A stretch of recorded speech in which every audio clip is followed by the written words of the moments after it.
Sometimes I'm gaining, then again I'm losing. Sometimes I'm rising, yes sir. Then again I'm falling. Sometimes I'm gaining, then again I'm losing. Sometimes I'm rising, yes sir. Then again I'm falling. Let Jesus work it out. Please your Father would work it out. Oh, let God work it out.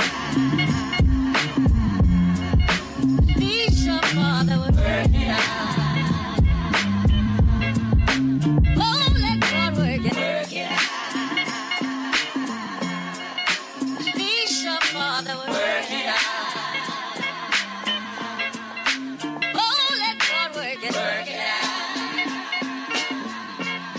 Oh, work it out. You work it out for Mother Lisa.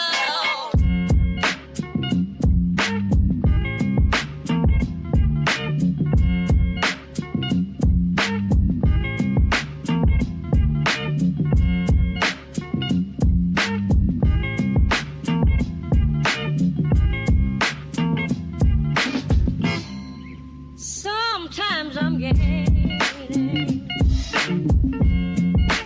then again I'm losing. Sometimes I'm rising, yes sir. Then again I'm falling. Sometimes I'm gaining, then again I'm losing. Sometimes I'm rising, yes sir. Then again I'm falling. Let Jesus work it out. Please your Father would work it out. Oh, let God work it out. Please your Father would work it out. Oh, let God work it out. Please your Father would work it out. Oh, let God work it out. Oh, work it out. You work it out for Mother Lisa.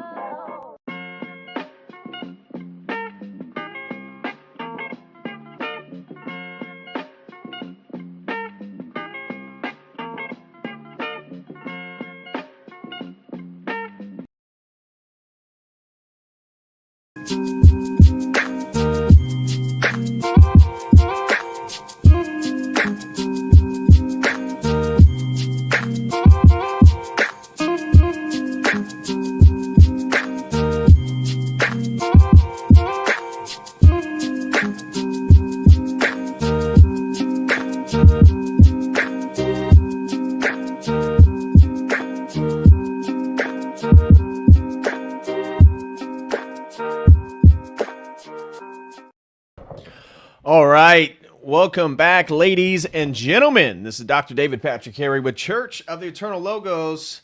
And today is the day, February 28th, 2026. The war between Israel, the U.S., and Iran has officially begun. It began early this morning or late last night, depending on how you measure your evening. And Israel and the U.S. began bombing various parts of Iran, in which they have retaliated now by attacking militarily strategic locations in Bahrain and the UAE, even oil refineries in Saudi Arabia. And so game is on at this point. And we've been following and talking about this topic for a while on this channel because it obviously has eschatological implications from an Orthodox Christian perspective. We've been talking about, the prophecy for the last 3 years about the day you're drinking coffee and you hear Israel bomb the nuclear facilities of Iran. Well, that happened in June of last year. That happened while, actually for me, I was in Santa Barbara going to the Whatever podcast to do a debate and find out that the war just began. So I would say that domino already fell. But then we had the 12-day war and Trump declared victory and Iran no longer had nuclear capabilities. And all of a sudden, we're being told by Netanyahu months later that Iran's again, as he's been saying for the last 20 years, a week away from nuclear weapons. Clearly not the case. Trump had been counter-signaling much of that for the last year, basically, almost, at least half a year. And as expected, being an arch-Zionist, of which Donald Trump is, he has now launched America fully into war in the Middle East with Iran.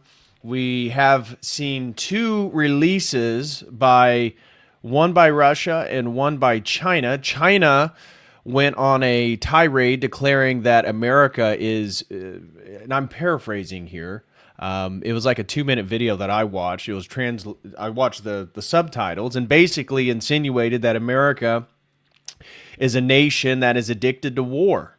And it claimed that only 16 years in the history of the United States was the United States not engaging in some type of warfare somewhere in the world, which unfortunately does seem to be the case. We are the military engine for the modernist project. You could say we are the military for Israel. I think that'd be pretty fair to say at this point. I mean, it's just incredible. And the influence, and this is one of the aspects. Now, we're going to get into so much news today. We're obviously much of the conversation. I have a whole window just dedicated to tabs trying to monitor what's going on with the war. And this is a rapidly changing situation. I mean, just within the last hour, I've seen new drone attacks by Iran regarding, again, military installations and even civilian hotels, hospitals, things like that in the Middle East. As I said, oil refinery in Saudi Arabia. So this is essential for Iran because this war, there's kind of 2 main goals. At least this is my perspective here for Iran. Is one, they have to withstand this onslaught. And the U.S. and Israel only have so much ammunition. I've seen some military experts speculate that basically the U.S. can implement this war up to about 50 days. So a few weeks. I've heard some people say 5 weeks. Who knows exactly how much ammunition and capabilities they have stored up in the region. But the number one thing that Iran's trying to do is withstand what's getting ready to come for the next few weeks. Essentially, the next couple of months are going to dictate whether the regime in Iran, because this is another regime change war, essentially, just as we saw in Iraq, just as we've seen in every military conflict since 9/11. And the U.S. has not been shy about regime change before 9/11, but since 9/11, we've been doing the bidding of Israel and making sure that any military threat or any existential threat in any way to Israel has been annihilated. This is no different. The only 2 remaining, essentially, are Iran and Turkey, and we've seen that Israel has set their sights on both those countries in the last week. But Iran, first and foremost, has to withstand what's getting ready to happen for the next couple months. Let's say, theoretically, they are successful in doing that. Another strategic objective for Iran is they must also destabilize some of the surrounding Sunni nations, right? Iran is Persian. Iran is unique in regards to the Middle East because of its historicity. This is a much older nation than, the Arabs. The Arabs were just nomadic, horseback writing tribes across the Arabian desert until Islam actually unified these people. There was nothing that actually unified these people. Persia has been a historical empire, right? And that is who the Iranian people truly are. So there's already an internal conflict in Islam between the Sunni and the Shiites. Iran being Shiite. So they're about 20% of the Islamic world. So for them to reassert themselves as a dominant force after whatever is getting ready to occur in the next few months, they also need to strategically destabilize the surrounding OPEC nations. And that's what we've already seen within the first 12 hours of this war. They're already attacking oil refineries in parts of these different countries. So that is really the major task on the hands of Iran. Now, from the Israeli-American perspective, the whole thing has to do with regime change. There's a report that I have in one of the tabs that's come out according to Israeli media and Israeli military, is that the Ayatollah has already been killed. Now, I've seen zero. I tried to find sources before going live right now. I found zero sources confirming the idea that the Ayatollah has been wounded or killed. But according to Israel, this is what they're saying right now. Now, for the Israel and the American forces, the number one goal here is regime change. The whole point is to basically, it sounds like, reassert the Khan of the 1960s regime, his son, and put him back on the throne there. So they want some pro-Israeli Western power. The whole thing is about Israeli dominance, and the whole thing is eschatological because it's really about the Greater Israel Project. From the Euphrates, from the river to the sea, has to do with from the Euphrates to the Red Sea. You see, we're told and we're programmed that this is a Palestinian phrase concerning the annihilation of Israel. What is actually the case is it's a statement, it's a declaration of the Old Testament Israeli kingdom, and that they want to reassert Israel because, again, from the Jewish perspective, what's going on here is they have to reestablish the third temple, reestablish the Old Testament religion so that their Messiah, our Antichrist, can come. And this is why Zionism, and much of what we're seeing right now, view it in spiritual terms. Not necessarily that the Muslims are on our side, because that's certainly not the case either. But this is a conflict, again, a useful dialectic to entrap the world and expand Israeli dominance and power. Now, Iran does have the capabilities of annihilating Israel. We know, based on what happened last summer, that the Iron Dome is limited in its capabilities, and that if Iran were to send thousands of drones at a single time to Israel, the Iron Dome can only handle so much. So if it sends all these drones and then it starts shooting missiles all at the same time, the Iron Dome will be so overwhelmed that Iran could make could create serious destruction in Israel. And so that is an existential threat for Israel. And that's why we now see British and U.S. Air forces being utilized in the hopeful prevention of this retaliation. So we're going to be getting into that. That's going to consume most of our conversation today.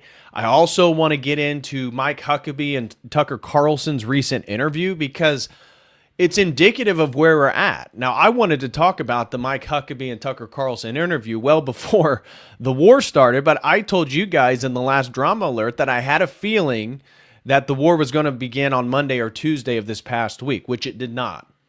And so I've just kind of been waiting for the other foot to drop regarding the escalation and tensions between these two powers, and it happened today. So, of course, we had to hop on here and do a drama alert. So I want to talk about Huckabee and Carlson because Huckabee basically lays out the Christian Zionist worldview, which is Antichrist, and it truly is contributing to global chaos and destruction.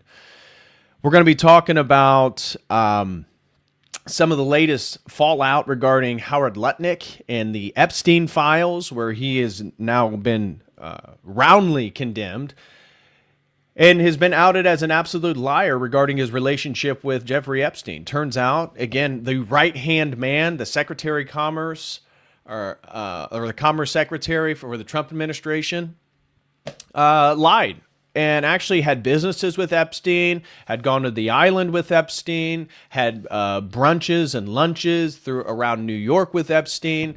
And of course, Howard Lutnick is one of those very, very fortunate people like Larry Silverman who just happened to not show up at the Twin Towers on 9/11, almost as if somehow they already knew ahead of time what might unfold. So we're going to talk a little bit about that. And some of the Ukrainian-Russian situation. So if you don't know, Britain has missiles called the Flamingo, and they were utilized by quote-unquote Ukraine, which is really America and NATO, to have a deep 1,400-mile missile attack into Russia. And what they bombed was the leading factory to build missiles in Russia. Russia had been kind of silent. So if you look at their local, like their national news, it hasn't really been reported. Now, this is a massive, massive news that Ukraine was able to even reach a target that far into Russia. Russia did not believe that they were capable of doing that. Well, they were not. They used American and British military and technology to do such. But Russia then responded with a phosphorus bomb 2 days ago. And technically, I believe phosphorus bombs are actually illegal because they burn everything that they touch. And so tensions between Russia and Ukraine are now at an all-time high right when the Israel, U.S., and Iran war kicks off. So we're going to kind of touch on all this different stuff. Yeah, major war is absolutely inevitable at this point. It is inevitable, right? And that's where, this isn't necessarily a spiritual stream. I'm not here to give you a bunch of spiritual edification. But when we go through today's news stories and the latest things going on, keep in the forefront of your mind your Orthodox frontman, your Orthodox worldview, and do see this ultimately as spiritual warfare, spiritual conflict. This has to do with the erection of the Antichrist kingdom ultimately. And it doesn't mean that China is like somehow a savior because they're allies with Iran and Russia. That's not the case either. Right? We got to get out of this dialectical thinking because this is what allows them to manipulate us. The dialectical thing is what allows the political parties, the two political parties in America, to manipulate us. This idea that if the Jews are genocidal in Israel against the Palestinians, which is a fact, that somehow then we need to support the Muslim Brotherhood and Hamas and all. No, absolutely not. We're not dumb. We're not going to fall victim to the planned dialectics that the powers that be are utilizing. But this global war truly is about a restructuring of global power. That's what this is. I mean, what's on the table is the U.S. dollar. It's on business as usual regarding the oil nations. It's about the expansion of Israel. It's about the destabilization of any potential threat to Israel. It's about American military hegemony in the Middle East and in Europe and NATO and Ukraine. All of this is happening at the exact same time. So realize that this is spiritual. Our church fathers, the prophecies that we've been talking about, have all been preparing us to not be shocked when all this happens. Oil prices are going to skyrocket. The Straits of Hormuz have already been closed. That's like a 25-mile bottleneck in the strait to get to all the OPEC and the oil nations. Their oil is stuck. So the Houthis, again, according to the West, the terrorist organization in Yemen, they are working with Iran to make sure that anybody who passes through the straits will be attacked. And Iran has water mines. The whole thing is locked down right now. So just within, this happened, I think, a couple hours ago. Just within the last couple hours, oil prices have jumped 12%. Many people expecting oil prices to double, triple, potentially quadruple in the near future. So potentially, is this why Trump was wanting to secure Venezuela? so that somehow he could offset the rise in oil price that's going to happen with this war in Iran? Very potential. We already saw, we covered in the last drama alert, that most of the oil that we have taken from Venezuela, I mean, not taken, but are redirecting through our administration and monitoring of the current regime, which essentially is the Maduro regime minus Maduro, that it's going to Israel for the first time in decades.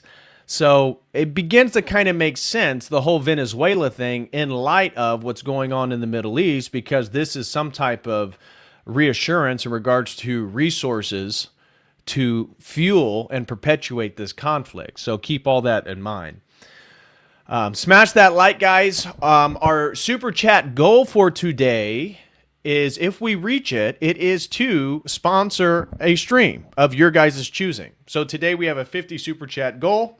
It goes all the way down to $1 contribution. So whatever little bit you want to contribute, if we're able to reach the 50 super chat goal, I will post a poll. You guys will give me a set of topics you are interested in, and you guys can choose a sponsored stream for next week, because I'll be doing a sponsored stream Monday, and then I'll be doing another stream Wednesday or Thursday, and then I can try to fit in another one Friday or Saturday. So whatever you guys end up choosing, that's what we'll go with, just like the last one where you guys chose a stream on St. Nicholas II, Tsar of Russia, and Rasputin, his relationship with Rasputin, and a potential defense for Rasputin against the haters and the defamatory comments most people describe him with. So that is the goal for today. A major thank you to Victor Ziegler for getting us started. So much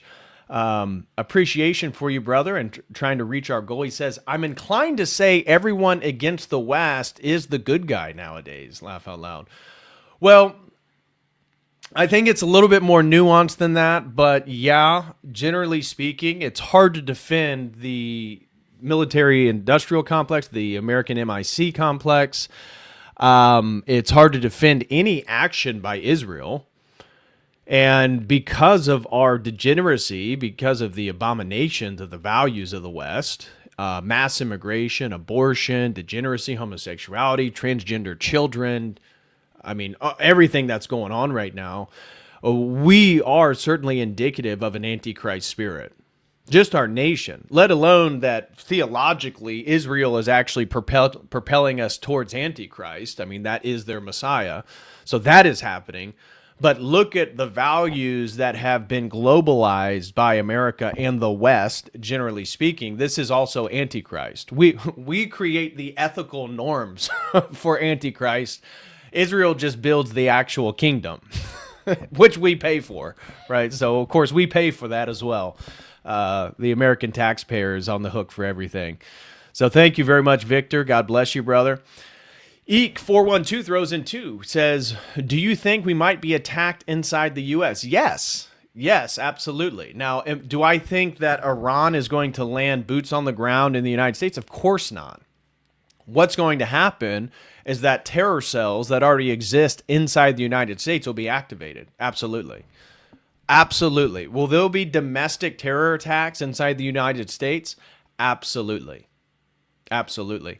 And how this is actually beneficial, again, for Israel, because we've talked about the growing resentment from Gen Z and millennials towards Zionism in general.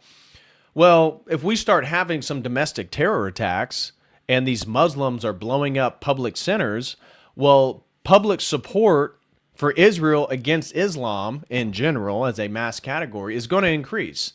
So in a way, this is going to be a PR blessing for the Zionists and the pro-Israelis, because by them not doing domestic terrorism, but really global economic political terrorism, which is kind of harder to put your finger on, much of the sentiment, I believe, in America will be galvanized against a sort of, it's going to kind of be a, September 12th, 2001 type of sentiment. It's going to be, if we start having domestic terror attacks, it's going to be galvanizing for Americans, and it's going to create a specific enemy in which people can rally behind, and it's no longer going to be AIPAC, it's going to be the main focus, even though we could figure out which NGOs let a lot of these people in, but that's another thing. So yeah, do I think domestic terror attacks are a possibility? Absolutely, absolutely. Victor Ziegler throws in another 10. Thank you so much, brother. He says, stream on King David IV, the builder of Georgia, was phenomenal. Well, thank you, man. That was a fun stream. What an example of an Orthodox king. Absolutely. If you didn't check out that stream, King David, the builder of Georgia, incredible Orthodox king, on par with the greatest emperors of Byzantium. Absolutely. On par with St. Constantine and St. Justinian in regard to his efficaciousness and his ability to expand and defend his people and insulate and strengthen the Orthodox Church. So thank you very much, Victor. Really appreciate that. Major thank you to B. Sirach for gifting 6 Codal Crew memberships. They gifted one other earlier. Thank you so much for the support. Really appreciate you. And Orthodox Boomer Grandma. Oh, Alexandria, I hope you're feeling well. I saw your comment earlier that said you were kind of under the weather. She says, thank you, DPH. Keep praying for Candle Factory and for our whole property to be given to a new monastery of St. Catherine nearby. Well, glory to God. That's fantastic. And I hope you get to feeling better. I know a lot of people have been under the weather. So thank you so much, Alexandria. God bless you and the family. Okay. Now, let's begin to get into some of the... Oh, we got a super chat on Dono Chat by Good Stuff Doc. Throws in 8, says, I know you're covering this, but curious to know your initial gut response to everything. My initial gut response to everything is that this is going to absolutely get out of hand. I think it's already moving beyond what was expected. By Iran already retaliating and hitting Bahrain, hitting Dubai, hitting Saudi Arabia, taking out the naval command center of the United States in Bahrain, I believe. That is a huge strategic victory for Iran. This particular center, which I believe I saw one post that was describing it as worth $1.1 billion naval command center. Iran was able to take that out with one military drone. So who knows? Was it $20,000 drone? They were able to take out $1.1 billion worth of naval command by the United States. So this isn't like the 12-day war, right? This isn't some backdoor negotiation where both parties say, okay, pull your people out. We're going to do some strategic bombing here. We're going to try to keep face. And then you can shoot missiles over at the U.S. bases, and we'll shoot those down, and we'll let a couple pass through. Just make sure they go over the top. And then it looks like we both responded. Israel is able to keep face by they responding to American-Israeli aggression. Trump's able to say they knocked out the nuclear facilities, which obviously wasn't the case. And we move on. Well, this is not that. We are now into war. And as I just said, what's going on with Ukraine and Russia just kicked up to a new level. So we have the Russian-Ukraine conflict going to a new level. We have Zelensky using, again, the British Flamingo missiles to do 1,400-mile deep missile attacks in Russia, which, of course, Russia did not think was possible. So now they're on their back feet. They respond with phosphorus, which is technically illegal. And, so I think we're only going to see more and more destabilization of the Middle East.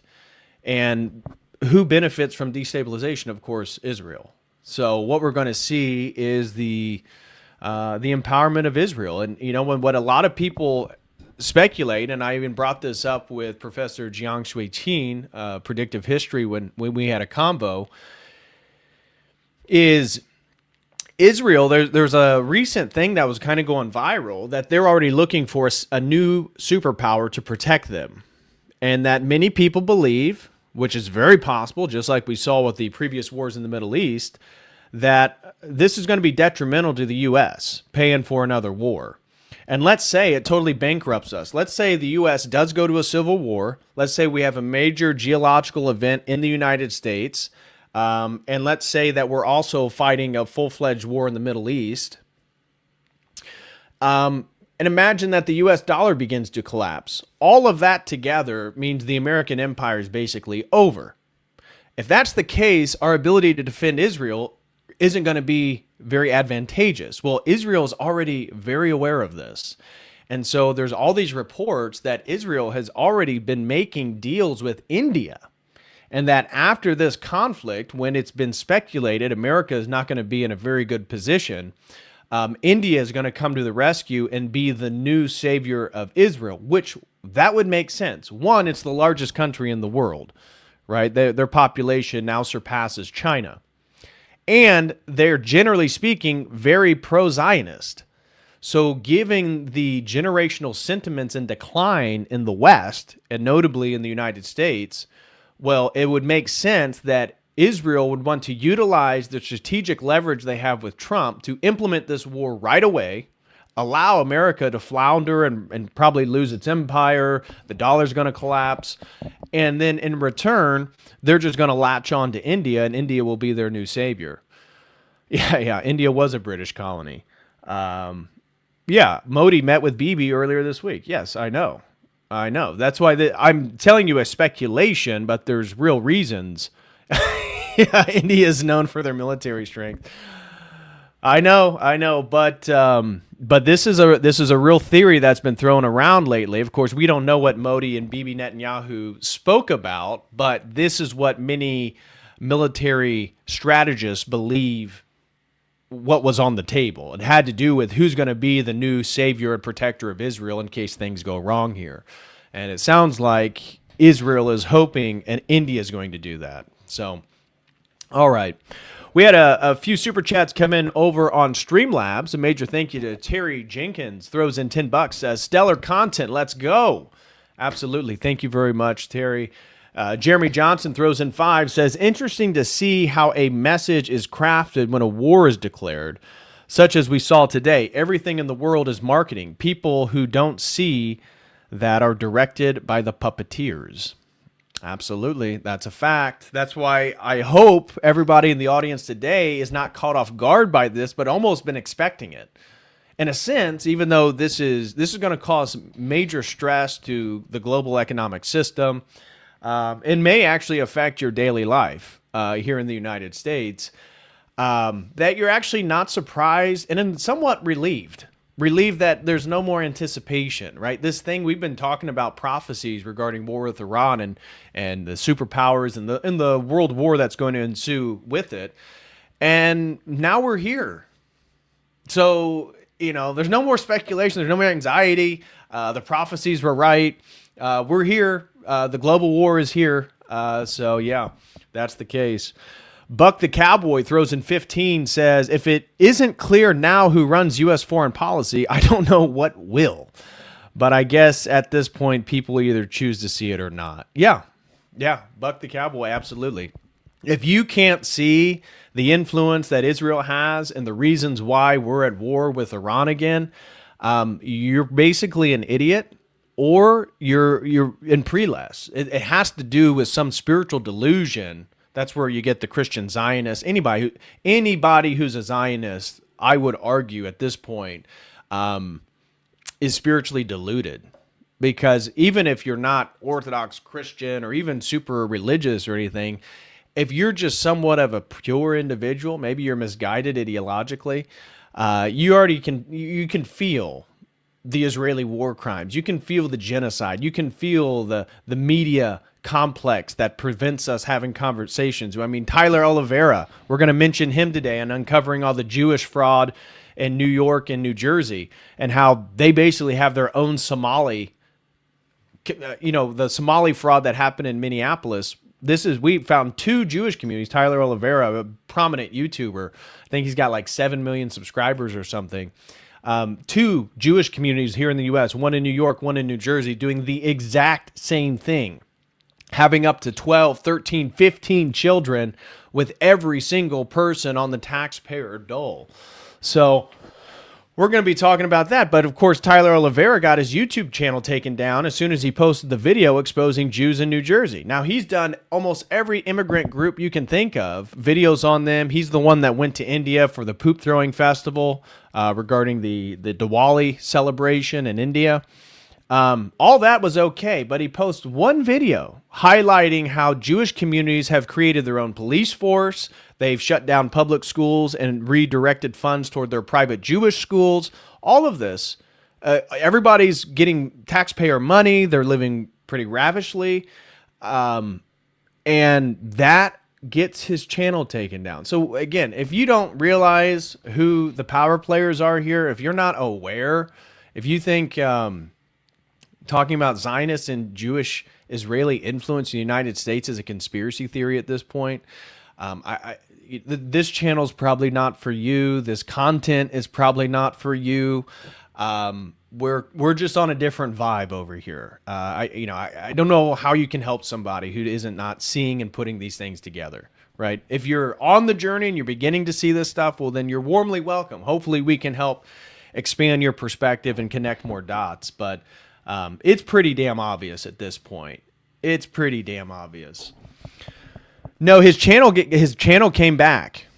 So his channel, there was so much public outrage, his channel came back like 2 days later. So his channel is back on there, but it wasn't because YouTube didn't want to shut it down. It's because there was so much outcry, they didn't want to have a Streisand effect, right? That's happened to YouTube one too many times. That was the whole Andrew Tate phenomenon. They shut him down on YouTube, and then it only makes him more popular. Well, they didn't want the same thing to happen with this Jewish community, so they shut down his YouTube. Then they get all this public outcry, and then they restore it because the last thing they want is that video to go from, I think last I saw was like 3 million views or something, to 20, 30, 40 million views, and then begin to change the sentiments of boomers because of all the taxpayer fraud. So, yeah, we'll leave it there. So, any guys, smash that like, guys. We're going to come back and catch up with some of the super chats here in a few, but I want to begin with, let's see here. I got 2 full tabs open today. One is on the war, and one is on some of the cultural stuff. So let's begin with the war. So here's the first thing I want to share with you. First thing I want to share with you guys is a very little interesting piece that came out this past week. And that the earthquake that's described in the Gospel of Matthew during Jesus' crucifixion has proven to be true by latest research per the Daily Mail. So I went and found the article here. And I bring all this up because what's today's main topic of focus? Well, it's about war with Iran and how this is, again, part of a larger eschatological narrative that us Christians are aware of. That, again, they're bringing forth their Messiah, which is our Antichrist. And so just to frame everything, to give your heart some solace, is to know that your tradition is true. Christ did come. He is the incarnate God. Our Bible is conveying to you eternal truth. And this should give your heart somewhat of reassurance in the face of all this stuff. So the scientists have now confirmed that the decade-old study claiming to find evidence of the earthquake described in the Bible at the time of Jesus' crucifixion is reigniting debate after resurfacing online. The Gospel of Matthew says the earth shook moments after Jesus cried out before dying on the cross. Researchers in 2012 reported evidence that could support the verse. A team of geologists examined sediment layers near the Dead Sea, about 25 miles from where any scholars believe the crucifixion took place. Their analysis revealed signs of at least 2 significant earthquakes affecting the region. Disturbances in the sediment pointed to a major quake around 31 BC and a smaller seismic event between 26 and 36 AD. So, again, give or take a few years, 33 AD would have been around the time of Christ's crucifixion. Researchers noted that this period aligns with the years Pontius Pilate served as procurator of Judea, the time frame in which the Gospel of Matthew describes an earthquake following Jesus' death. Pontius Pilate, the fifth governor of the Roman province of Judea, is identified in the Bible as the official who presided over Jesus' trial and ultimately sentenced him to death. Many scholars believe the crucifixion occurred around 33 AD. However, the researchers caution that several explanations could account for the seismic evidence. One possibility is that it corresponds to the earthquake described in Matthew's gospel. Another is that a separate earthquake occurred around the time of the crucifixion that was later woven into the biblical narrative. The study making waves on X has been hailed as proof for the crucifixion by many, while others have expressed doubt over its precise dating and the casual link to the biblical event. So, it follows here then. Users who called the study fake claimed it would be impossible to date an earthquake to more than 1,500 years ago. However, scientists can determine when earthquakes struck even thousands of years earlier using a range of modern dating techniques. This includes radiocarbon testing of organic material found in fault trenches and sediment layers, and studying tree rings through a method known as dendrochronology. So the debate began, Okay. The Dead Sea sits on a major fault line called the Dead Sea Transform, where two tectonic plates, the Arabian Plate and the Sinai Plate, meet and slide past each other. Because of this, the area is prone to earthquakes. This fault mostly runs north to south, and in some places the ground pulls apart. In others, it pushes together and creates types of cracks and breaks. So I'll share that link with you guys. But using this timeline, scientists tried to identify which earthquake could match the one described in the Bible at the times of Jesus' crucifixion. Based on their analysis, the quake most likely occurred between 26 and 36 AD. And some layers were damaged or unclear, so the exact year is uncertain.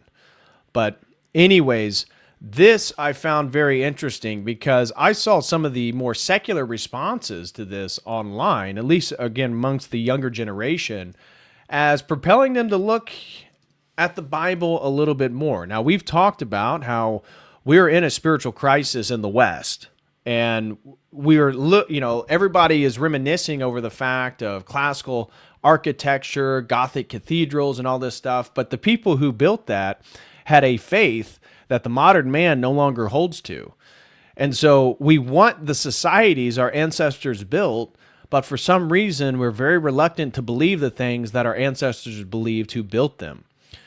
And I think the resurgence towards traditional Christianity, be it Orthodoxy or, trad Catholicism, has to do with people trying to reassert and find some type of foundation in a world of instability and crisis, which we live in right now. So from there, I want to now move into, of course, you can't finish without saying by Elder Athanasios of Mitlenios, says Zionism is the forerunner of Antichrist, which is essential for what we're going to get into next. Conrad over at War Now posted total Metropolitan Neophytos vindication once again, talking about, the war with Iran that has just now kicked off. The arc of history bends towards the saints. And Metropolitan Neophytos of Morpheus said, we have entered a very dangerous year, talking about the year 2026. It may be the supreme and prophesied year of the world war. Since we do not correct ourselves through peace, we will be corrected through a difficult operation, which seems to be the case right now. Now, some of the things that have led to this being a possibility are all the Christian Zionists that live in the United States. Most notably, of course, is the ambassador to Israel right now, the Baptist minister Mike Huckabee, or evangelical, formerly Baptist. I don't even know what denomination he's a part of. But he wants the U.S. to pay Israel for reparations for the losses they suffered in Gaza. So get this. Again, this is coming from a Christian man. He wants the U.S. taxpayer to pay people who are promoting essentially the building of Antichrist empire, to pay them for the genocide of Palestinians and the destruction of a historic Christian churches and communities. The reporter said, should Israel be expected to even pay one penny to rebuild Gaza? And the U.S. ambassador says absolutely not. And if anything, there ought to be reparations for Israel. So I want to share this with you guys real quick. And we're going to start getting into why the ideology and the theology of Mike Huckabee is so dangerous and detrimental to the United States. Because this is going to lead into the recent interview that Tucker Carlson did. Because you got to hear some of the stuff that Huckabee had to say. I mean, it's remarkable. Should Israel be expected to even pay 1 penny to rebuild Gaza at this point? Absolutely not. Absolutely not. And I'll tell you, if anything, there ought to be reparations to Israel for the extraordinary fight that they have had to conduct to get their hostages back, 252, including many Americans. Should Israel be expected to even pay 1 penny to rebuild Gaza? So, okay, he wants the U.S. to pay Israel for the genociding of Palestinians. Now, here are some clips from Mike Huckabee's disastrous interview with Tucker Carlson. So if you guys weren't aware, Tucker Carlson went to Israel, never actually left the international airport. So this interview takes place in the international airport, in which Tucker and his staff actually get harassed by Israel. So no surprise there. And they confiscate like his producer's cell phone, their laptops, some of their recording equipment, and demands to know specifically what they talked to Mike Huckabee about. If anything was about Netanyahu, critical of Israel, so on and so forth. And so Tucker later came out and talked about how, yeah, absolutely. He was already worried what Israel may do to him. And so that's why he only agreed to do the interview at the airport. He basically flew in on a jet, was taxied over to the portion of the airport where the interview was going to take place, and then from there was taxied back to his plane in which he left. Within that period, Israel not only harassed them, but detained their producer and I think 2 other workers for him for up to 2 to 3 hours, attempting to cause them to miss the flight out or the time that they had allotted that they needed to leave Israel. So during this interview, though, Mike Huckabee looks absolutely terrible. He's pushed on so many of his concerns about Israel and his Zionism, and he's just exposed, just like Tucker Carlson exposed Ted Cruz last year, when Ted Cruz proudly asserted that the only reason he's a senator in the United States is to defend the rights of Israel. Well, I got 3 clips here I want to show you of Mike Huckabee and his disastrous interview with Tucker Carlson. You've appealed to Genesis. Genesis 15 says it's Abram, it's pre-Abraham, it's Abram, receives from God the news that his descendants will inherit the land. And you tell me as the theologian if I'm getting this wrong, but from the Euphrates to the Nile. I think that's right. And that would include basically the entire Middle East. That would be the Levant, so that would be Israel, Jordan, Syria, Lebanon. It would also be big parts of Saudi Arabia and Iraq. It would be, I'm not sure it would go that far. It would be a big piece of land, but here's the point. It would be a lot of places that are now countries. That this particular area that we're talking about now, Israel, is a land that God gave through Abraham to a people that he chose. It was a people, a place, and a purpose. We can look at it that way. Christian Zionism, I want to go back because that's where we started. I'm not going to let you off on this because you have said it 3 times that God gave this land to this people. And so it is entirely fair for me with respect to ask, what land are you talking about? Because I just read Genesis 15, as I have many times. Mm-hmm. And that land, I think it says, from the Nile to the Euphrates, which is, once again, basically the entire Middle East. So God gave that land to his people, the Jews, or he didn't. You're saying he did. What does that mean? Does Israel have the right to that land? Because you're appealing to Genesis. Yeah. You're saying that's the original deed. It would be fine if they took it all. So what is the significance of that? Mike Huckabee is agreeing to the Greater Israel theology. So Greater Israel has to do with the expansion of the modern day Israel. to the boundaries of the Old Testament kingdom. Tucker just pushed him. He said, okay, so this whole Zionism is founded on these sort of verses in the Bible which insinuate this allotted amount of land. You're telling me that you believe in that, so you believe that Israel should have Jordan, parts of Saudi Arabia, modern-day Iraq, parts of Lebanon, Syria. You believe that Israel should have all this. He's like, well. And then ends with, essentially, yes. Yeah, I mean, yeah. God told them that they can actually take over all those nations. That is the U.S. ambassador to Israel right now. Here is another little video clip from that same interview. And he struggles to answer question is, where does this right that the Jews have that no one else has, where does it come from? Because Tucker begins to push him on this idea that Israel has a right to exist. Israel has a right to exist. And he says, well, does that right exist to non-Jewish nations? Does Ireland have a right to exist when they're being bombarded by mass immigration? Do the British people have a right to exist? And Huckabee then resorts to, well, if they can defend their nation and keep it, they have a right to exist. Oh, okay. Well, why can't that be the case for Israel? Can Israel maintain their nation and defend it without the backing of the West, without the backing of Europe and the United States? Of course not. So Israel has a right to exist, which demands U.S. taxpayer money, U.S. soldiers, U.S. military equipment. But the people that actually founded America and our actual blood relatives, like I'm mostly English, Irish, some German, like the people in Ireland and England right now that are actual Anglo-Saxons and Celts, those are my blood relatives. They don't have a right to exist unless they can use violence and force to defend it against the entire institutional system, which is putting mass immigrants into their countries.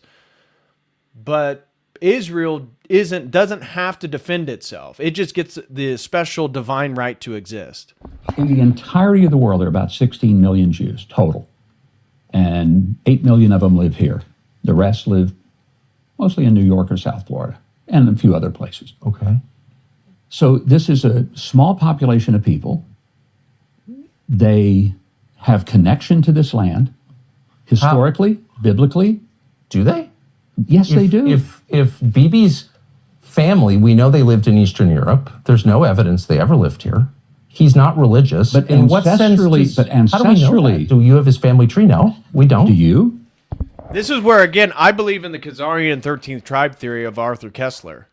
Like, I truly do believe Ashkenazi Jews are probably a Turkish mix due to the Mongolian destruction of the Khazarian Empire. So, again, I've told you that. That's my personal bias. I do believe that to be the case. But this is a great point. Netanyahu is Polish. His family is of Polish descent. Again, Eastern European. This is why, when he's talking about these people have an ancestral right to the land, and Tucker says, but did they even ever live there?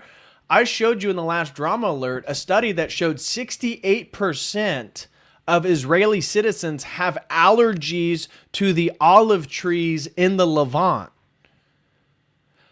If you were an indigenous people to the Levant, how the heck would over half of your nation be allergic to the flora of the environment that they reside in? That makes no sense at all. Of course, it's because they're actually not indigenous to that region. He doesn't. So no one does. That's the point. So how do we know that he has any connection to this land at all? And if there has been a practice of Judaism and a connection to the language, the Bible, the land. His ancestors didn't. He doesn't practice Judaism in any rigorous way. His ancestors didn't live here. They didn't speak the language, and there's no evidence they ever lived here. So on what basis does he have a right to be here? Very much speaks the language. Well, he has fought for the land. His family has fought for the land. Dodging a very obvious question, which is, where does this right come from? And the reason it's meaningful is because there are a lot of people in the territory that Israel controls today, particularly in the West Bank, who, through genetic testing, we can know their families have been here for thousands of years. We don't know whether they practiced Judaism, whether they were Samaritans, pre-Islam. We don't know that. A lot of them we know have been Christians for 2,000 years. They have less of a right to the land than someone whose ancestors The only thing we know about them is they lived in Latvia or Poland. They're Eastern European. How does that work? They're Jewish. By what definition? They're Jewish by their But how do we know they have any connection they're to Jewish the by Jews their of the, faith. They're of the Jewish Bible? by the connection to the language. Jewish by the connection to the Torah. But how do we know that specifically Bibi's ancestors ever lived? That's the point he's making. He's like, well, they have connection to the language. Yeah, but Bibi, they spoke Polish and Yiddish. They didn't even speak Hebrew. Yeah, he speaks Hebrew now, but the modern state of Israel revived the Hebrew language. The Hebrew language was almost dying. Or, I mean, it was almost dead. It was dying. And the modern state of Israel helped revive that as a national language. So he doesn't practice Torah. He's not even really a strict Talmudist Jew. He's very much a sort of a secular apocalyptic Jew, Netanyahu. His family isn't from the region. We don't know if they've ever lived there. And they didn't even speak Hebrew. And they don't even practice Judaism the same way. So what's their ancestral right? That's the point that Tucker's trying to make here. Ever lived here? How do we know that? I'm not sure if I understand your question. How do we know? I don't know what you're saying. How do we know that Netanyahu and his family have ever lived here? I'm flabbergasted. I can't even follow the question. I don't know. What are you saying? What are you saying? We're saying, how do you know the guy lived here? How do you know that Bibi family has an ancestral right to the Levant? How do you know that? No, if the Prime Minister of Israel's ancestors ever lived. Maybe I could ask you, how do we know they didn't? I mean, well, it's on the basis of the claim that they did that all kinds of things happen. It's always telling when somebody answers a question with a question after previously saying, I have no idea what you're asking. People are displaced. There's a money flow. I mean, it's a big question. A lot hangs on this. Mm-hmm. It's not some theoretical thing like, oh, do my grandparents do this or do that? It's like, no, we have a right to be here because my ancestors were here. Okay, how do we know they were here? I'm totally unable to process what you're trying to get at. Oh my gosh.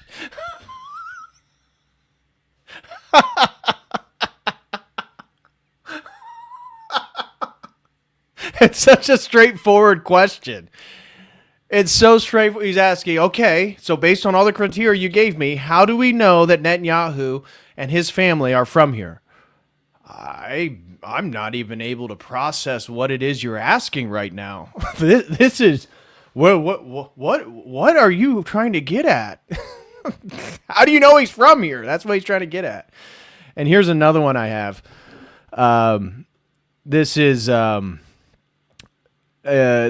Mike Huckabee doing a sort of double speak where he describes again the beauty of democracy. Before this, he's talking about how Israel's the only democracy in the Middle East. It's the shining light. It's the beacon of hope, right? It's the people of God. And Tucker says, okay, well, did you know that only 20% of Americans support war with Iran?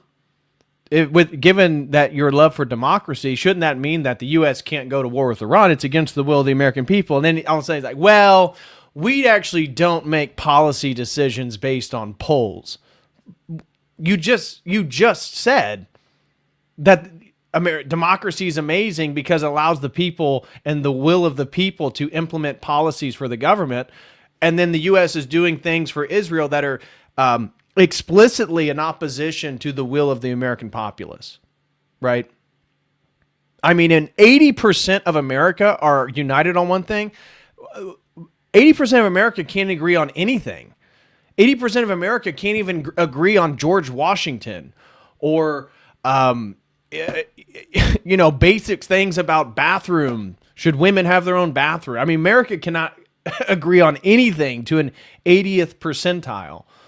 And we do agree that we don't want to go to war with Iran. And look and behold, today we are at war with Iran.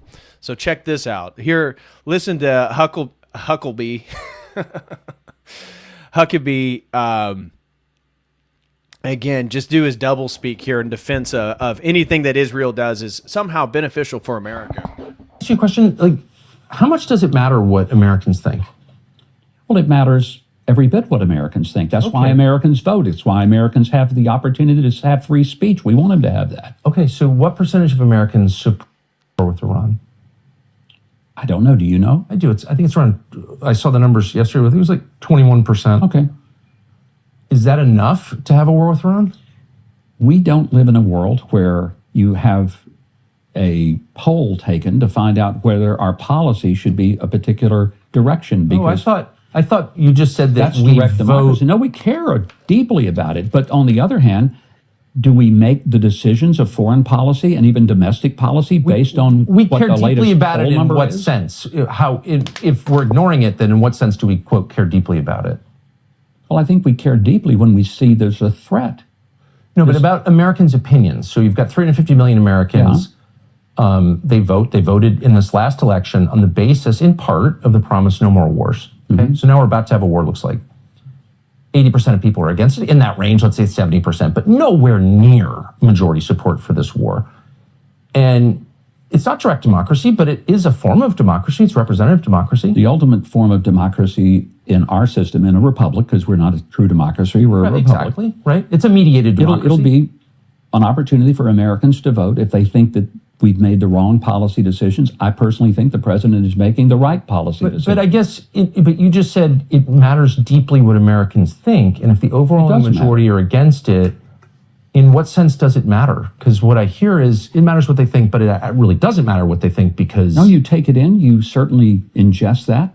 And then what do you do with it once you ingest it? Then you make sure that you have... No, you just gotta... It goes out the other end, obviously. No. What do you do once you ingest it? I thought that was hilarious. And so you see that it doesn't matter what you as an American believe. These people are part of a cult. They are led by the spirit of Antichrist. And one way or another, Netanyahu was going to get his war with Iran. And I think, as I mentioned in the opening, given the declining sentiments towards Israel by younger generations, this is really the last opportunity Israel has to use the full power of the U.S. military for their disposal, to do what they want with it. And so I already told you guys in previous streams, war with Iran is going to happen in Trump's administration. This administration is going to do it because if Netanyahu doesn't get it in these 4 years or these last 3 years, well, he's never going to get it. And so, of course it was going to happen. And as I said, for the last month, everything was leading up to this. I mean, the U.S. moving all their military and the logistics of building up towards war was just apparent to everyone. And now we're here. And so it doesn't matter what you as an American want. They don't care. This is about global power. This is ultimately spiritual, right? And the people that are adamant on this war are led by a spirit of Antichrist. And I would say a perfect example of this spirit, well, here's another clip I have. I got 4 clips. Another indication of this spirit is how these people are so dishonest about what's going on in Israel. Right? It'd be one thing if some of these Zionists would be like, okay, yeah, this was wrong. Israel's doing this is wrong. But here's where they're just so deceitful, and they will cover up anything that Israel does. And again, it's part of the father of lies. Once you see a pattern of deceit and lying, you know that this is somehow tied with the evil one. And that's exactly the case. So here's another clip. And this is Mike Huckabee makes the shocking claim that the Israel's IDF is more humane than the United States military. So the IDF, which is committing a genocide against Palestinians, and this has been going on long before, October 12th? You know, this has been going long before the massacre at the music festival. Israel's been genociding these people, persecuting Palestinians, persecuting the Christian communities in the Holy Land for decades. And here is the U.S. ambassador telling Tucker Carlson that actually we could learn a few things from Israel because their military is more humane than ours. No other country, including ours, goes to in the middle of an urban war, and yet Israel ended up with fewer civilian deaths in an urban war than any urban war of record. You said you didn't know how many civilian deaths there were, so how can you say that? If you took Gaza's numbers, Hamas's numbers. You said you don't know what the numbers are. So what he's getting at is earlier in the interview, Tucker asked him about how many civilians have been killed in Gaza. And he says, well, we actually don't know. The numbers coming out of Gaza are manipulated by Hamas, and they put out these numbers, and we just really don't think those are credible, so it's probably somewhere much less than that. Well, the irony is the numbers of Hamas are actually more conservative than some of the third-party numbers that have been documenting civilian casualties. And so these third-party numbers are saying it's well over 100,000, closer to 200,000, and some of the numbers that he's labeling as from Hamas, which they aren't, he's then appealing to against those other statistics because it's so much lower. When previous in the interview, he said, oh, well, you can't trust those numbers at all because Hamas created them. It's all fake. You just told me that. Then how can you say it's a lower number? But if you took the numbers that they reported, which is like 50,000, 25,000 of those were actual warriors. How many civilians? If you took all of their numbers, range from 120 to 78. Those are the ones I just read. I don't know if that's real. I don't know either. I'm asking you. Yeah, and I'm telling you those numbers I've not heard, have not read. The numbers that I think are more reportable are somewhere in the 60,000 range. Where do those come from? From the Gaza Health Ministry, but which is those were invalid numbers. I think they are. I don't think that they're accurate, but I'm saying You're saying they're inaccurate, but they prove that Israel's doing a great job? Let's assume that the most widespread numbers, the largest numbers that have been reported out of Gaza by Hamas, yes, let's assume they're true. That's what I'm saying. I'm not saying they are true, but assume they're true. Let's just take them at their word. Then you still have a lower number of civilians killed than in any urban warfare environment in modern history. Fact. Is that a fact? Yes. What are you comparing it to? To any urban warfare. Name one. Iraq. Where in Afghanistan. Iraq? Where in Iraq? Where in Afghanistan? There aren't many urban areas in Afghanistan. I don't think there was any fighting in urban areas in Afghanistan. Kabul? I don't know.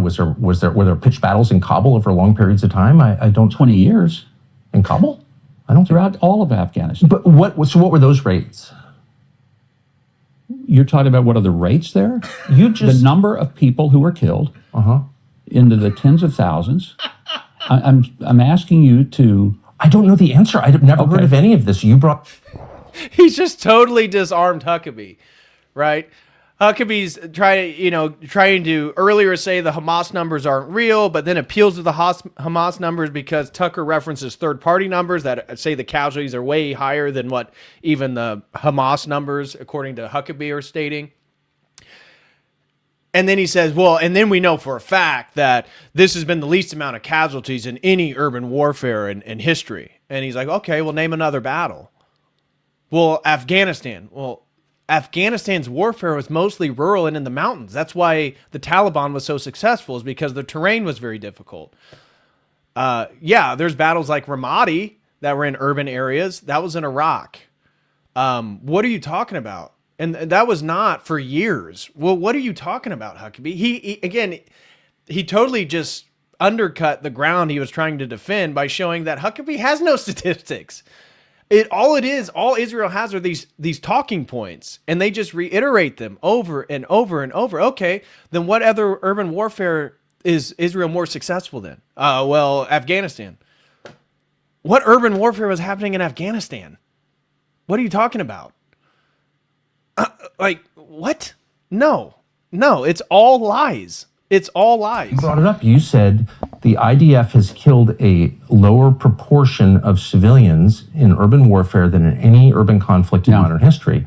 I'd never heard that before. I don't know what are the controls for that. And you said, well, the U.S. military killed more civilians. Would you agree that the real tragedy was that Hamas continued to force this war? Hold on. You just again said that the IDF is more humane than the United States military. You just said that. You said in Iraq and Afghanistan, the U.S. military killed more civilians than the IDF did in Gaza. You just told me that. I never heard that before.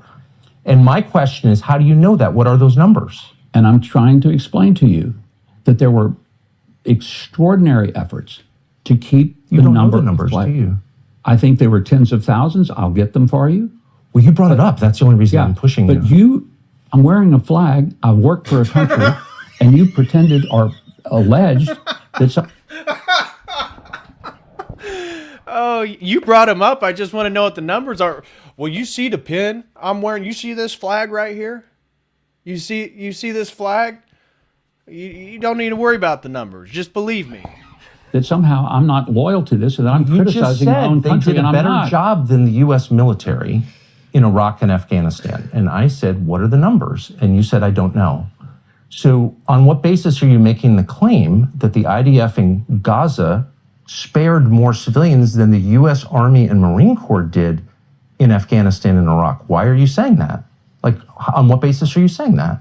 From the conversations that I've had with the people who fought there. And I don't have the exact numbers for you. And so nothing can be the cherry on top to this disastrous interview with Mike Huckabee, which, again, after this next video, we're going to get into the actual war that just unfolding in Iran. But I got to give you this video that just came out. This was like, 10 days ago or so, of a, of a video of Glenn Beck telling a reporter that God told him the reason he was born was to support Jews in Israel. So again, this is the evil that we're truly up against, is the people that are so spiritually deluded that they, just like Ted Cruz, just like Mike Huckabee, and just like Glenn Beck, think that God has told them that they must support the religion of Antichrist. I at times have felt impressions from God, and about 4 or 5 weeks ago, it was overwhelming. I know why I was born. This is why you are here. This is why you were born. And it is to stand at these times and to stand for the truth and to stand, not to sound grandiose, but to stand as other people in history have stood, especially for the Jewish people. And it is humbling, a little bit terrifying, but a relief to finally know.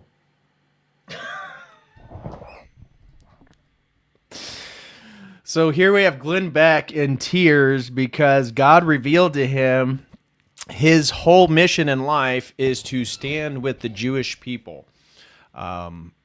Again, total spiritual prelest. These people have allowed America to be in the situation where we're in a war with Iran because of all the Zionism, because these people truly believe a false gospel. This is the religion of Antichrist. Okay. Now let's get into the actual war here. So as we've said, this is the breaking news. And in fact, once we get to the end of these tabs, I'll just pull up X and start going to see if we can find some of the latest news. Because just in prep for this stream, once I posted it like 2 hours before we went live, I had been just constantly updating the news feed. And there was so much new information coming in. But before we even start talking about and updating on the war right now, we have to first, I have to use this post by Martyrmade because it accurately describes how coordinated all this stuff is. Now, we've talked about eschatology over and over and over. We've talked about the symbolism that Israel is so, again, it's very much a part of their Kabbalistic perspective on symbols, that they must be lined up so that it's efficacious, it fits prophecy. We've talked about the blood moons and the sacrificing of the red heifers, and they already are ready for the bombing of the mosque, the Al-Aqsa Mosque. They're focused on, again, the ritual semiotics so that they all fit. And here Martyrmade makes an incredible post. He says, all right, again, using the meme of the Truman Show, all right, now attack Iran during Purim, the Jewish holiday celebrating the massacre of 75,000 Persians. start the attack on the 11th day of the 9th month on the Muslim calendar, 9/11. But, sir, won't that cause people to reconsider who is responsible for 9/11? Do it! Make sure Purim coincides with a blood moon that peaks at 3:33 a.m. on March 3rd. But, sir, I know 3 is a highly significant number in Jewish Kabbalah, symbolizing a third party ending an unresolvable conflict between 1 and 2. Now do it, but have a Jewish journalist publish an article admitting how significant the symbolism is and comparing Iran to Amalek. And this is exactly where we are now. So here, I do have to show you, first and foremost, Netanyahu telling you that Iran was getting ready to get nuclear bombs any day now for the last 20 years. If not stopped, Iran could produce a nuclear weapon in a very short time. It could be a year, it could be within a few months. They have the wherewithal, the stored up, preserved knowledge to make a bomb very quickly if they wanted to do it. Iran is so dangerous. Weeks away from having the fissile material for an entire arsenal of nuclear bombs. They're very close. They're 6 months away from being about 90% of having the enriched uranium for an atom bomb. Iran is gearing up to produce 25 bombs, atomic bombs a year, 250 bombs in a decade. Ladies and gentlemen, time is running out. Iran will be capable of producing alone, without importing anything, nuclear bombs within 3 to 5 years. If not stopped, Iran... So there's the voice of Israel right there. And here we see, well, I'll come back to this. We see that the Straits of Hormuz have already been closed. Japanese tankers, this is just from a few hours ago. Japanese tankers turning back, Greek fleets rerouting, Saudi, Iraqi, and Emirati crude sitting still in the water. Oil has jumped 12% in an hour. That's just the beginning. A fifth of the world's seaborne oil and all of Qatar's LNG exports have stopped. 8 tankers idling outside the Gulf of Oman right now, waiting for a war to end before they can move. Every gas station in the world is about to feel it. Every airline, every factory, every supply chain. Iran just handed the entire global economy a bill. And here, this video explains a little bit of why this is so significant.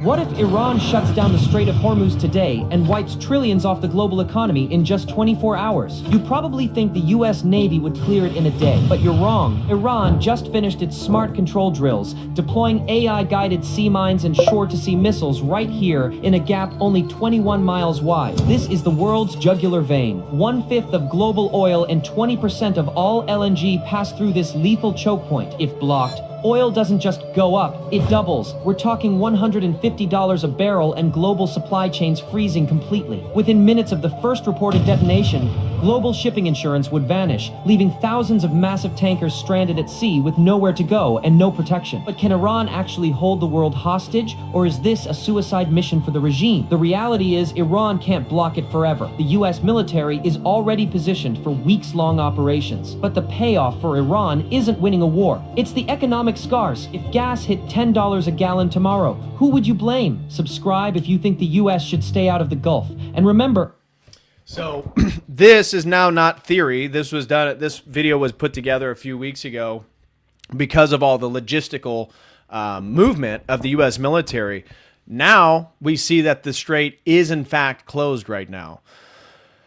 Global evacuation wave. 15 countries have told their citizens to get out of Iran now. This includes Australia. They told their citizens to leave as soon as possible. Brazil said get out following Lebanon alerts. Canada, leave immediately due to risk of hostilities. China, evacuate via commercial means right away. Cyprus, avoid all travel, leave now. Finland, avoid Iran, consider leaving Israel and Lebanon too. Germany, no travel, leave promptly. India, all citizens, students, pilgrims, exit by any transport possible. Poland, leave immediately. Serbia, get out due to deteriorating security. Singapore, avoid travel, leave Iran. South Korea, Sweden, the UK, and of course the US announced leave Iran now, land routes via Armenia, Turkey if needed. the UK officially withdrew embassy staff over the security mess. This isn't routine travel advice. It's coordinated rush to clear civilians before war potentially blows up. Now, again, this was earlier today. The war had already began.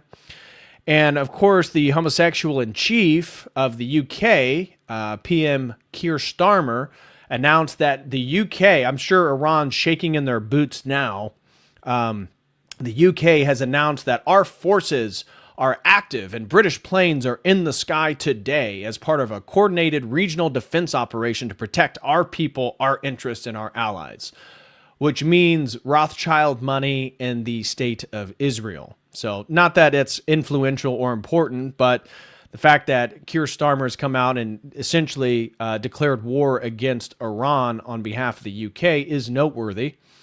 Now, this is pretty interesting. There are being built these live Iran situation rooms, real-time Tehran webcams, Isfahan feeds, AI-generated intel briefings, verified geolocation, plus a 3 million in live bets on what happens next. So people are creating their own situation rooms right now and either betting, making money, or losing money on what's transpiring through the war right now.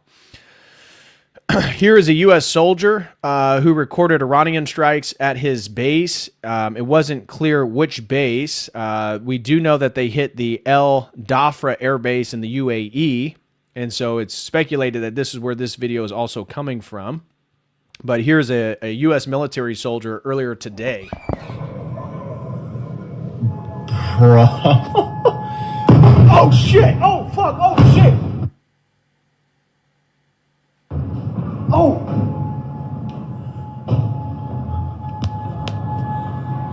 Oh shit! Oh fuck! Oh my god! Oh! Dude, fuck me! A fucking missile actually got through. Oh, there's more. I gotta get the fuck out of here. So attacks are happening on U.S. military bases. A direct hit on the U.S. naval base in Bahrain. Clear footage. Iranian Shahad 136 drones making contact. The Navy moved the ships out days ago, but the base itself just took a direct hit. And buildings, infrastructure, people, this is what war looks like when it arrives. Again, you can see this particular drone hitting what you see, this round figure here. Again, I was finding posts that were identifying. We're going to watch the video again. Look at this little round building. It almost looks like the Sphere in Las Vegas. You see this little round building right here, this gray one? This is where the drone hits. Apparently, that is the Naval Command Center, and it was worth roughly $1.1 billion from one article I was reading. So that is a strategic destruction by Iran that is incredibly detrimental to the naval forces in the Persian Gulf there, the U.S. naval forces.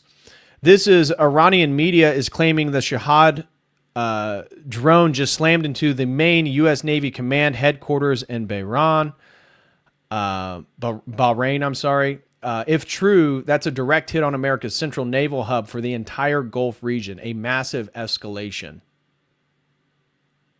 Here's massive flames and thick black smoke reportedly rising over urban areas in Iran. This has to do with bombings by the U.S. and Israel in Iran. Now, as I mentioned earlier, according to Israeli media, they're claiming that the Ayatollah has been killed. We don't know that for a fact. This is more Iranian Shahad 136 drone attacks in Dubai. And so this has been, again, surprising and not surprising to me because it would make sense, as I mentioned in the opening. One of the strategic objectives of Iran has to do with the destabilization of some of the OPEC nations around them, because Iran is not only seen as an enemy by Israel, but some of the Sunni nations as well, because Iran is Shia. So there's internal conflict within the Islamic world with Iran itself. This is why the Taliban, as we're going to see in one of the posts, the Taliban has made an announcement for Afghanis to not support the regime in Iran because they're Sunni. So the fact that Iran is even doing drone attacks, the major hotels, major tourist areas, the Burj Khalifa has been struck in Dubai. This was, again, a major surprise. It's been...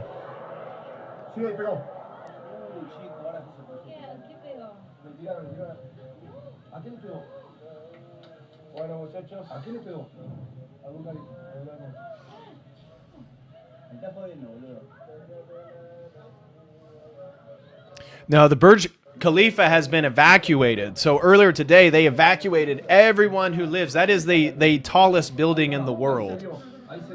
For those who don't know, the Burj Khalifa is like the tallest building in the world. Famous from the Mission Impossible movie where Tom Cruise climbs the glass on the outside.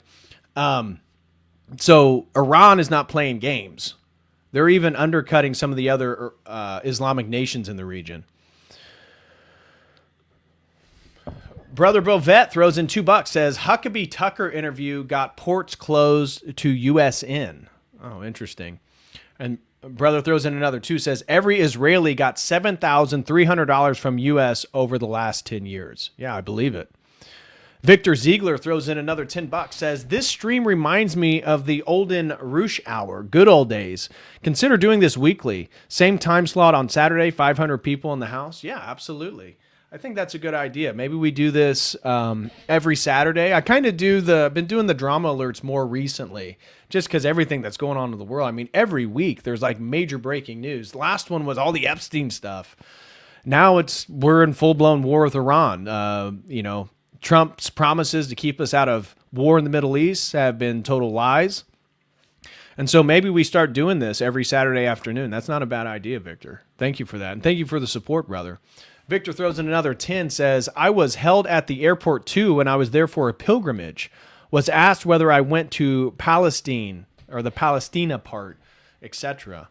Yeah, I'm not surprised. Everyone I've talked to that's gone to Israel, if they were outwardly vocal or identifiable as a Western Christian, had some negative experience one way or another. Varangos, POD throws in 5, says, I don't claim to know the full effects, but I'm sure this is the end of the U.S. empire as we know it. I don't see India as a good long-term bet, though. I totally agree with you. I don't see India as a good long-term bet. If you need human capital, yeah, that's probably the best country to choose just because it's the largest nation in the world. But if you had to choose between China and India, I'm going to choose China every day of the week. Chinese capabilities compared to Indian capabilities, I think, are in different categories. So, yeah, I don't think India is a long-term bet. But is this the end of the American empire as we know it? Yeah, I do believe that. I think that this war is going to get out of hand. This isn't the Maduro regime change or kidnapping Maduro in the middle of the night in Venezuela. This is totally different. We've seen Iran has already now demonstrated that any supporting nation in the Middle East is a viable target. And their goal is not to destroy America. They can't, right? They can't destroy. They can draw us into more debt. They can get America to destroy itself. But what they can do, what Iran can do, is they can cause tremendous chaos and turmoil on the Arab nations surrounding them, and they have the potential to annihilate Israel.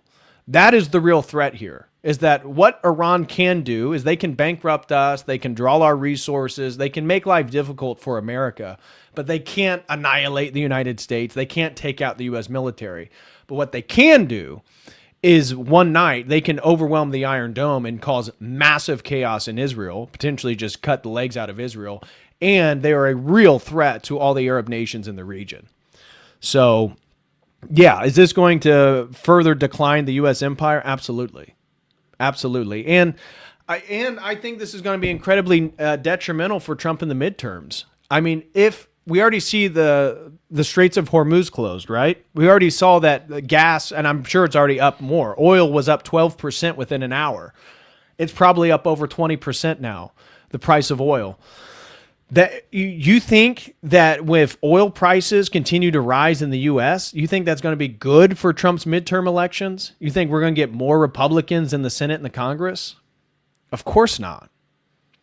And so not only is this the sort of end to the American empire, again, it was already in decline. It's not like this process wasn't already happening. But I don't even see how this is politically beneficial in any way for Donald Trump. If he prevented war, he can use that as a campaign promise fulfilled and potentially garner more votes. If you now backtrack on a campaign promise, go to war, cause more death. I mean, his Truth Social posts admitted that, yeah, there's going to probably be some U.S. casualties. Some U.S. soldiers are probably going to pass away due to what's getting ready to unfold, but that's the price we have to pay to support America, right? Well, it doesn't seem like this is supporting America in any way. So not only is it detrimental to the empire, but how does Trump politically deal with this? It's not going to be good for him or the Republican Party at all. At all. He was already in trouble with the Epstein stuff. And some people speculated, well, they're going to have to go to war with Iran to cover up all the Epstein news. Well, this doesn't help. This does not help him in any way.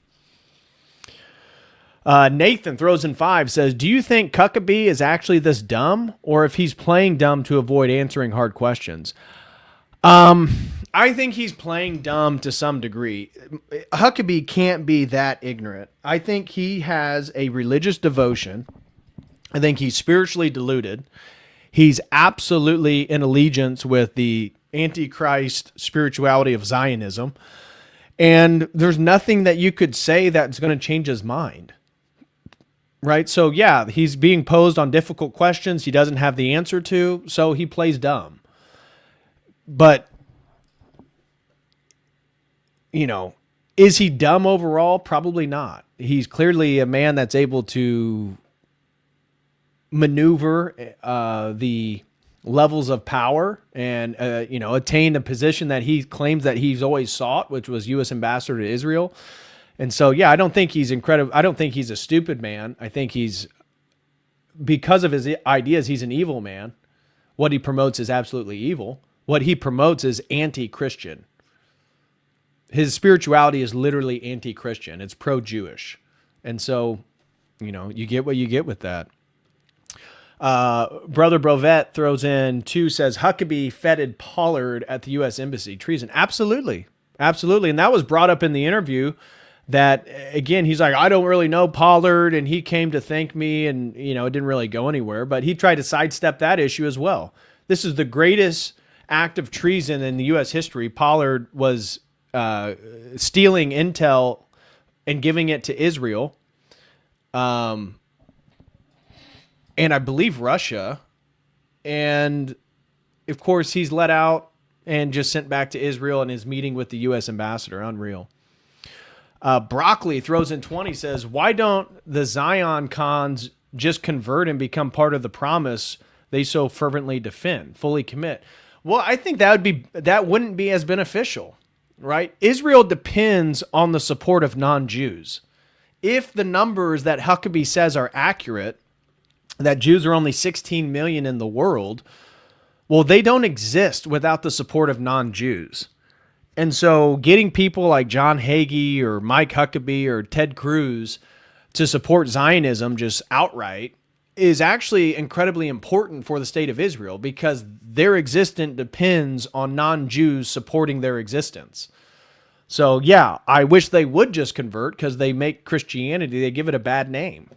They distort our doctrines, they distort our faith to support Antichrist. But from a Jewish perspective, there's really nothing more beneficial than non-Jews being Christian Zionists. That's like essential. Mudworks throws in 5, says, I'd bet a lot of money that all those who were let through, it's 2026, and that's the U.S. military, ain't no way it's going through unless they let it, in my opinion. Absolutely. Todd Sullivan throws in 5. Thank you very much. He says, thank you for the content, brother. Well, thank you for the support. God bless you. Lasagna throws in 20. I appreciate the coverage, listening while I work. Well, thank you very much, Lasagna.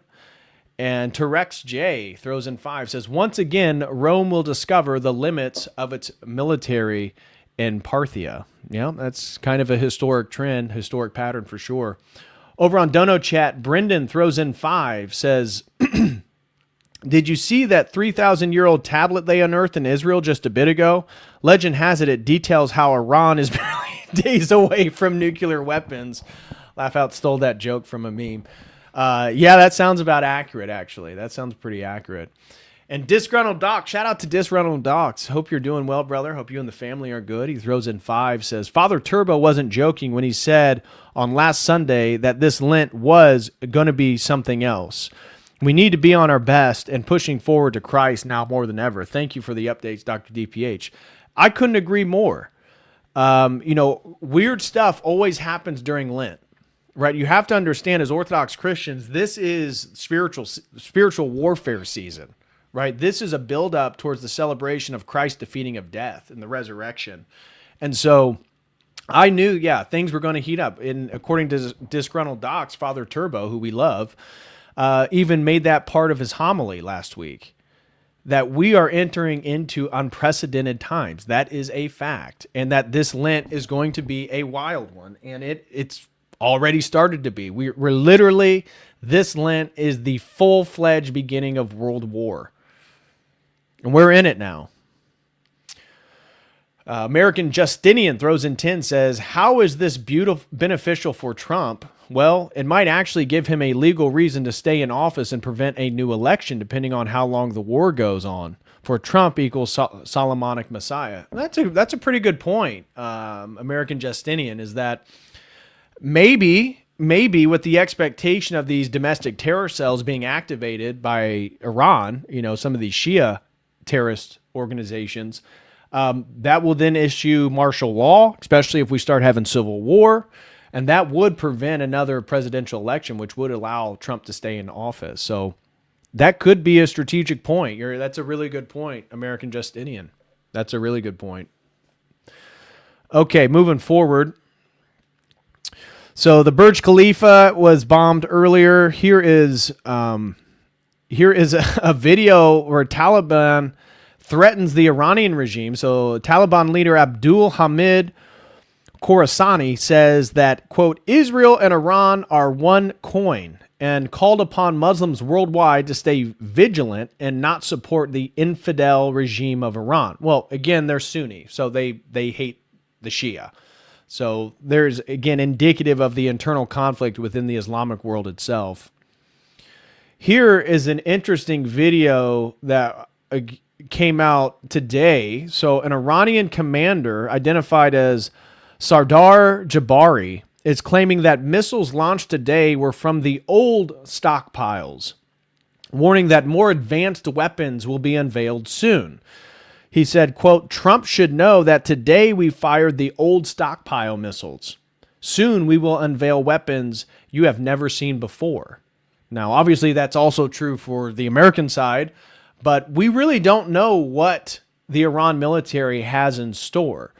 Of course, if you didn't see last week, Kim Jong-un of North Korea actually offered to send ammunitions and ballistic missiles. Some even speculated that Kim Jong-un was willing to give nuclear weapons to Iran in their fight.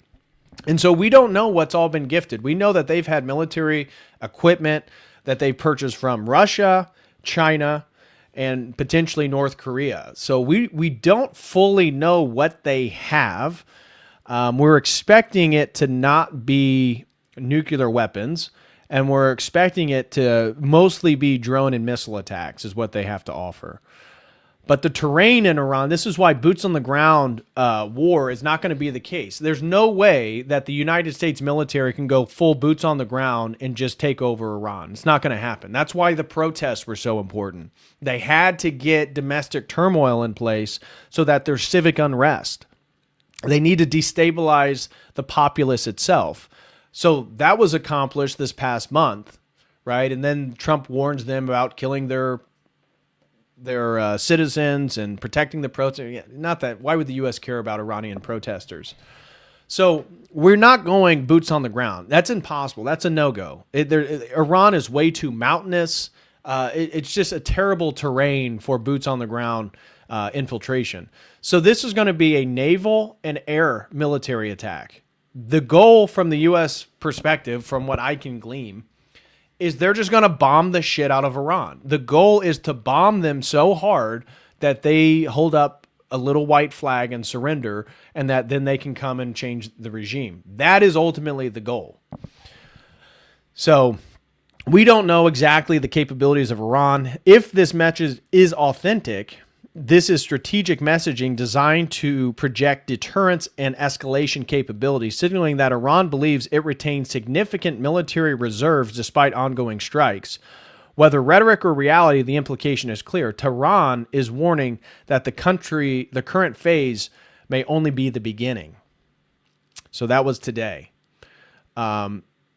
Here was a video that Tucker put out this past week claiming that Israel is trying to draw the U.S. into a devastating protracted war and then abandon the U.S. for India, who will then serve as Israel's protector. This was part of this larger theory that has really been floating around the last week or so. And of course, the President Modi just met with Benjamin Netanyahu. Many suspect this is what the convo was about.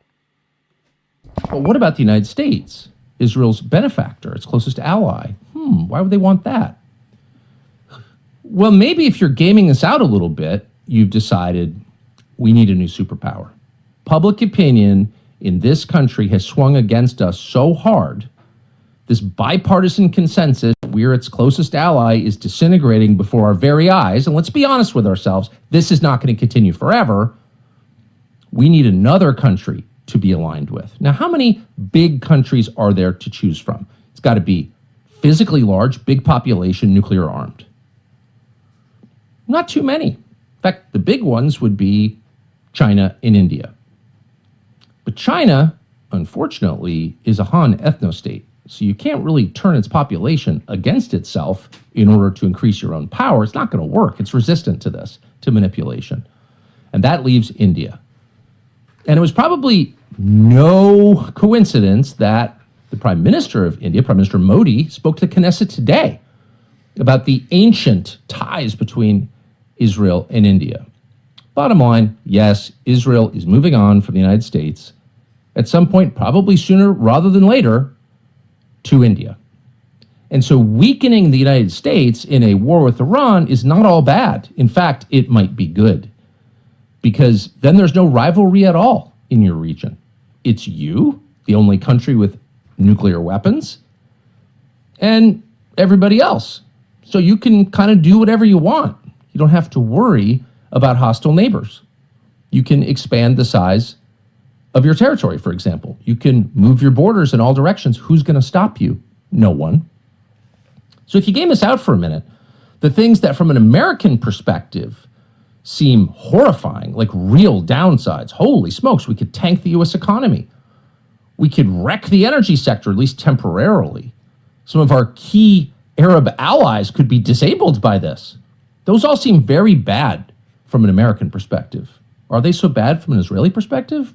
No, they're not, actually. They may be the point long term. Which makes a lot of sense. Now, continuing more news regards the latest attack, Iranian suicide drones just hit the Kuwait International Airport. This was right before we went live. So this was, just earlier this morning.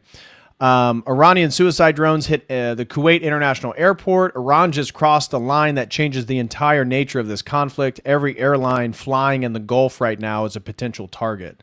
And that's what I was saying is this has already gotten out of hand. I'm sure the U.S. was expecting Iran to attack directly Israel or U.S. military bases, not to start going after all these civilian places and destabilize all the other Arab nations. So bombing the Kuwait International Airport is a big deal, and putting all passenger flight in the area on notice, that is a huge escalation. So there's that. Next one, Iranian governor says a strike on a girls' school in southern Iran has left 63 students dead and another 92 injured, according to CNN. The school sits 200 feet from an Iranian military base. This was earlier this morning when the U.S. and Israel ignited and initiated this war. Some have said that it was just a misdirected military missile that was supposed to go to the Iranian military base. However, given the attacks that Israel has done on Gaza, probably not really surprising that they bomb a girls' school and kill 63 students, injuring another 92. I can't say I'm totally surprised. And the irony is we're told that Iran is this backward Muslim caliphate, right? But they bomb a girls' school. I thought women weren't educated in Muslim caliphates. But, anyways. And this was, again, breaking news. I have not found any confirmed sources. You guys can let me know in the chat. See if you can find any confirmation on this. This was a report coming totally out of Israel. But it claims that the Ayatollah Khomeini was killed, according to Channel 12 news reports. Now, this is asserted by Israel. If you guys are able to find some articles while I'm live here, let me know. I could not corroborate this. And from what I found, only Israel is making this claim. One Israeli report just claimed that he had a massive injury, that they don't know if he was dead or not. But here, this was a funnier meme. It says, "I'm attacking Iran because they have nuclear weapons." And then the response is, "Why don't you attack Russia?" And and then, "Are you crazy? They have nuclear weapons." So according to Grok, this has not been confirmed. Israeli Channel 12 cited unnamed sources saying growing indications Khomeini was likely killed or at least hurt in today's U.S.-Israel strikes on his Tehran compound. Satellite images show heavy damage there. Iran's foreign minister Abbas Araghchi told NBC, "As far as I know, he's still alive. Same as for the president. Iranian state media says he'll speak soon. Their rep in India claims he's in good health. No official confirmation from Israel, U.S., or Iran." So I don't think this is the case, but for some reason Israel is proclaiming that it is the case. Here it was another angle of the attack. 30,000 Iranian drone destroyed a $300 million long-range 360-degree air surveillance and missile defense radar system in Bahrain. The radar has been operational since 2004 and served as key early warning system for aircraft, cruise missiles, and ballistic missile threats in the region. This was in Saudi Arabia being attacked by Iran earlier today as well. So I'm going to play this real quick. What I can say is new right now. We're just getting word that the Kingdom of Saudi Arabia says they will join the U.S. in the operation against the Islamic Republic of Iran. They said that this comes in the wake of Iran attacking the U.S. base in Saudi Arabia. I just spoke to a senior U.S. official who said the Iranians made a big mistake by firing on Arab coalition partners. Now they are likely to respond. So by Iran firing missiles at UAE, Bahrain, Qatar, Kuwait, Saudi Arabia, and Jordan, they are now likely to fire back at Iranian targets. So those coalition partners are now going to enter this operation that started off as a U.S.-Israeli operation. That is very, very significant, and we haven't seen that happen in the past.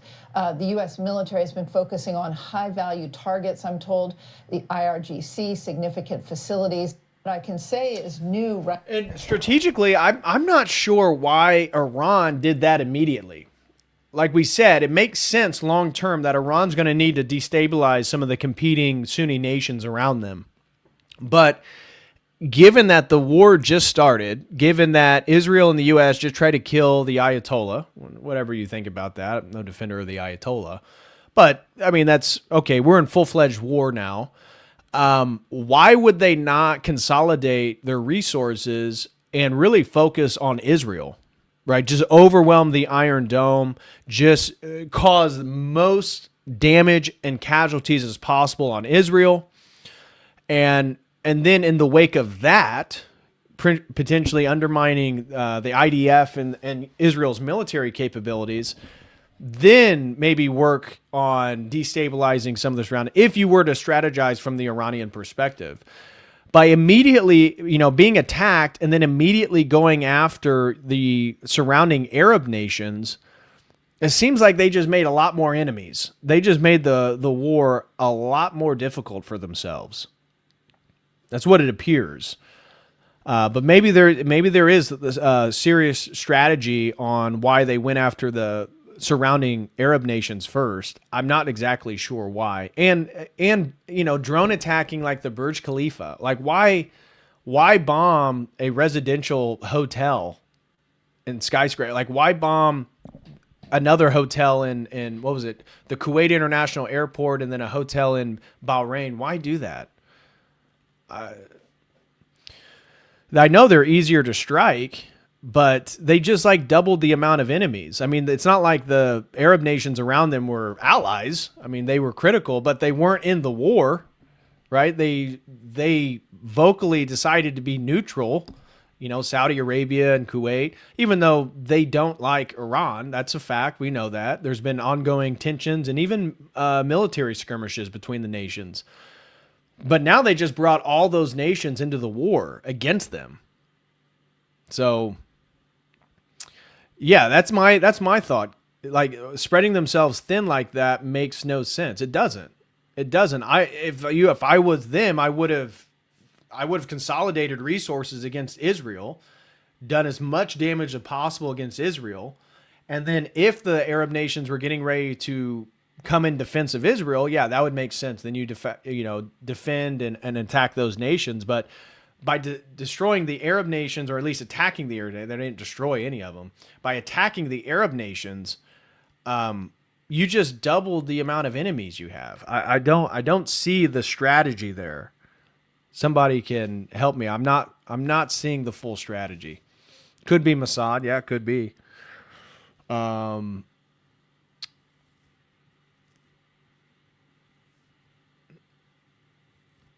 Wonder how many sleepers Iran has here thanks to open borders. Well, according to one CIA member or former agent that was on the Sean Ryan podcast, so take that for whatever it's worth. We know Sean Ryan was former CIA. They claimed that Iran potentially had up to 50,000 people, potential terrorists in the United States. So not as many as Sunnis like we have in the United States, but if you had 50,000 people who were dedicated to causing infrastructure collapse, taking out power lines, the grid, domestic terrorist events, they could cause massive upheaval and trauma here in the United States. So who knows how many they have? According to one video I watched on the Sean Ryan podcast, they speculated that Shia Iranian forces may have up to 50,000 people here in the U.S. So we will see. We will see. Varangos POD throws in 5, says, the way Iran and Russia have conducted war, I believe, is the model for a multipolar future.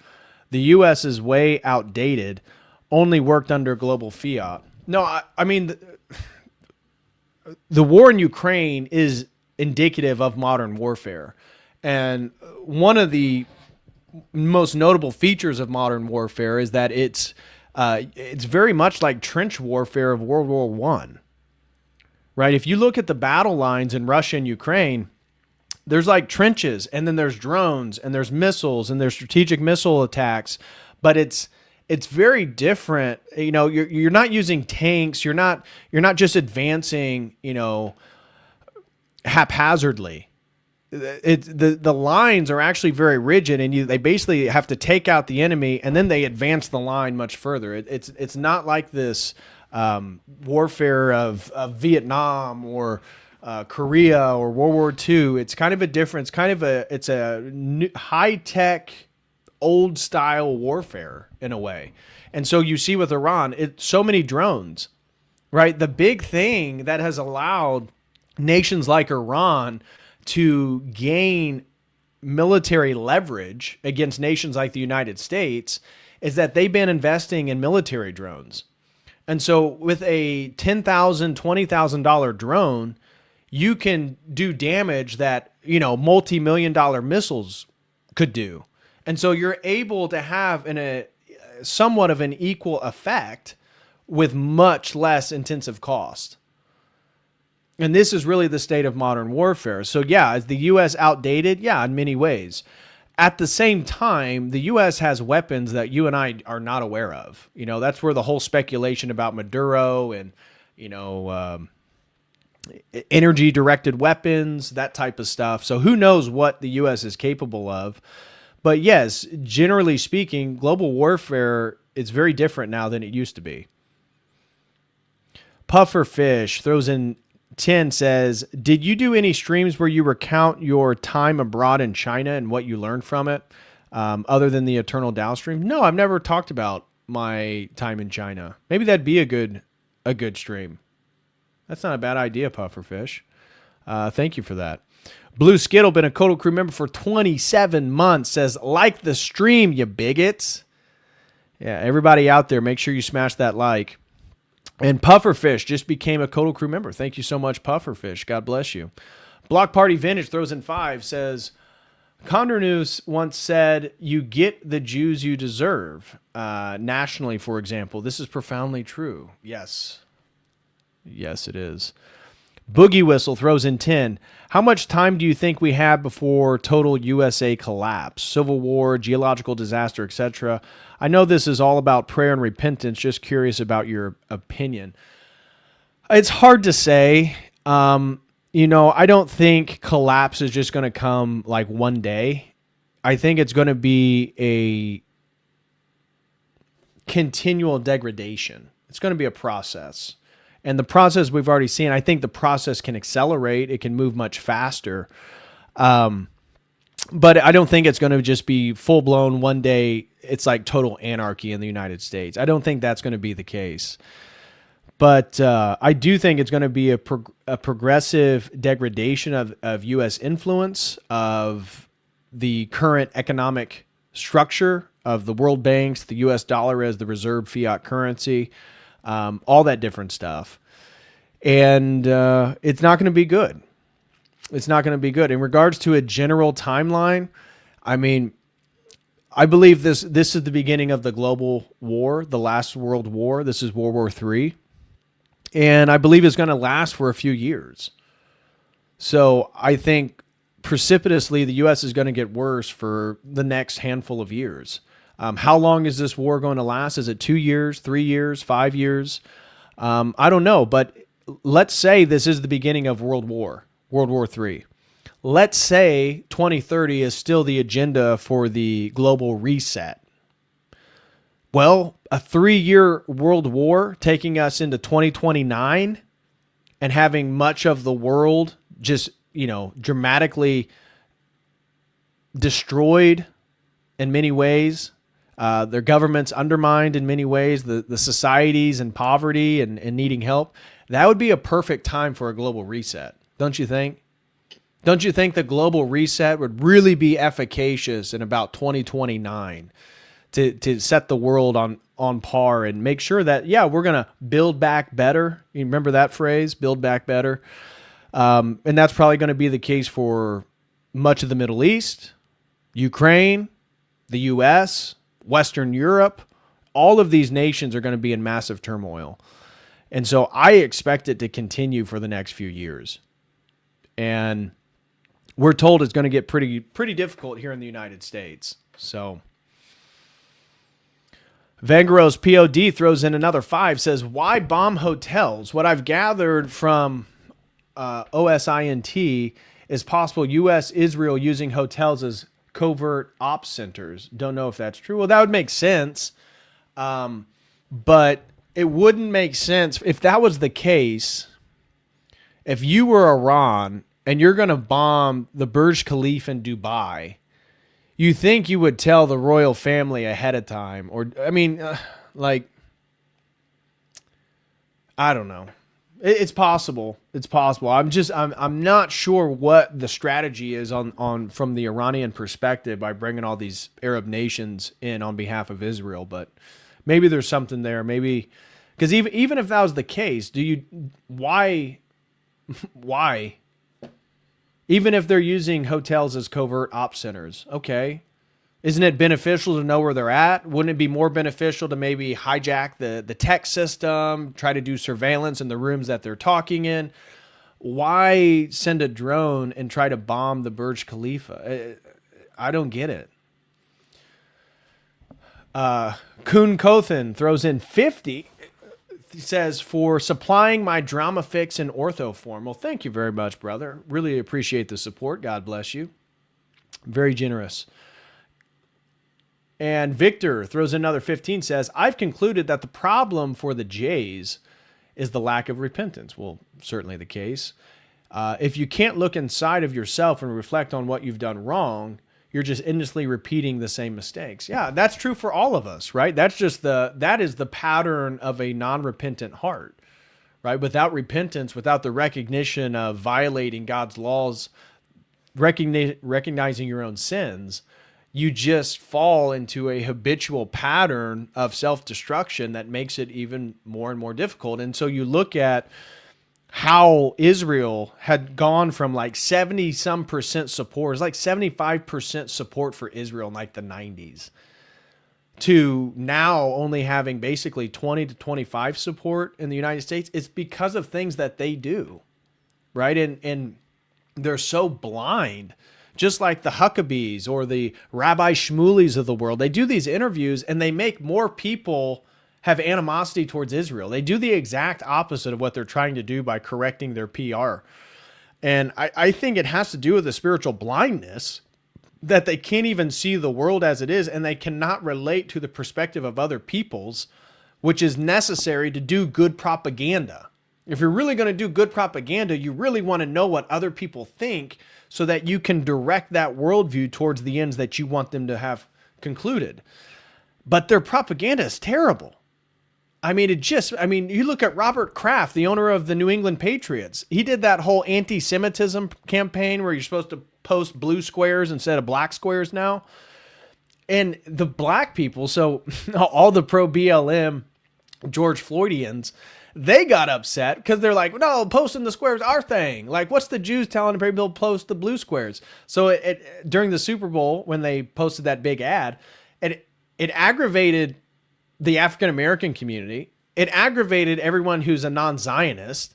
And the only people that found it beneficial are basically arch-Zionists. And so it did the exact opposite. It didn't bring sympathy to Jews because the amount of influence they have in America is just, it's saturated. Everyone knows. Everyone knows now. But they just keep shooting themselves in the foot. They make more and more people hate Israel. It's one of the worst PR campaigns I've ever seen. Victor Ziegler throws another 20, says, also just showing some love to Dr. Crispy Johnson for always moderating. Top G. Yeah, shout out. Can we get dubs in the chat for Dr. Crispy Johnson? Can we get some W's in the chat for Crispy? And D-Rock throws in 5, says, America is about to unleash Jewish space laser. MTG will be vindicated. Yeah. That's how we got Maduro. We used the Jewish space laser. Okay. M. Lasagna throws in 20, says, Islamists often carry out attacks symbolically, specific dates, locations, etc. Not saying it is the reason, but could be why they would target the Burj Khalifa. Maybe. I mean, as the beginning post with Martyr made, it had to do with that the Jews have chosen all the symbolism for the dates of this attack as well. It all relates back to their Jewish calendar. So the Islamicists aren't the only one using symbolism in regards to the implementation of this war. John Newby, shout out to Newby, Logos Academy member, says, Doc, you know I love Trump. This is disappointing. Another reason why we Orthodox look to the saints for admiration. Prots are a sacramentalist system and kiss the boot of Israel. It's true. It's absolutely true. It's absolutely true. And that reminds me, guys, if you would like to join our men's only community, John Newby, world-renowned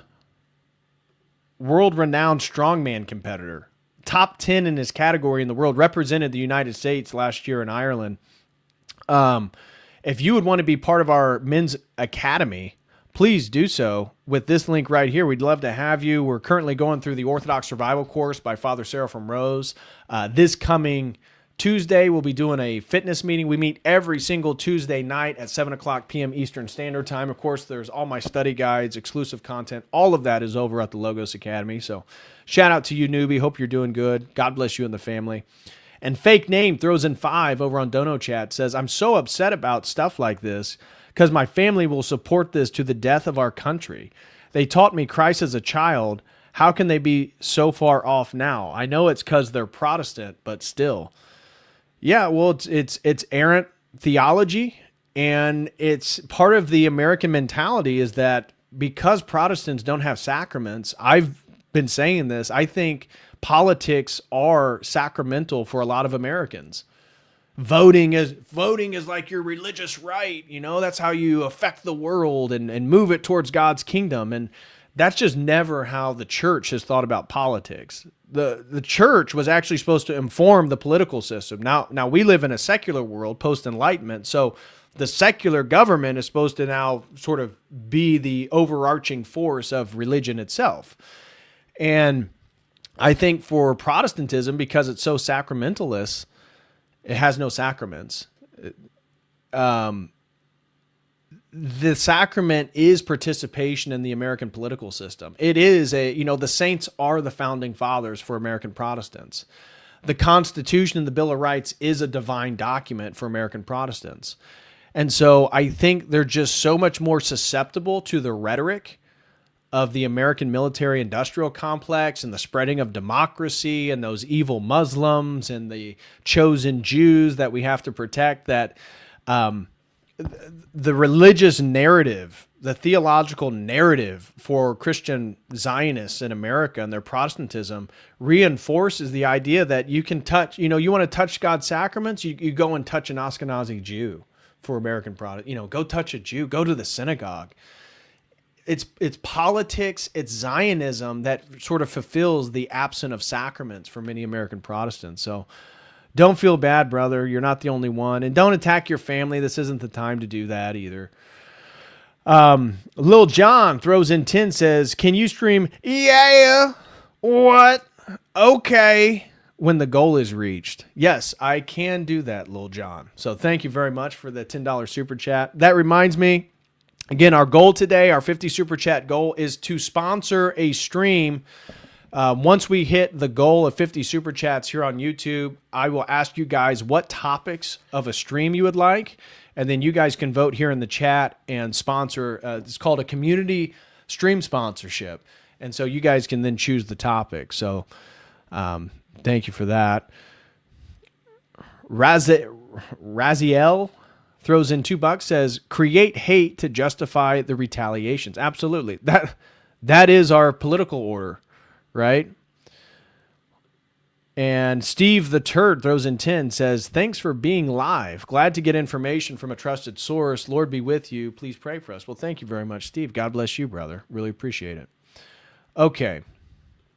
So moving forward, that was Fox News talking about how Saudi Arabia is now officially involved. Here was a close-up of Iranian strike in Dubai at a hotel in the UAE. So this was another hotel strike by Iran, which, again, as I said, it's a little confusing why they're bringing all these Arab nations in on behalf of Israel, but they are.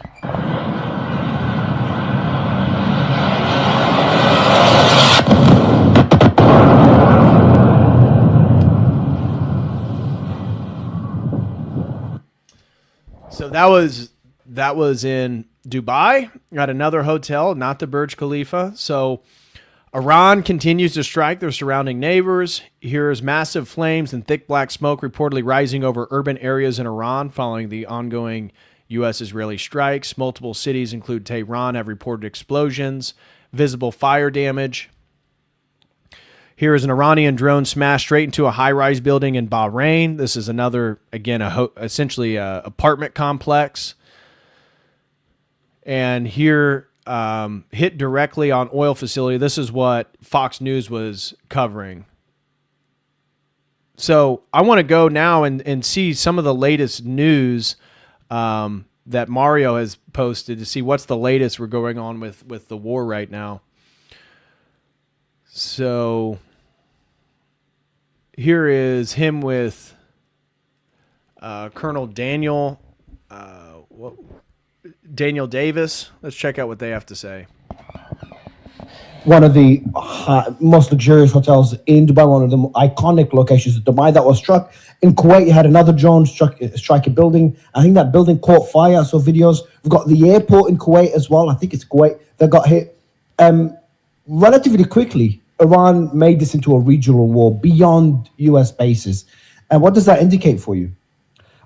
To me, that indicates that they're trying to intentionally put pain on regional actors. I think that they're saying, hey, I'm tired of being the only one that gets hit here. We're going to spread the pain around. I think they were signaling that before this started. I think that a lot of the expectation was, it was mine, I thought they would limit it to military targets, but it looks like they have chosen to say, no, we're going to hit military and civilian targets to make pain, because I think that their intention is to say, hey, listen, if I don't put pressure on any of these governments, no one's going to take any action. So if I'm getting hit, we're all getting hit. And I think that the message is, and I haven't seen this validated, but I can only imagine it's logical that they would say, if people start shooting at us, we'll stop shooting at everybody else too. But until that does, we're going to continue going on, especially because they're being directly threatened by both Benjamin Netanyahu and Trump with regime destruction. They have nothing to lose. So if they think that this might bring some pressure on some external actors to try to bring some of this to an end, it's worth a gamble because they have almost nothing to lose. Yeah, for anyone that's acting surprised why they kind of skipped a lot of the steps on that escalation ladder, they are facing an existential threat to their existence. And we just heard that the Khamenei's compound that had 30 bombs dropped on it. Reports of his son-in-law, his daughter-in-law were killed, his secretary was killed, potentially other family members. Israel saying the supreme leader himself is killed. Iran is saying no, and he's going to be making a TV appearance in a few hours. But when you're threatening the regime's existence, as well as the leaders, what would you expect them to do?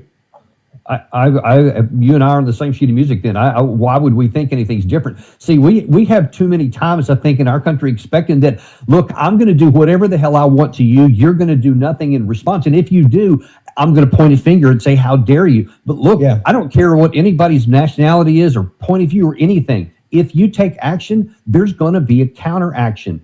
And if you push hard enough, and especially if you don't provide an out to the other side, then the only direction they have is to throw something back in here to do something that on the surface appears to be irrational, but from their perspective, it's like, why would I not do it? So I kind of agree with you on that one. And they've also shut down the Strait of Hormuz. We thought that would take days to get there. They've made that threat multiple times in the 12-day war. Here they've jumped straight to it. Now, have they completely shut it down? Are they asking ships to gain permission? Is it a partial shutdown? How will the U.S. respond? How can they respond? What are American capabilities in preventing a shutdown of the Strait of Hormuz? Maybe that's a better question for you to answer. But it goes back to the point that they've just kind of skipped all the steps and went straight to, the most extreme retaliatory measures that they could inflict on the global economy. Yeah, and I think a lot of people didn't think they would do that because I heard so many people talking ahead of this, that a lot of experts here in the United States, they say, well, they won't do that because they'd be cutting their own throat. They've got to have that thing open for their own income. And I keep going back to that same point. Their income does no good if their leaders are dead, if their regime is destroyed. So you literally give them no choice but to do something that has global impact. If they're striking these targets here against other Arab governments in the region, and especially civilian targets here, it makes only more sense and logic that they're going to do something that's going to cause pain elsewhere, whether it's in China, India, Brazil, Russia, South America, Europe, United States. They want to cause as much pain as possible to bring the focus back onto Benjamin Netanyahu and Donald Trump personally. They want people to say, listen, this is causing all of us trouble here, and there was no need for this war. I don't care what words are being used. It may work on some of the supporters of the United States and of Israel on their domestic countries. Nobody else is fooled by this. Everybody knows that this was a war of choice because Israel doesn't like Iran. I mean, it gets down to that simplistic. But other countries, they may roll their eyes when they see this if you're launching some strikes here, where, or even the 12-day war. But the minute it starts involving the global economy and their country could pay a price for that, then I think that there's a legitimate shot that the Iranian position may work, that there's going to be other governments start to put pressure on those two not to have any problems. And then look at Europe. Don't have to look too much further than that. They're already on a lot of trouble because of the energy situation coming from Russia. Yeah. And then now if you want to add on to it, that could be a pressure from the inside here. Yeah, which demonstrates that Europe is in one of the worst positions, right? NATO is weak. They can't actually defend themselves militarily versus China, Russia. I mean, the idea that NATO could win a war against Russia, I mean, come on. So Europe is in a terrible place. They have domestic turmoil due to the mass Muslim immigrants that they brought into all their major countries. They have a weak military. And then because the pipeline got destroyed by the U.S. at the beginning of the Ukrainian conflict, Germany, their energy rates are already skyrocketing, right? My wife is from Germany. I remember they were talking about energy rates. I know Greece, their energy rates have gone up. Now with this, I mean, my God, Europe has no leverage, just no leverage. It's amazing. I mean, look at just from the perspective of history, how powerful Europe in general was 200 years ago, right? Let's look at 1826. 1826 Europe, in 200 years, Europe together isn't even a superpower. I mean, I guess they are in a way, but I mean, China's stronger than all of Europe. I would argue Russia's stronger than all of Europe. I mean, who knows the capabilities of Iran, but Europe's in a pretty tough place right now. That's just a fact.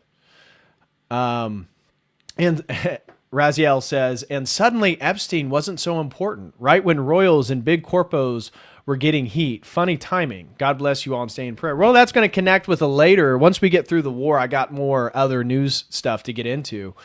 And we'll see. Lutnick lied about his whole Epstein stuff, and then he got pressure put on him. Howard Lutnick, just what was it, a few days ago in a interview where Trump, he was taking questions from the media, and they were like, well, and then Howard Lutnick's literally standing behind him, Secretary of Commerce, and brings up the fact that he lied about his relationship with Epstein, and Howard's just laughing, ha ha ha. Well, it's like serious. There's a lot of Republicans that are calling for Lutnick to resign. So, yes, it is very convenient. Very convenient. All the Epstein stuff is now out of the news, but it's crazy. I mean, I don't think it was just a bait and switch. The problem was with Epstein, so now we got to start a war. The war was already ongoing. I mean, they've been moving logistically military forces to the Middle East for months at this point. So it's been building up for sure. Mudworks throws in 10. Shout out to Mudworks. He says, I think an understated factor in the talk of global reset is the boomer die-off. They own trillions in cash and physical assets in the U.S. alone. In the next 5 to 10 years, all that money will become available. Yeah. And if they make sure economically you and I can't buy their houses or their assets, who do you think's going to buy them? The same power players. BlackRock, Blackstreet, it's going to be the same Vanguard. It's the same people. It's the same power players. It's the same global elite. So yeah, the boomer die-off is only beneficial to the global elite because they already want less people and they want less people to own stuff. And so that's the irony, is that the boomers are contributing to the empire that the people who want them dead the most are trying to build. The ultimate irony. Mudworks throws another 5. He said, to clarify my previous chat, the assets and money becomes available. Yeah, exactly. To BlackRock, Israel, Google, governments, banks, states, anyone but their children. Exactly. Exactly, Mudworks. No, I picked up on what you were putting down immediately. That's exactly the case. And KLW329 throws in 10, says, I suspect that the strikes against the Arab nations are to halt all economic/energy supply from that region. Yeah, that would make sense. And, Colonel David or Daniel Davis, he was saying that it's a way for the region to feel the same force that they're feeling. I mean, I get that, and I even get the halting of the economics and energy supply from that region. And maybe that's why the Burj Khalifa, because Dubai is a tourist country, right? They make their money through the 1% of the world going there and, getting an apartment or a house and contributing to the wealth of Dubai. So maybe hitting them with tourism is part of the goal, attacking the international airport in Kuwait. But it just seems like you would want to, if that was the case, you would want to attack Israel right away, get them on the back foot, and then destabilize maybe the economics of the region. I don't know. I'm not sure what the game plan is. I'm just having trouble on understanding why you wouldn't destabilize Israel first and then the surrounding nations. But maybe there's a lot of thought behind this. I'm not sure. And Nathaniel throws in 10, says, until we see Turkey attack Greece or close the Bosphorus, I think we should maintain healthy skepticism as to whether this is fulfilling prophecy. Either way, I pray St. Paisios is praying for us. Well, it's fulfilling prophecy because it's the beginning of the world war. And all the sides that the saints and the elders have told us are lined up. So, yeah, and until we see Turkey attack Greece and the Bosphorus get closed, I mean, that could happen at any point now. We already see it, and that's why, I am totally with you about being skeptical and cautious. But if you follow Metropolitan Neophytos of Morphu, who was under, St. Porphyrios and St. Paisios and Elder Ephraim and many other saints of the Holy Mountain, he's saying that this is the beginning of the world war. So the closing of the Bosphorus Straits and Turkey attacking Greece, these are just later dominoes that we are going to see unfold as the timeline continues to roll forward. So those are my thoughts. But yeah, do have skepticism. Don't take anything I say. Orthodox don't predict dates and times and stuff like that. So do be skeptical for sure. I'm surprised. This says, I'm in Dubai, and this is the first time I get this warning, my phone emergency alarm ringing, and it just got reports of 4 explosions in Dubai. I'm still home conducting live interviews since the morning. The IDF, so this is 3 minutes ago, says it eliminated several key figures in recent attacks, including Amir Ali Hadzeda, the IRGC Aerospace Force commander. The IDF claims Ali Shamkhani, the head of armed forces and general staff, has been killed. Hussein Salami, deputy of security and law enforcement, Ministry of the Interior, has been killed. Hassan Jalafi, Air Defense Force commander. Moshin Fakhrizadeh, head of SP&D. And Khatam Al-Anbiya, intelligence chief. If confirmed, this is historic decapitation of Iran's military leadership. Source is the IDF and the Spectre Index. So, again, we're not sure. This was an update 9 minutes ago. Iran state media reports Khamenei is steadfast and firm in commanding the field. Still no video, still no photo, still no proof of life. Just words from the state agencies controlled by the same IRGC that just took over the country. The regime needs every hour it can to buy right now. So, potentially, the Ayatollah is dead. We're not sure, but potentially, too, according to the IDF, their entire military, or many of the military brass, has been eliminated. Emergency alert going out on every iPhone or every phone in Abu Dhabi and Dubai right now. Potential missile threat. Seek immediate shelter. Stay away from windows, doors, and open areas from the Minister of the Interior. The UAE has never sent an alert like this before. That fact alone tells you everything about what's going on tonight.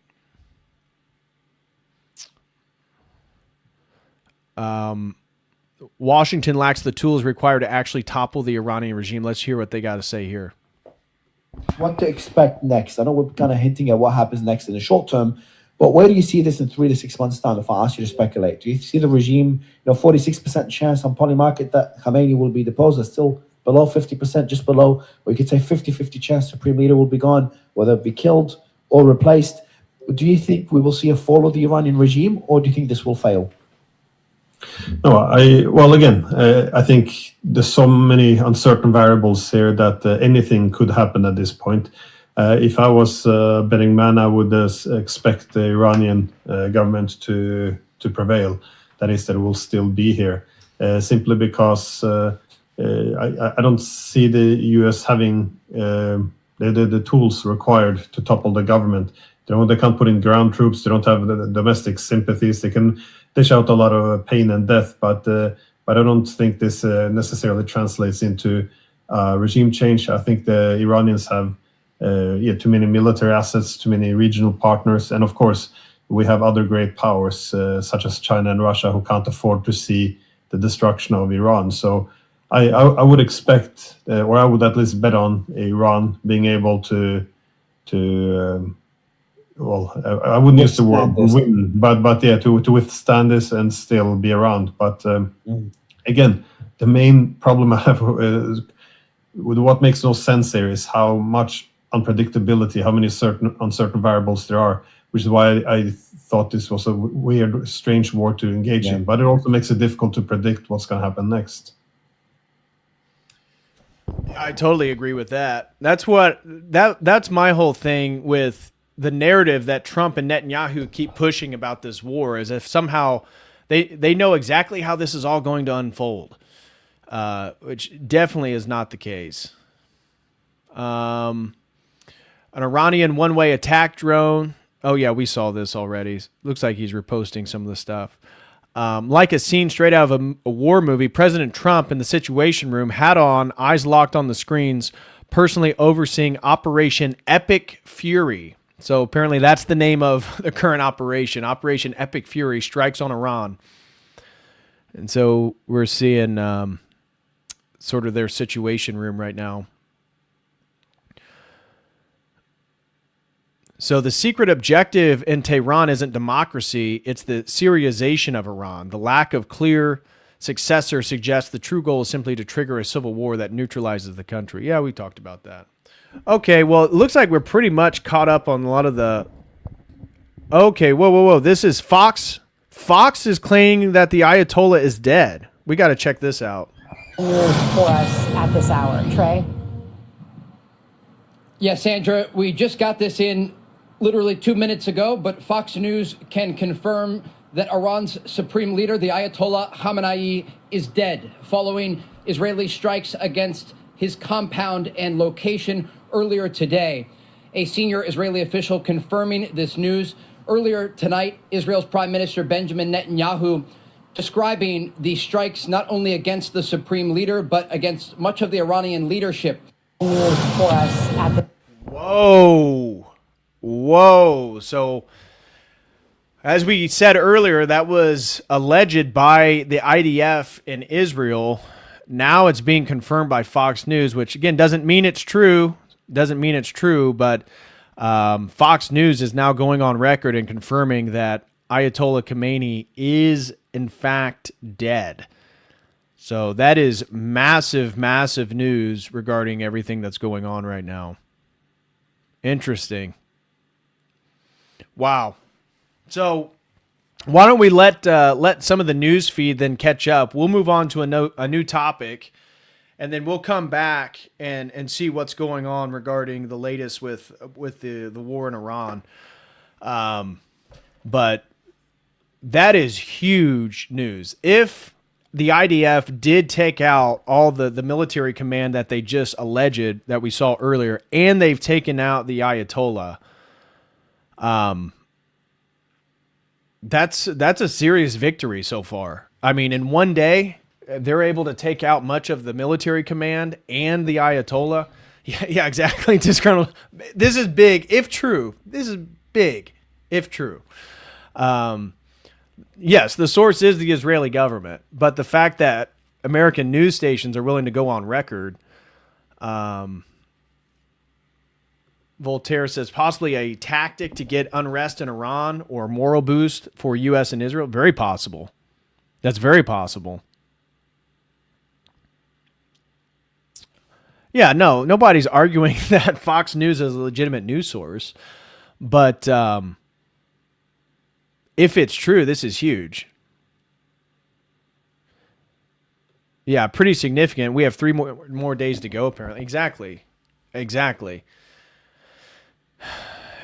Epic Fury sounds like a Gen Z speech. Next U.S. Operation Generational Run. Yeah. Actually, I actually saw a breaking report, Christ is King philosophy, and it said the next operation was called Boom Boom Maxing. That's what Trump labeled it as. He said after Operation Fury, it was Operation Boom Boom Maxing. So, yeah, I think they are taking and adopting the lingua of the Gen Z.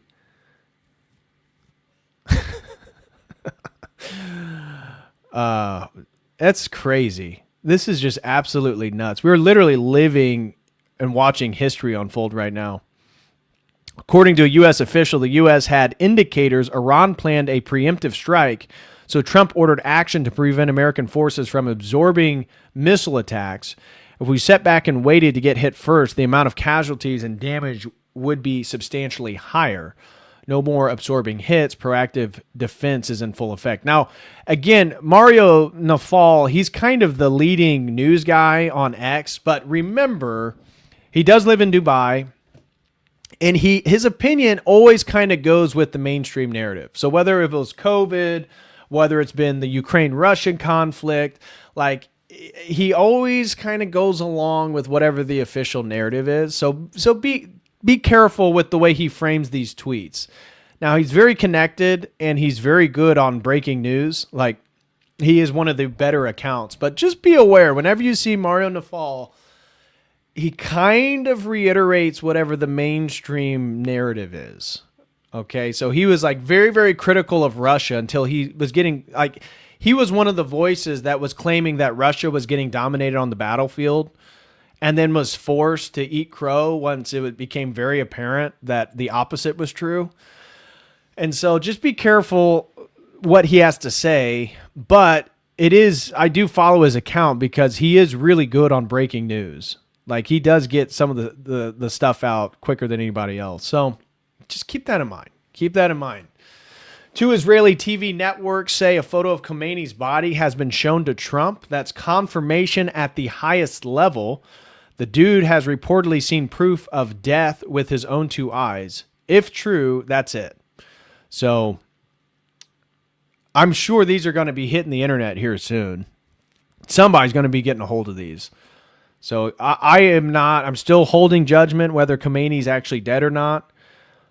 But big if true. Very big if true. Let's see if there's anything new. Let's refresh real quick. Again, I got a whole nother series of tabs of new stuff I wanted to get into, so maybe we'll come back. Iranian missiles begin to hit Tel Aviv. Here we go. And the Israelis. I think that's what the calculation now is. Regime preservation. Could you get a more pragmatic figure presiding over this regime? Sure. Aaron, I just want to break in for a moment because we're looking at live pictures in the air over Tel Aviv. And the Israelis. I think that.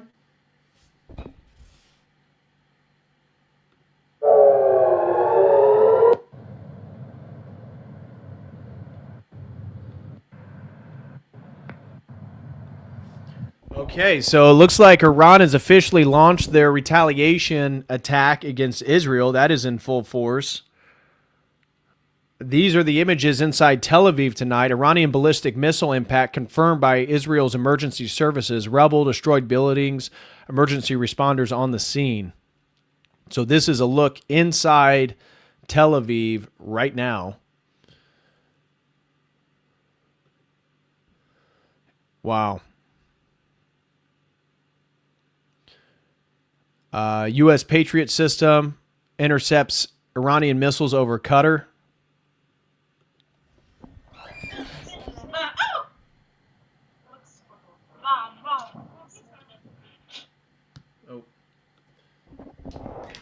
Wow. All right. So this is rapidly unfolding as we speak right now.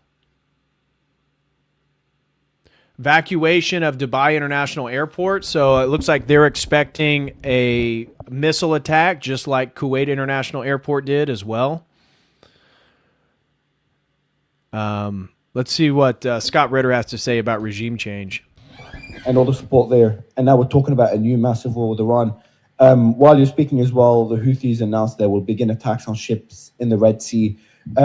Is there certain, I know it sounds like a silly question now, but is there certain red lines? You know, in every war, there's like, if you do this, we do that. So is there anything specific that if the US crosses that line, we might see Iran strike Gulf nations, Dubai, the UAE, Saudi, oil fields, beyond military bases, beyond US military bases? So I feel like there's an escalation ladder on the Iranian side where we strike Israel, the Houthis attack ships in the Red Sea, then we start striking US bases, then we might start striking Gulf interests in the region, including oil fields, and then the last line that Iran could cross, the biggest escalation that they could achieve is trying to close the Strait of Hormuz, which would cripple their economy, but also cripple the global economy. So is there a certain tit for tat that we could see in this war? Again, I just have to go with what the Iranians said, that this isn't going to be a, sequential escalation. This is an existential fight. It began now. All the statements coming from the Ministry of Defense is, it's on. The game is on. And so therefore now the Iranians will operate on their timetable. They have a plan. That's what no plan survives initial contact with the enemy. Our plan has already failed. We didn't achieve regime change. So now, and then the other thing, because the decapitation strike did not achieve, it did not eliminate the targets that were targeted. We did see the 12-day war was a lot faster. We would get names within the first few hours. We're getting names of people that were hit, and most of them were killed. In this case, Iran seems to be a lot more prepared. So the decapitation strike did not succeed like we saw in the 12-day war, and that will slow whatever plan the US and Israel have. Well, because if again, I'm just reading into the president's statements and the statements by the Mossad that have come out. Regime change is predicated upon the ability of the Iranian people to rise up and remove the regime from power. One of the ways that we wanted to facilitate that is to eliminate the authority of the regime by killing the leadership and then suppressing the security forces that would respond. Do we see in Tehran right now, are you seeing 1 million people out in the streets waving the banner of the monarchy saying Khomeini must die, Khomeini must go? Nope. Yeah. Could we see a rally around the flag? Could we see the complete opposite? Remember the 12-day war, everyone thought we'd see a regime change, then people on the streets. And even people that did not like the regime rallied behind the regime against 100%. So we could see the opposite of what we saw in January. We're going to see the entire Iranian nation rally behind the nation of Iran, which is defined by the Islamic Republic. This regime change fantasy has failed and will fail. And so now the Iranians are going to wage the war they need to wage. They didn't start this. I just want people to understand that too. They didn't start this. They were working actively to find, as you said, they were putting solutions on the table that would have resolved this nuclear issue altogether. But this was never about the nuclear program. This was never about anything other than regime change. Fact. Yeah, it's going to be interesting to see how successful, because this is really going to call into question this whole narrative in the West about the Persian people, the Iranians, not supporting the Ayatollah. If the Ayatollah is dead, yes, somebody said he's an 87-year-old man. This isn't a game changer. It's a game changer in what it represents to the theocratic structure in Iran. Right? What we're being told in the West, and there is reason to believe, is that there's like this massive rising of Christian sentiments in Iran. Right? You have to realize Iran are Persians. Islam is not native to them. Islam is an Arab conquest of the Persians. They were forcibly converted to Islam. These are not Arab Muslims. And so because they were forced to convert, there is this sense within the Iranian people that to reclaim their national identity, they may need to move beyond Islam, or return back. There's groups that support going back to Zoroastrianism, and we're told that there's a massive underground movement towards like conversions towards Christianity in Iran. Now, we don't know if that's the case. That's the Western narrative. Then they had these protesters in the last month. We know that we're backed by Mossad, and Mossad and the CIA were instrumental in getting those protests to emerge to create civil unrest. So we're told that if the Ayatollah is taken out, if the military command's taken out, that the people are just going to step up and they're going to overthrow the government. Well, we're going to find out if that's the case or not. At least that's the Western narrative. That's the way the U.S., Israel, Europe has often portrayed Iran and the regime right now. So we're going to find out if that's actually the case or not. Because if they're not going to take up arms and overthrow their government, well, then it shows that they actually do have some fidelity to them.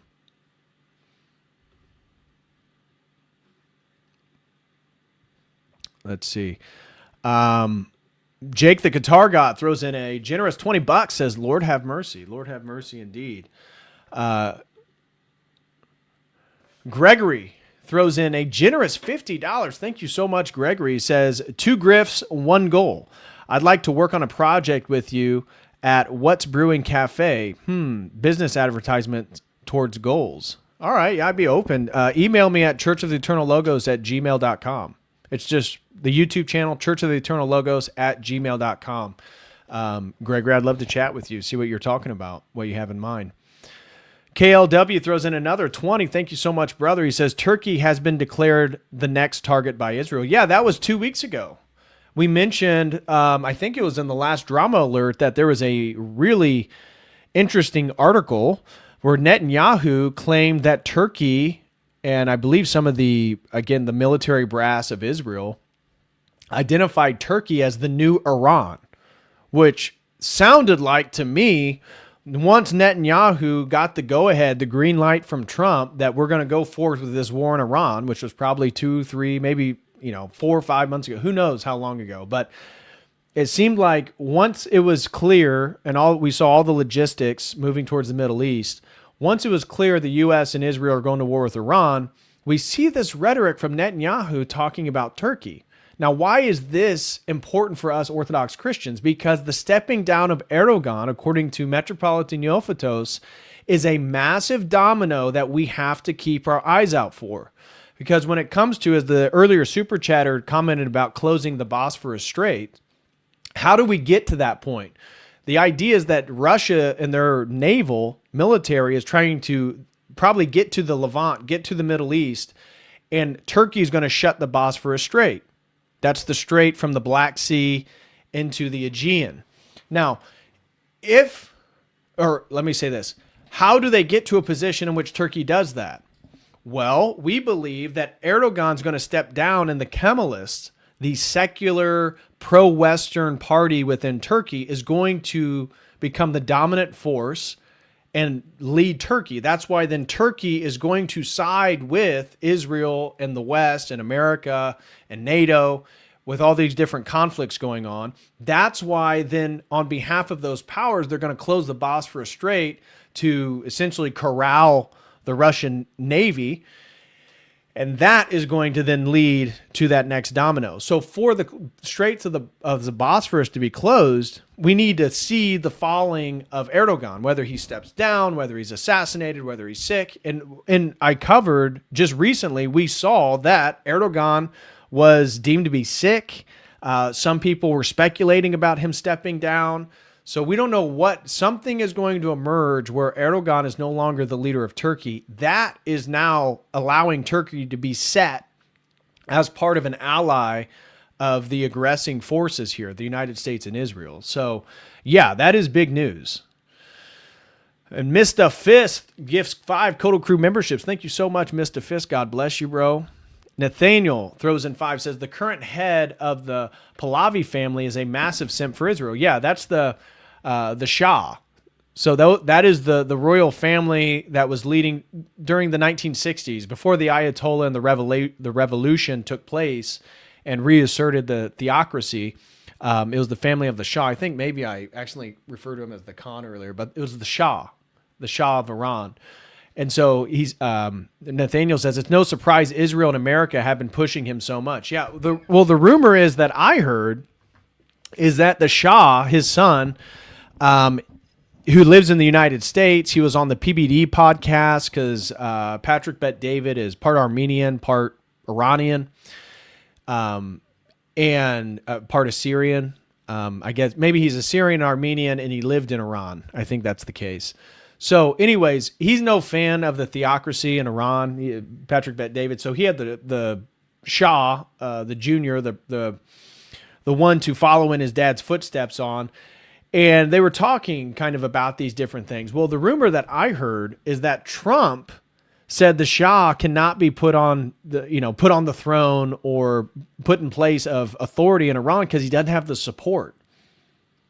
And so that whole plan, Nathaniel, may backfire. There's no doubt that he is the head of the Pahlavi family. He's a massive Zionist. He's a Western shill. But if he doesn't have the support of the Iranian people, reinserting him into power may be pretty difficult. So that was the rumor that Trump actually wasn't in favor of putting him there. He thought it was going to cause more problems than good. So who knows if that's the case? That was one of the rumors that I heard. Josiah Elleron throws in 10, says, thanks for running this, bro. I haven't looked at any mainline conservative voices on this. I was waiting for you and Jay. Well, I appreciate it, Josiah. God bless you, brother. Thank you for being here. Yeah, I mean, a lot of this stuff is breaking right now as we're going through the drama alert. So, news is unfolding. Potentially the Ayatollah is already dead. Much of the military command for Iran is apparently assassinated, according to the IDF. So, yeah, things are moving pretty fast. And Mr. Fist throws in 10, says, 20 minutes, 10 supers to go. Come on, you poors, pay your tithes. Exactly, guys. 10 more super chats, and you guys can choose the next community-sponsored stream. That is the goal for today. And let me just check the dono chat before we move on.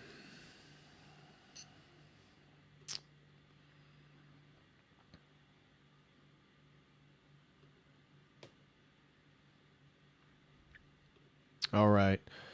Oh, and Austin DeTulio throws in 10, says, great stuff, DPH. Thank you very much, Austin. God bless you, brother. Okay, so let's come back to the Iran war. There's so much other stuff I was wanting to cover with you guys. And so why don't we let some breaking news build up and then we can come back and look at stuff. Trump held calls with the leaders of the UK, Kuwait, Turkey amid ongoing U.S.-Israel strikes on Iran, coordinating responses and regional security. Western defense shield collapse against Iranian precision, with reports of an NSA base in Bahrain being struck. Scott highlights the failure of Western missile defense system like THAAD and Arrow. Okay. So here's, it looks like Dubai International Airport has been struck. This is according to Mario 2 minutes ago. So just like Kuwait, looks like their airport has also been struck. All right, let's come back to the war in Iran. We got more drama to get into, guys. There's been so much going on. Thank you very much, Vigo, for the $2 super chat. God bless you. Okay, so the next series of things that I want to get into is, if you didn't see, guys, Rachel, our sister, was on the Joe Rogan podcast, and your boy got a shout out. So I was telling you guys that I went to Texas, and what I went there to work on was actually the new debate course for Debate University. So I did the first one with Andrew, and that was on just general tactics for debate, and then this one was specifically on feminism. So I was going to play the little section where your boy got a shout out on the Joe Rogan podcast by course over at Debate University. So check it out. If you guys are interested, go get it.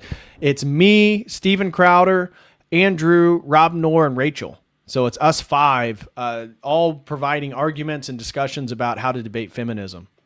Contributing to the GDP. Yes. Yeah. That whole myth of women's unpaid labor. I'm glad you brought that up. I just finished a huge project that I'm working on with Andrew, my my excellent, handsome husband, and Stephen Crowder, Dr. David Patrick Harry, and Rob Knorr, who's a champion debater. We put together a feminist debate course that's coming out really soon. I think this week. I think it drops this week. And we go over all these myths and debunk them, and we show people and demonstrate like how to debate this feminism thing, because it's a leviathan, it's a beast. If you take it on, like, one of the reasons I'm out here doing it is because when men try to argue against feminism or feminists, they immediately get slapped with, you're a misogynist, you hate women, you're an incel, all the tropes. You have a small dick, what are you, gay? Like, just all the insults, right? Well, when I sit in front of them and make those arguments, you can't really just get away with that. You have to contend with them because I'm a woman. Right. I mean, you could try to insult me, but it's not going to land the same as when you do that to a man. So our sister was on Joe Rogan, incredible, both Andrew and Rachel. Now I've done appearances and interviews on the Joe Rogan podcast. She did a great job. It's a great podcast.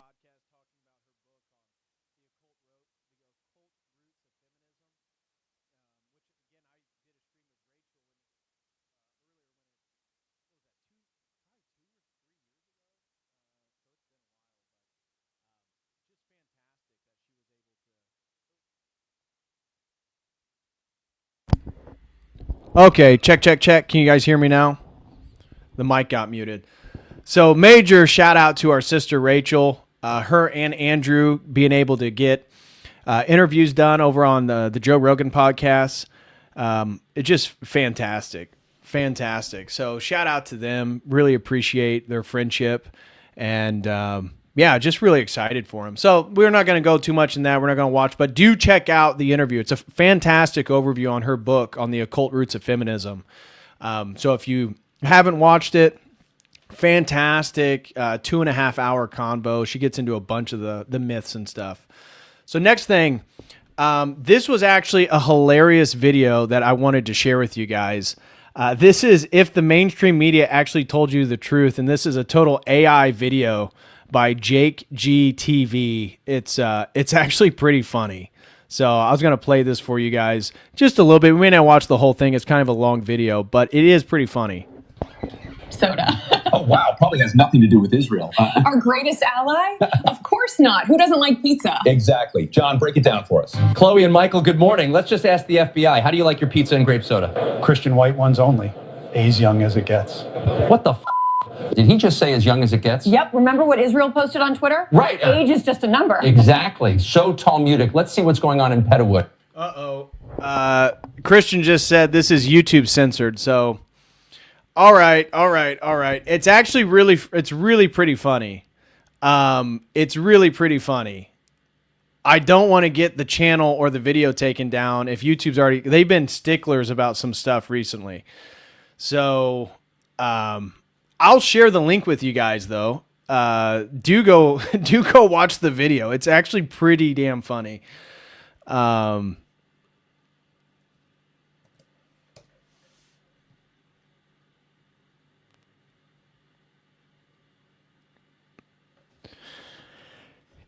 Yeah, I saw the one of BB giving it to Trump. I saw that one too. Okay, well, we're not going to watch this one. YouTube's already censored this video. I don't want to get us in any trouble or anything. So we'll move on. The big story. So when we're talking about the war with Iran, we have to realize that the war in Ukraine just ramped up to a new level. Okay, I was mentioning this in the opening that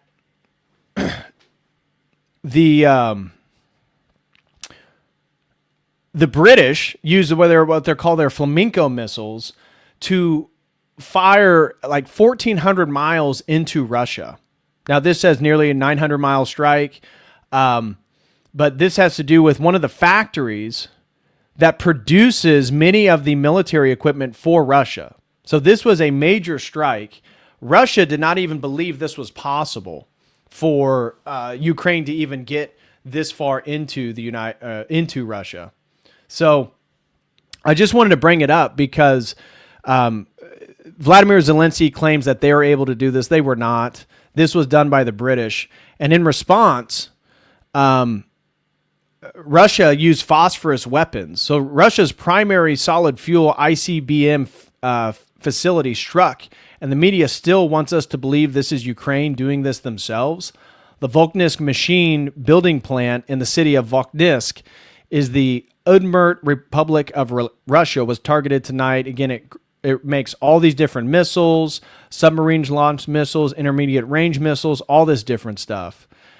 And in response, we see this. Russia just hit Ukraine with phosphorus bombs in an FAB 1500. Phosphorus burns through everything it touches. It's actually banned. And the FAB 1500 is a 1,500 kilogram guided glide bomb, one of the largest conventional bombs in Russia's arsenal. They use both on the same day, today. So things are really ramping up regarding the Russian conflict in Ukraine. And the other thing that happened that I think is really newsworthy is Tyler Oliveira. So we've been talking about some of the fraud that is going on in regards to the Somalis in Minnesota. We've talked about that at length. Well, did you guys know Tyler Oliveira, he just uncovered the exact same thing is happening with Jewish communities in the United States, both in New York City and in New Jersey. So I want to show you how some of this fallout, because it led to YouTube actually deleting his YouTube channel, which was restored due to public outcry. But this was a little bit about what it's about right here. Check this. This is Curious Joel, a village of 44,000 Hasidic Jews in upstate New York that primarily speak Yiddish, have an average of 7 kids per family, rely heavily on state assistance and welfare programs like Medicare, SNAP, housing assistance, and tax credits from their many kids. How many kids do most people have out here? 17, 18. How do they afford 17, 18 kids? They are proud to do what the Torah says, that you need to be multiple and fruitful. Wow, how do people afford to have like 10 kids out here? The community is based on this. So is it wealthy members of the community give charity? Yes, mostly. I don't talk to suspicious person. How am I suspicious? Do you study Torah? You work for Hamas? What do you do for work? Nothing. How do you make money? My wife. Your wife? I'm doing home care. Brokerage and construction. Are most people on Medicaid, SNAP? Yeah, he really looked like he works on a construction crew. I don't know. I can't speak for other people. What about you? I'm not going to tell about myself. The one thing I am curious about, though, is the welfare use. Are you on welfare? No. The Jewish people, just in case, Joe, their taxes covers everything that we take back. They pay a lot of property tax. Do you know anyone on welfare here? I won't comment on that question. Come on. No. Why not? No. What do you guys do for work here? You guys have like businesses, work a job, study Torah? I have a job. What do you do? I'm in sales. What do you sell? Food. Okay, what food do you sell? Chocolates. What? I feel like I'm getting bamboozled right here. Excuse me, you guys take EBT? We do. What percentage of people would you say use EBT for their groceries here? 100%. 100%? What percentage would you say? 35%. A little bit difficult to conclude what to take away from that. Let's pop in here and say shalom. Synagogue? Okay. Lots of people praying. I'm not sure the schedule exactly, but 9 o'clock sharp, they're not at work. Question for you. What do most men do for work here? Can you give me some ideas? Oh. I'm just asking Hasidic Jews out here. What do you mean? Do people here survive off of welfare? BT? There is a percent, like all of the communities. You have 8 kids. You can also get benefits. It's 2:59. Why aren't people at work? These are all teenagers. How old are you? I'm 21. You gotta wonder what these people do for employment. So if you want to talk about Sharia law and people living in a theocratic ethnic enclave, look no further. Curious Joel is an example of only Jews living here, and a lot of them are tapping into welfare benefits. Now, that was his exposure of the community in New York.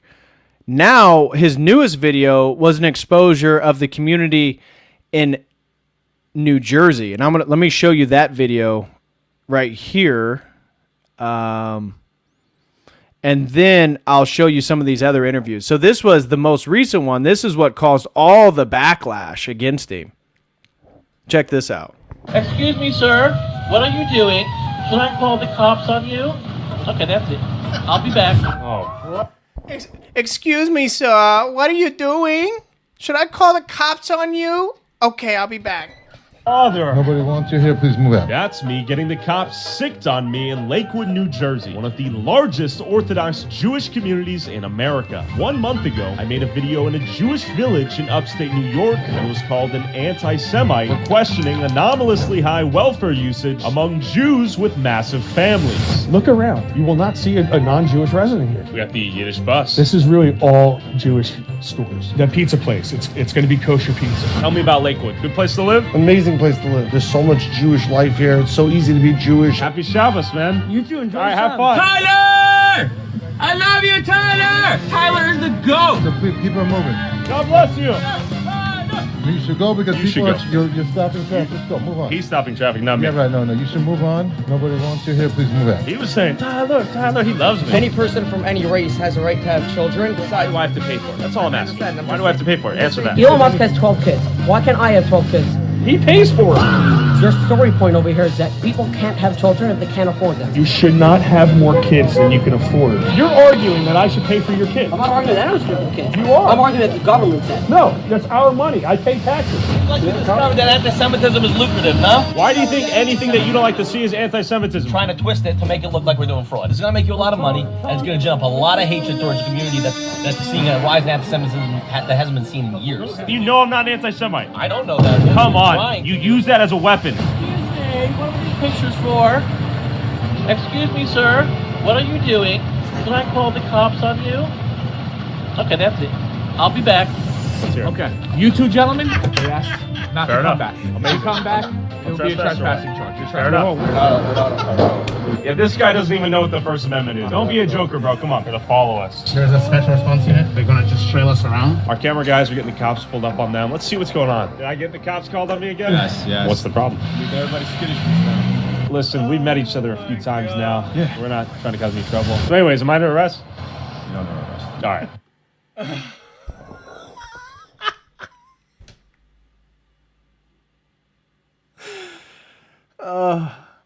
The Jewish guy in the minivan with the little girl. Excuse me, what are you doing? Should I call the police? Okay, I'll be back. It's just so stereotypical. It's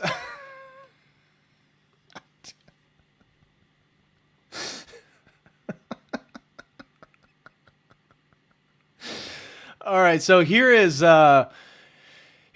from the larger video. Again, the video is like over an hour long, so I'm not going to show you the whole video. I'll just trying to find clips on X.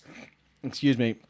And here's one in which Tyler is talking with a Hasidic Jew, talking about the distinction. So that they keep arguing that, well, they're on resources because they have so many kids, and that, you know, Tyler being a Christian, then he should be okay with this because you're supposed to be fruitful and multiply. And he's saying, well, Amish do the exact same thing. They have tons of kids, but the government and taxpayers don't pay for them.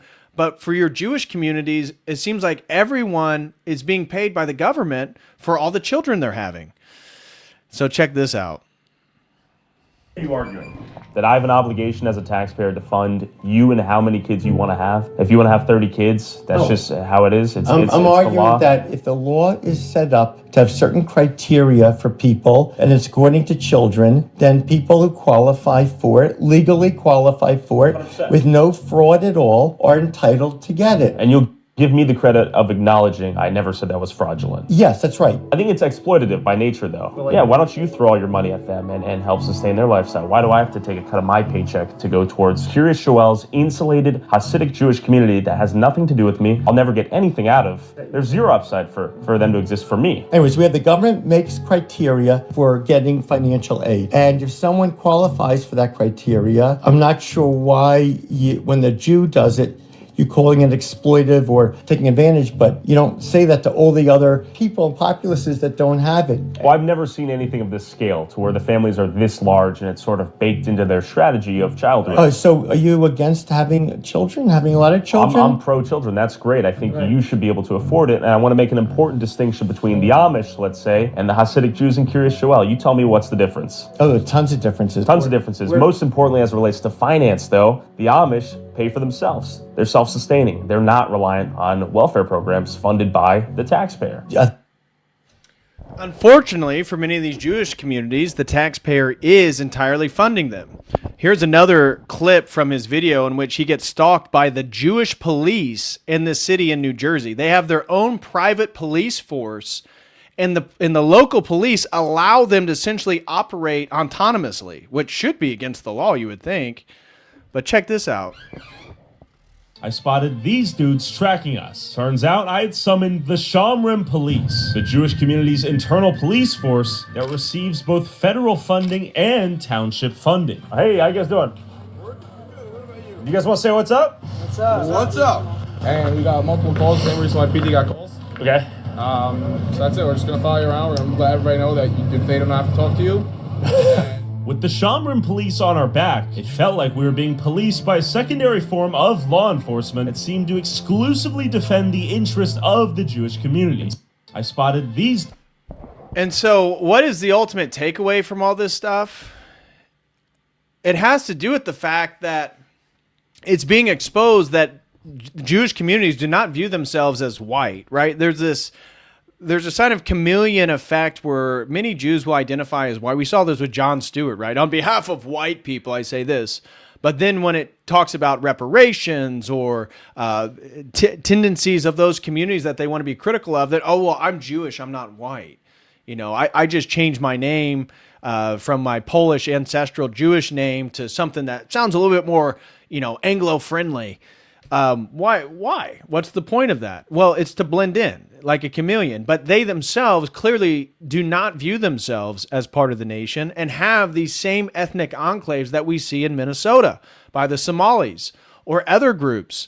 And so I think the reason why YouTube then had to crack down on this so hard and really dispel people promoting it on YouTube, and again, through the public outcry, they had to restore his channel, is because this demonstrates a fact that nobody wants to talk about how Jews are exploiting the U.S. system just as much as anybody else.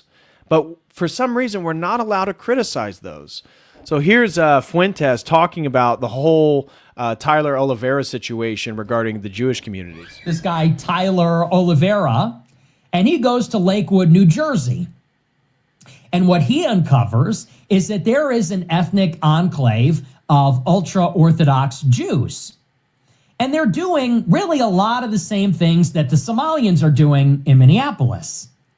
And in the exact same way that there are Muslim Africans in Minneapolis who have set up this enclave and are leeching off the public dole, you have almost the mirror image of ultra-Orthodox Ashkenazi Jews on the East Coast in Lakewood. They're doing the same thing. They have set up an ethnic enclave. They're stealing money. People say in this town that they operate like the mafia. It's like organized crime. So this guy, Tyler Oliveira, does the big expose on the Jews. Does he get promoted by Elon Musk and Carrie Lake, libs of TikTok? No. No, there is no huge social media boost for him. He's not getting offered a job and a contract, and he's not at the State of the Union. You know what his grand prize was for exposing the fraud of the ultra-Orthodox Jews? He got banned on Patreon. That was his grand prize. So you're Nick Shirley. You go to the African, black, brown Muslims, and you go and expose the fraud. Hey, kid, job well done. Would you like a golden ticket? You're going to Hollywood. Come to the State of the Union. I think this kid is going places. You're really something. You know that? Tyler Oliveira, the Jews in New Jersey, crickets. Actually, you're banned also. You can't make money in this town. You'll never work in this business again. You're out of here. This is a lie. It's an anti-Semitic lie. It's the oldest form of hatred. That you're just jealous. Now, it gets even better. So we're all aware of the situation. It gets even better. So Tyler Oliveira, he gets banned on Patreon. He posts another video the day after, 70-minute expose. It's on YouTube. You should check it out. Nick Shirley replies to his tweet and goes, yes, this is the tweet. Nick Shirley says, expose them all. Big mistake. And now all of his replies are being absolutely bombarded by his former friends, by Jews like Laura Loomer and a bunch of others. Not like this. Not like this, Nick Shirley. Oy vey, you're ruining all the goodwill that you had. You're making a big mistake. You're going down the Groiper rabbit hole. Literally 500 replies on this reply. And you go, wait a second, so what happened? I thought we were against fraud. I thought we were against ethnic enclaves. I thought we were scapegoating a minority group. Wait, but not like that. No, you can't do it like that. When it comes to, let's be fair, let's be perfectly honest. When it comes to African Somali Muslims, everything is tolerated. Fuck them and their religion and their shithole country. They're criminals and they're low IQ and they're scum and we got to deport them all and that ain't America. And good on you for exposing the fraud. Expose everything. When another guy does the exact same thing to the Jews, oh, this is another Holocaust. This is fake news. Expose them all. But think about the Holocaust. What about October 7th? It could not be more obvious, the double standard. And I don't say this, by the way. I don't say this to white knight for the Somalis. That's not what I'm saying. What I am saying is, think about how that issue is being used. The issue of Somali scammers is being used. It's a valid issue. It's a legitimate issue, but it is being used by a certain interest group to deflect and distract from another issue. How do we know that? Because it's not really about the fraud at all. If it was about the fraud, why would they not want to expose Lakewood, New Jersey? It's about fraud, isn't it? Well, maybe not. They want to expose the fraud of the Somalis, and yeah, God bless. But then when somebody else wants to expose the fraud of the ultra-Orthodox Jews, oh, now we don't want to hear it anymore. Interesting. So if it's not about fraud, what is it really about? And they say, well, it's about this alien culture. They are refugees. They don't like America. They have this foreign culture. Well, can't the exact same thing be said about ultra-Orthodox Jews? They don't even speak English. They speak Yiddish. That's not our culture. They're wearing giant hats from the shtetl.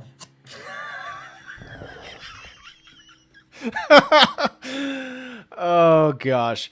Yeah, I'm not the biggest Fuentes fan, but he's spot on here. He's absolutely spot on, and it highlights this immense contradiction and hypocrisy in the United States is that we are allowed, you can see that the powers that be allow us to criticize anything regarding Islam, right? The imams in Dearborn, Michigan, the takeover of various cities in Michigan, the Somali takeover in Minneapolis. But whenever that criticism begins to be leveled at Jewish communities in America doing the exact same fraud that the Somalis are doing, oy vey, everything has to be shut down. Watch the anti-Semitism. Cool it, pal. So, anyways, that's what I had to say about that topic. And here, this was actually another one from that. I'm sorry, this was another video I wanted to add to it. This is from the 70-minute video talking about how the Jews shut down funding for the local public schools and redirected those funds toward their private schools.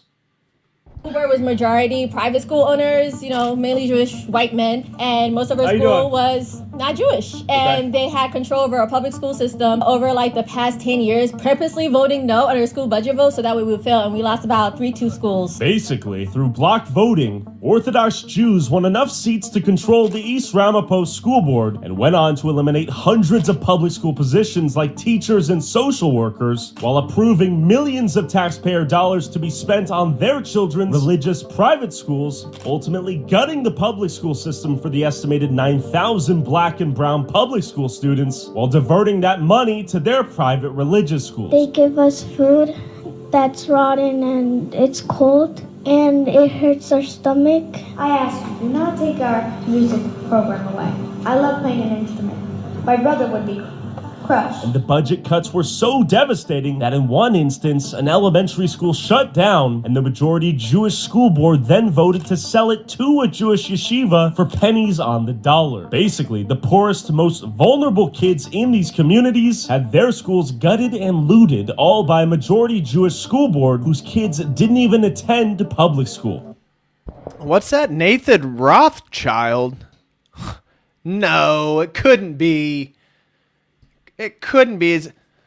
I've read books. They talk about this Rothschild family in London. No. That's a conspiracy theory. No, that can't be. No, that can't be. We believe that some of the decisions that have been made by the board have not been in the best interest of the public school community. You don't like it? Find yourself another place to live. How was your education? My education, it definitely could have been better if we had the resources that we were allowed to have. But again, for the past 10, 15 years or so, people have been purposely voting no on our school budget vote. So that way we had no funding and money for our school. And, that was done purposely. And who was voting no? Majority, the Jewish community. You drive around here, you'll literally see signs saying vote no for our school budget, which I think is crazy. Luckily, we were able to get a ward system to be able to get 3 seats for, the wards. But if it wasn't for that, we still would be majority white Jewish men voting for public school students that they don't care about. Yeah, and they purposely go out their way to isolate us. We're basically isolated to the point where we feel like this isn't our home. A lot of people like to say they're ducking taxes and all that. There's truths and lies to that, but I could only tell you that I've only seen the bad part. The bad part is I've seen houses get broken down. I've seen certain spaces, buildings get destroyed for let's just say for more kosher customs, you feel me? So the kosher customs, they seem to be on the increase. So that's what I had to say about the Tyler Oliveira situation. But let's move on. I got a few more things that I want to this one had to do with their inability to drive and in New Jersey, the Jewish community. This was actually a pretty funny video. Check this out. No, we weren't. You need to learn how to drive. You're going to get your kids... Oh my God! I have $500. Give me $2,000. I don't have $2,000. If it were me, I would just handle it through his insurance. He said that he's going to give me $2,000. Look, that's another accident! This is Curious Joel, a community of exclusively Hasidic Jews that's one of the fastest growing towns in New York with possibly some of the worst drivers in America. Unanimously in favor for. Look at this. There's a car accident every 5 seconds. The driving out here is horrendous. I've only seen bad drivers though. You know what? Yeah. Because we have so much. We have like 10 children. We're all too busy. That's why we were upset by driving. We're getting nervous. no one can drive out here. What is this? What is this? What? This fucking idiot in the school bus. Oh, what the fuck? What is this driving? You're trying to kill us out here. You were driving below the speed. No, we weren't. 25. You need to learn how to drive. You're going to get your kids killed here. Oh my God. That's some damage right there. $2,000-$3,000 worth is my guess. I have $500. You want? I can give you. $500 for that? Come on, man. You can call the police. They'll make a police report. Give me $2,000. I don't have $2,000. Change. I don't have $2,000. Oh, if it were me, I would just call the police, get the police report, and handle it through his insurance. It doesn't pay. I need license and registration. He said that he's going to give me $2,000 to send me quick pay. He said he's going to give her what she was originally asking. Look, that's another accident! Oh my God! They cannot drive out here. He drives people around and he can't make a simple turn. Oh, no. So it sounds like Tyler just wasn't familiar with all the kosher customs of driving in the Jewish neighborhood there in New York. Okay, now we should be beyond that one. No, actually, here's another one. This is Tyler Oliveira. This is another video talking with a Christian about Jews slamming doors in her children's faces. Okay, so my name is Jenna Galarza. I've lived in Jackson for approximately 23 years. I want to say it really started affecting me when I had my children. I have twins. They're 20 now. In a assimilation perspective, you want to be able to teach your children how to talk to other children and, you know, be part of other cultures. And that was when it really started hitting me. What hit you? You know, let's say if I would go to a store which was closer to Lakewood, you know, I'm pushing a double stroller, I have twins, and I noticed that nobody would hold the door open for you. At one point, a door literally got slammed on my twin stroller, and I was just like, whoa. At that point, there wasn't a lot of Orthodox living in Jackson, but they were coming to our parks a lot. And they would come to the parks, busloads, vans full. And the park would just get turned upside down. I mean, we're talking about diapers being changed anywhere and being thrown on the floor. We're talking about children literally urinating in public and absolutely not interacting with your children. So listen, at that time, if it was a minion, there was 10 men, not a big deal. But then you started to notice that it was no longer just 10 people. It was 20 people and 30 people. Just completely changing the feel, the character, the comfort that you once had in your neighborhood is no longer there. So it sounds like some of these Orthodox Jews have very similar tendencies to the Somalis. They sound disgusting. Yeah, it's antiseptic hatred. And then here it concludes, I had to show you this, is a rabbi cursing Tyler Oliveira for for uncovering all of this fraud. This is a Jewish prayer book. It's predominantly used for asking God for assistance, for blessing people, and for only asking for open and revealed goodness. But now it needs to be used to stop the forces of evil from coming after the Jewish people without reason and without basis. I will make the following prayer in English. May God Almighty, who blessed our fathers, Abraham, Isaac, and Jacob, Moses and Aaron, David and Solomon, stop, prevent, and subdue the evil Tyler, son of Thomas, and may he have no success in targeting, hurting, or negatively, or attempting to bring negativity to the lives of Jewish people. May he have no blessing and no success in any mission against the Jewish people, and may God Almighty cause him to return to his true abilities and do good in the world. It's over for you, Tyler. Tyler Oliveira, it's over. You've crossed the line. The Jewish people's connection to God Almighty is forever. There are 5 levels of the Jewish soul: the Nefesh, Ruach, Neshama, Chaya, and Yechida. And as it is explained in the Torah, there is literally a part of God within every Jew, for which anyone who targets the Jewish people, it will be God Almighty himself that comes after them and prevents them from being successful. May the world only see goodness and kindness. And those who are doing wrong, may they correct their ways. And those who seek to bring justice and peace to the world by reporting those who are doing wrong is one thing. But those who seek to defame, to demoralize, and to disrupt people who are going about their lives in an effort to serve God and be productive members in society as they fulfill their religious and social obligations. As it is known, many and most of the Jewish people are non-violent, law-abiding citizens that bring goodness to the world. Tyler Oliveira, may you have no success in any mission against any group of people that is based on falseness, and may you have no success in trying to harm the Jewish people from this day forward. With all that's happening in the world, with chaotic weather, chaotic politics, chaotic violence, chaotic hatred, there's no place for a person like you to come in. So in looks like the kosher people, the chosen people, have chosen to curse Tyler Oliveira for uncovering what he claims as falsehoods, defaming them. What exactly how did he defame them? He exposed their own fraud, asked them questions that they themselves exposed what was going on. And so it does seem like that, Juan. It does seem like the kosher spell is breaking in America.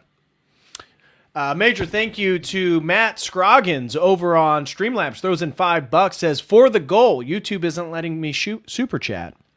Well, thank you very much, Matt. God bless you. Fellow Logos Academy member. And Brendan throws in $3, says, the Ziocon crowd is parroting the line that, quote, actually this war started in 1979 and we're just finishing it. No, actually it started in 1953. There's a great book on this called, quote, All the Shah's Men by Stephen Kinzer. I've not read that. I have heard that book before, All the Shah's Men. I haven't listened to that or read that. I'll have to look into that, Brendan. But thank you very much, brother, for the support. And over on Dono Chat, Travis throws in 15. No comment. Thank you very much, Travis. Really appreciate that. And over on YouTube, Austin DeTulio said, great stuff. DPH, Vigo threw in 2. The Ninja Turtles, 649, threw us in 11, says, if the Ayatollah and the army leaders are dead, there will be regime change. Yeah, absolutely. That's why it's a big deal.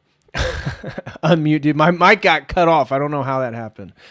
Melly says shalom for $5. Thank you very much, Melly. Mr. Fista helped me reach my goal with another 2. Jack the guitar got through in 5 says, come on, y'all. I know you got some tax money to give now. Absolutely.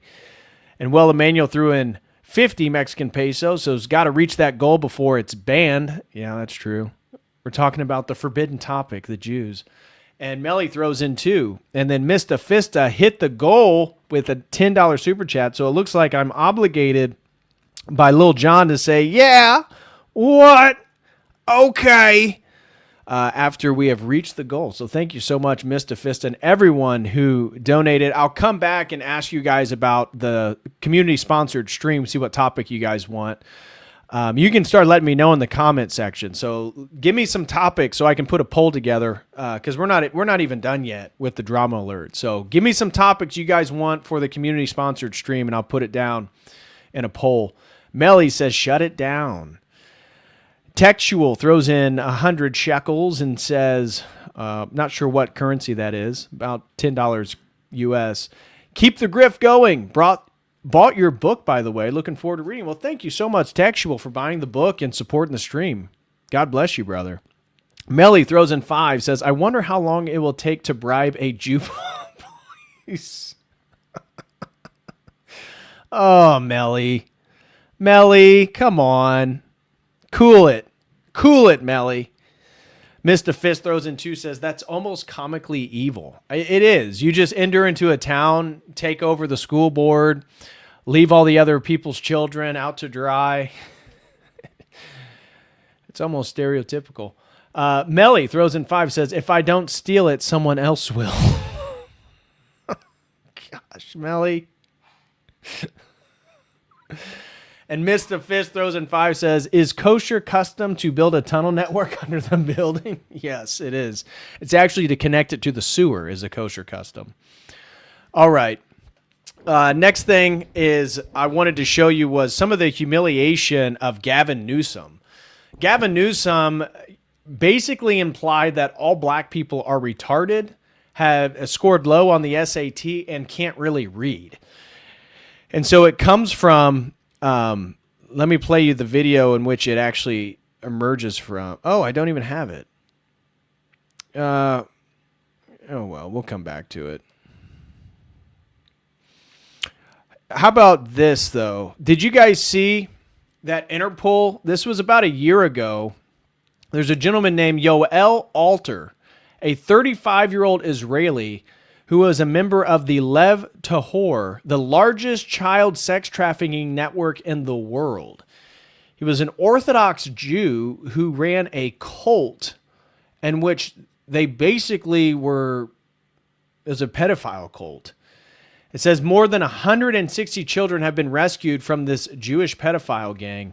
They have the media, politicians, and right-wing influencers buried this story and refused to spread it. And so he was kind of going around the internet this last week, and I hadn't even looked into this story. So I started to investigate a little bit. And this 35-year-old Orthodox Jew created a cult, or I guess operated a cult that began in Jerusalem by another rabbi, and then moved it over to Central America. And so if you pull up, I used the Google AI. And so the charges and allegations against Yoel Alter, the Lev Tahor sect, are among the most severe in the history of religious cult investigation. Somehow the American media didn't seem to cover this one, involving systematic child exploitation and human rights violations. So human trafficking, formerly indicted in Mexico for the illegal transfer of minors across international borders, forced marriage in minors, accused of arranging marriages between underage girls and adult men within the sect. And it was an organized crime. A Mexican federal judge ordered his arrest for organized crime related to the sect's global operations.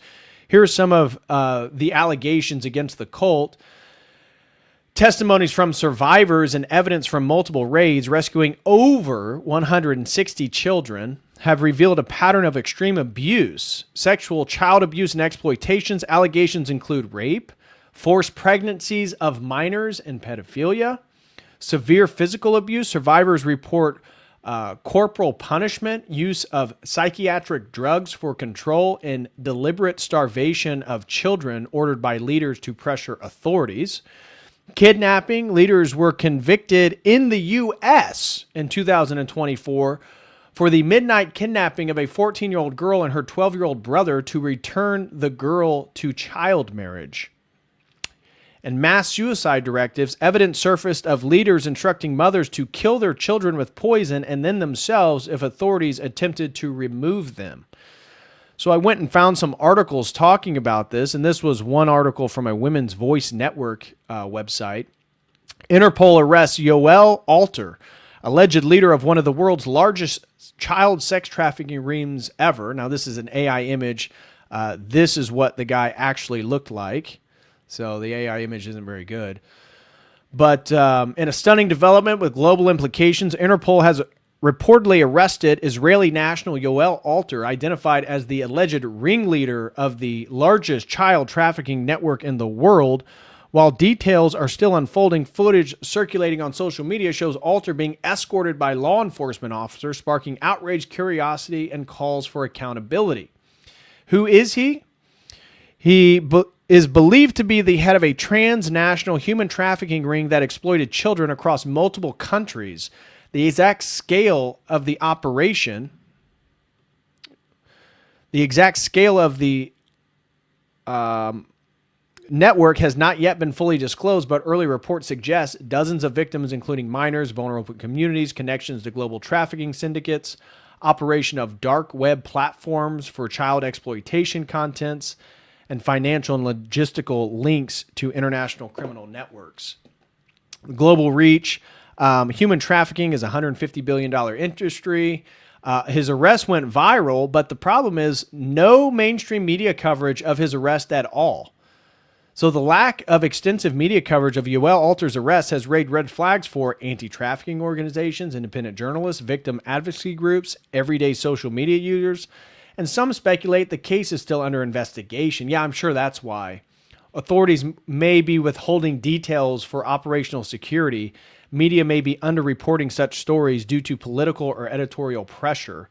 Regardless of the reason, the silence from large outlets has created a vacuum. And so, interesting little tidbit there. I don't know if you guys had been following that story or heard about it. And then, interesting connection as well. The Israeli government installed security system at Epstein's Manhattan building where he housed underage models. Starting in 2016, Israeli mission to the UN coordinated with Epstein's staff to install alarm sensors and surveillance equipment. Now, remember, he's a Russian agent, guys. He never worked with Israel as a Russian agent. Rafi Shlomo, head of the security of former Israeli PM Ehud Barak, personally controlled access to the apartment, did background checks on cleaners, remotely disabled alarms when people needed to enter. Epstein personally approved it all. Jeffrey says he does not mind holes in the walls, ! This went on for years, Israeli officials coordinating with Epstein's assistant about who could enter Ehud's apartment. And here's a little bit of a video discussing some of it. Show goes up. That shows that the Israeli government installed, alarms and security equipment, surveillance equipment, at Jeffrey Epstein's East 66th Street apartment. This stretching for years. According to emails that have been released by the Department of Justice in 2016 and 2017 at least, and it looks like for periods that go beyond that, because Ehud Barak was staying so frequently in the apartment. And he's the former prime minister of Israel, and former prime ministers are entitled to certain levels of security throughout the rest of their career. Barak would be especially entitled to it because of his time as Minister of Defense and also as a top intelligence official. He was staying for long stretches of time at Jeffrey Epstein's apartment, which was technically owned by Mark Epstein, but effectively controlled by Jeffrey Epstein, Mark Epstein, his brother.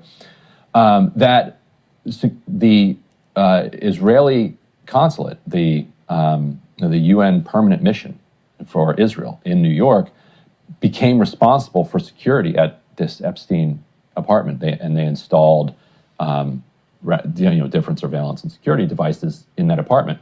We put up, I don't know if we have either of these two elements available, but they go back and forth, and it turns out that basically anybody who wanted to go into the apartment had to have a background check and had to be cleared by the Israeli government. And there was the handler for the apartment even turned over, according to the emails. So like they're going back and forth with, they're saying, hey, we're going to have some new folks coming in, and a different Israeli government official responds, say, I'm taking over for Rafi. I'm now handling this apartment security. That's the gist of what we can glean, just from these documents. Of course, 2016, 2017, this is like long after his conviction. And the first thing it does is blow away the claims by Ehud Barak that they barely ever met. Okay. But I think we have pretty convincingly blown away that one already. Oh my gosh, yeah. But it also means that the Israeli government, knew how close Epstein and Barak was. This is also the same apartment where Yoni Koren, who was another Israeli spy and a protege of Barak, stayed. He stayed at that apartment as well. And where is this? Now, this gives further credence to the idea that what Israel has over Trump is potential blackmail. So we're being told, again, shoo-shooing away all the potential connections between Epstein and Mossad, which we know are a fact. Dershowitz, as I showed you in the last drama alert, goes on Piers Morgan to argue that he was actually working for the Russians. It's the big, bad, mean Russians who is behind the Epstein operation. But now we know for a fact that in Israel surveillance, their own intelligence agencies, was spying through all the cameras in his apartment. And you think it was just limited to his New York City apartment? Or do you think this was probably his entire sexual trafficking network and that everybody has been documented? So do I think that there's videos that Trump probably isn't proud of? Do I think he's a pedophile? No. Do I think he liked 14, 15, 16-year-old girls? Yes. And is there something that he's not proud of? It would make sense. It would make sense. Now, Trump also is known for working with Jewish money. They are the ones that funded a lot of his Trump towers. Obviously, he's married off Ivanka into prominent Israeli families with Jared Kushner. Donald Trump Jr. is now engaged to a prominent Israeli woman as well. So there's a lot of reasons why Trump is a Zionist, but if this is true, that the entire surveillance system that Epstein had was basically backed by Israeli intelligence, they have a lot of information that our government probably doesn't even know about. What is this apartment? So East 66th. This is not the townhouse. This is the. It's maybe a 20-minute walk from this apartment to the kind of Central Park famous townhouse. It's an apartment where he would have people stay who were coming into town. I was going to say, I've seen this in the emails, Yeah. and sometimes it's women. Yes, a lot of times it's women. Yeah, okay. Yeah, so they would have to clear. Yeah. He would have to clear those women if it was during these stretches of time. He often appears to be giving it as a favor. With the consulate, it is a favor. Like people, and he did his Paris apartment this way too. Yeah. Hey, I'm gonna be in Paris. Can I stay at your place? Yeah. Or I'm gonna be in New York. Can I stay at your place? And sometimes you see him talking to girls where he says, at least do me the courtesy while you're staying in my apartment to, keep me apprised. Right, because she didn't get back to him fast enough. Yeah, Exactly. She was out of town. Yeah. So I assume that's the E66. Yes. So that's very interesting. Mark's company owned like most of the building. Okay. Seems like. Okay. The development company. So you can read the story for some of the. And of course, who was his neighbor at this apartment? It was Howard Lutnick, the Jewish Zionist that is the Secretary of Commerce under Trump, who lied about his affiliation with Epstein. And that's what has now recently come out, and we know for a fact. Of course, Trump tries to shoo it away. No, Lutnick's a great guy. He's a very innocent guy, according to Trump. But we know for a fact that he's lied about this relationship. And there's some really interesting stuff coming out in regards to businesses they've created. So this is Lutnick lying about the whole Epstein relationship. Now, we know for a fact, so Lutnick's Jewish, we know he's a Zionist, and he is very prominent in the world of finance. He claims he didn't know what Epstein was doing. Now we know that this was an entire Israeli operation, which we've already speculated, right? Everybody who already thought that, knew that. Now it's just been confirmed. Here's Lutnick, again, lying about everything. So he gives me a tour in the living room, big living room.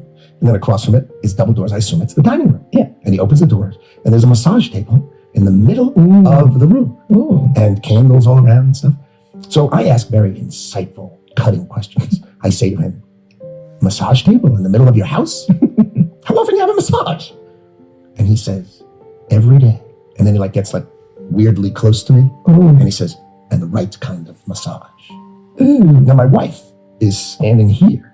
So she looks at me and I look at her and we say, I'm sorry, we have to go. And we left. And in the 6 or 8 steps it takes to get from his house to my house, my wife and I decided that I will never be in a room with that disgusting person ever again. So I was never in the room with him socially, for business, or for even philanthropy. If that guy was there, I wasn't going because he's gross. Lutnick, He's gross. Now we're going to show you his acting skills. You see how he put on that performative rhetoric and the narrative of he's gross. Well, he was lying. Once he's under oath and once emails came out, we know for a fact that he went to Epstein Island. Then he had to admit it under oath. I think you understand the root of concern here. It's the way you described very emphatically your first encounter with him in his apartment, said you were disgusted, would never have any contact with him again. Did you in fact make the visit to Jeffrey Epstein's private island? I did have lunch with him as I was on a boat going across on a family vacation. My wife was with me, as were my 4 children and nannies. I had another couple they were there as well with their children, and we had lunch on the island. That is true, for an hour, and we left with all of my children, with my nannies and my wife, all together. We were on family vacation. We were not apart. To suggest there was anything untoward about that in 2012, I don't recall why we did it, but Mr. Secretary, again, as I said, there. All right, so here's the thing. So that's Lutnick, again, totally contradicting himself, where this is him crying. As I told you, he was one of those Jews that for some reason were not at the Twin Towers on 9/11. And you tell me if this is a believable response. I find this very much a form of acting. But you tell me, do you find it credible? This is him talking about how sad he is about the families that were lost. I failed to see a single tear.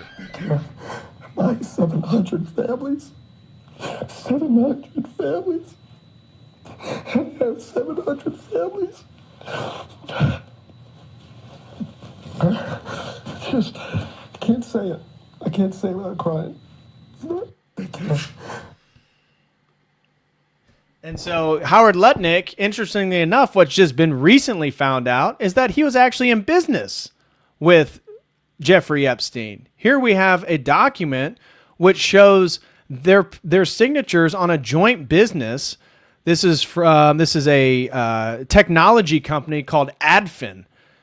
And both Lutnick and Epstein were on the contract, which makes this video a little bit more interesting. Tell me, what are the odds that the notary to the deed of what was both Epstein and Howard Lutnick's property at 11 East 71st Street, because yes, Epstein owned that property before Lutnick owned that property. It was transferred to Epstein for just $10 in 1992. Epstein passed the deed to a Comet Trust in 1996, again, for just $10, of which a Guido Goldman was a trustee, the son of one of the founders of the World Jewish Congress. And then it was passed to Lutnick in 1996 for, again, just $10. Who notarized the deed transferring this property from Jeffrey Epstein to the Comet Trust in 1996? A Gary Pollard, Like Gary Pollard just so happened to be in the perfect spot at the perfect time to record the perfect shot of the South Tower collapsing on September 11th, 2001. Is it just a weird coincidence that Jeffrey Epstein and Howard Lutnick owned 911 East 71st Street? I'll let you make up your own mind. So, with all that, I think it's time to get back to, we need to see what's going on with the war and catch up on all the latest breaking news real quick. So let's get back over to Mario Nafal's X account and see what some of the latest stuff is regarding the war in Iran here. Let's see, a group at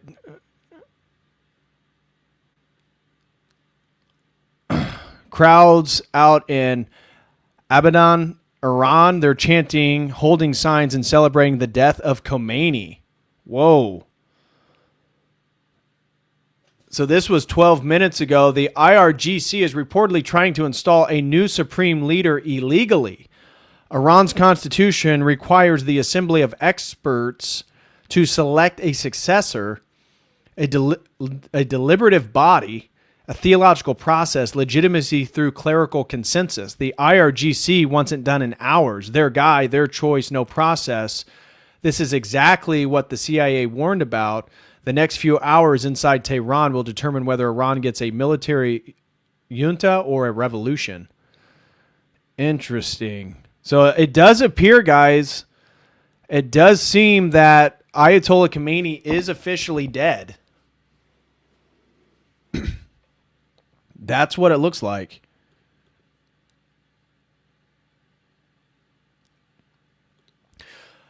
Satan Slayer throws in 5, says, I live several towns away from the town in New Jersey, so Lakewood, New Jersey, and the small hats are doing the same thing here. Oh, man, I'm sorry to hear that. I'm sorry to hear that they're taking over your neighborhood.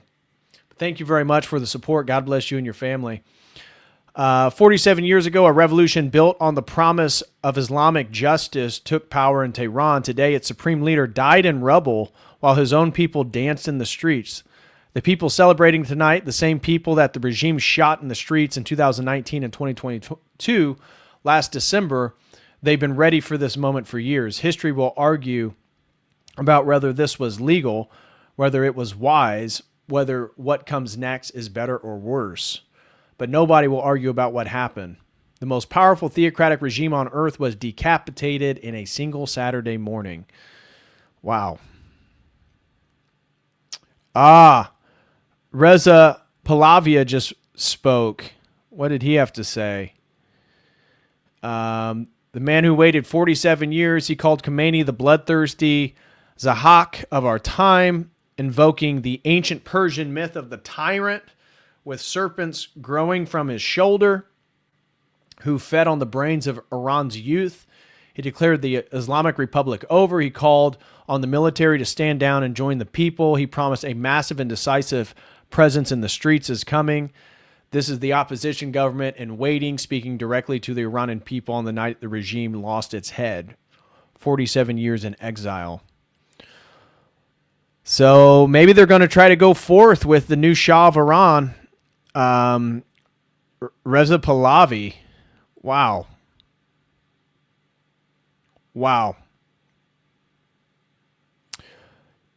The Iranian ambassador looked really unhappy while U.S. Ambassador Mike Waltz called Iran out, saying they've killed Americans or trying... Oh, gosh. Let's see what they're talking about in regards into these... Immediately thereafter, Maral, I'll go straight to you so you can answer. But if you interrupt Patrick, then don't say, let me finish.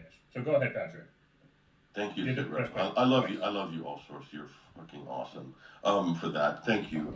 So that's the point Americans don't get, is that when you attack people from the outside, you're only increasing the level of cohesiveness, of resilience and solidarity. It is more than 50% of the country that support the government. And I couldn't say the same about the United States in certain moments in the recent past and even in the present. Okay, but does that mean that China and Russia need to attack America and overthrow Trump? No, no American would agree with that. So we have a very distorted view and a very distorted vantage point and attack vector sort of mentality when it comes to countries like Iran.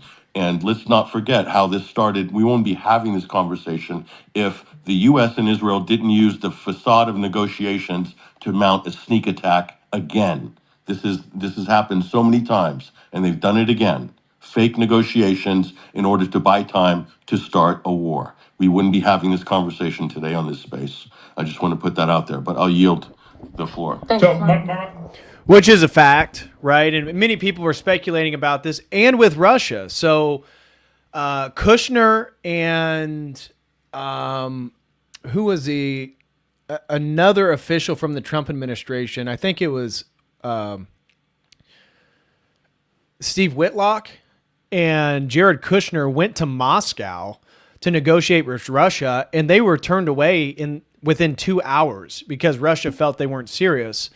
And there is this growing sentiment that the sort of modus operandi of the United States and Israel is they just continue to stall through negotiation while they then implement and formalize whatever attack it is they want. Now, I'm not saying the U.S. is trying to go to war with Russia. That'd be a terrible idea right now. But Russia basically kind of said, we're done with the U.S. until you guys come back with serious negotiations. Because what had transpired is, remember that they met in Alaska? Remember Putin went to Alaska to meet with Trump?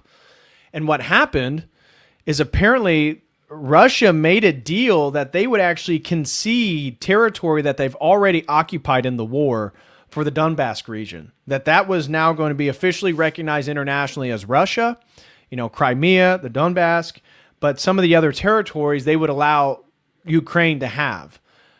When Trump left Alaska, he immediately set up a new meeting with the European leaders. And apparently he started negotiating on behalf of Russia, conceding more of what Russia demanded. And this angered some of the officials in Russia because they said, no, we shook on it in Alaska. That was as much of concession we were willing to give. You gave me the word that you're going to get the Europeans to support that and back it.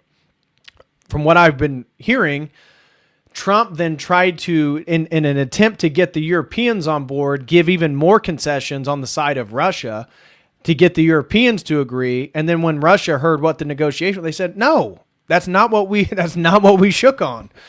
And so the whole negotiation between Russia and the U.S. has basically been stalled since then. So, if you didn't also hear today, Trump, it sounds like we're going to do another regime change in Cuba as well. So there's growing turmoil in Cuba in the eyes of the United States. And I guess Marco Rubio, who is a Cuban American, is supposed to lead whatever operation is going to be unfolding in Cuba. So it's not just Venezuela, it's now Cuba's next, and we're in a full-blown aerial naval war with Iran. Here's 14 minutes ago, the White House called a lid for the night, meaning no public appearances or media statements from Trump, who hasn't been seen since his late-night video announcing Operation Epic Fury.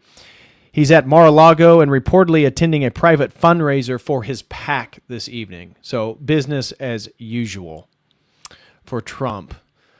So it doesn't seem like he's too worried about things. They feel like they have everything under control. Here's a video of reported celebrations breaking out in Fulad Shahar, the area of Isfahan, with people cheering after news of Khomeini's killing started spreading. So maybe the war's over.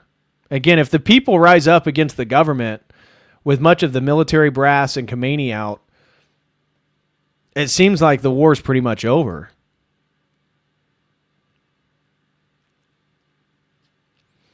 Let's scroll down a little bit further and see what we missed earlier.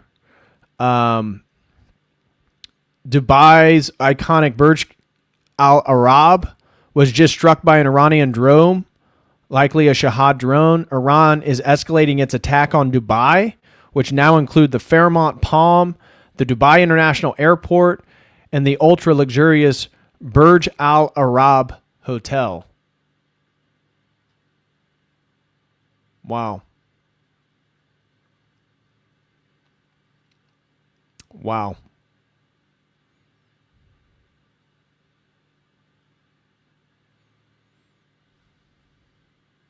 Direct hit on NATO base. Let's check this out real quick.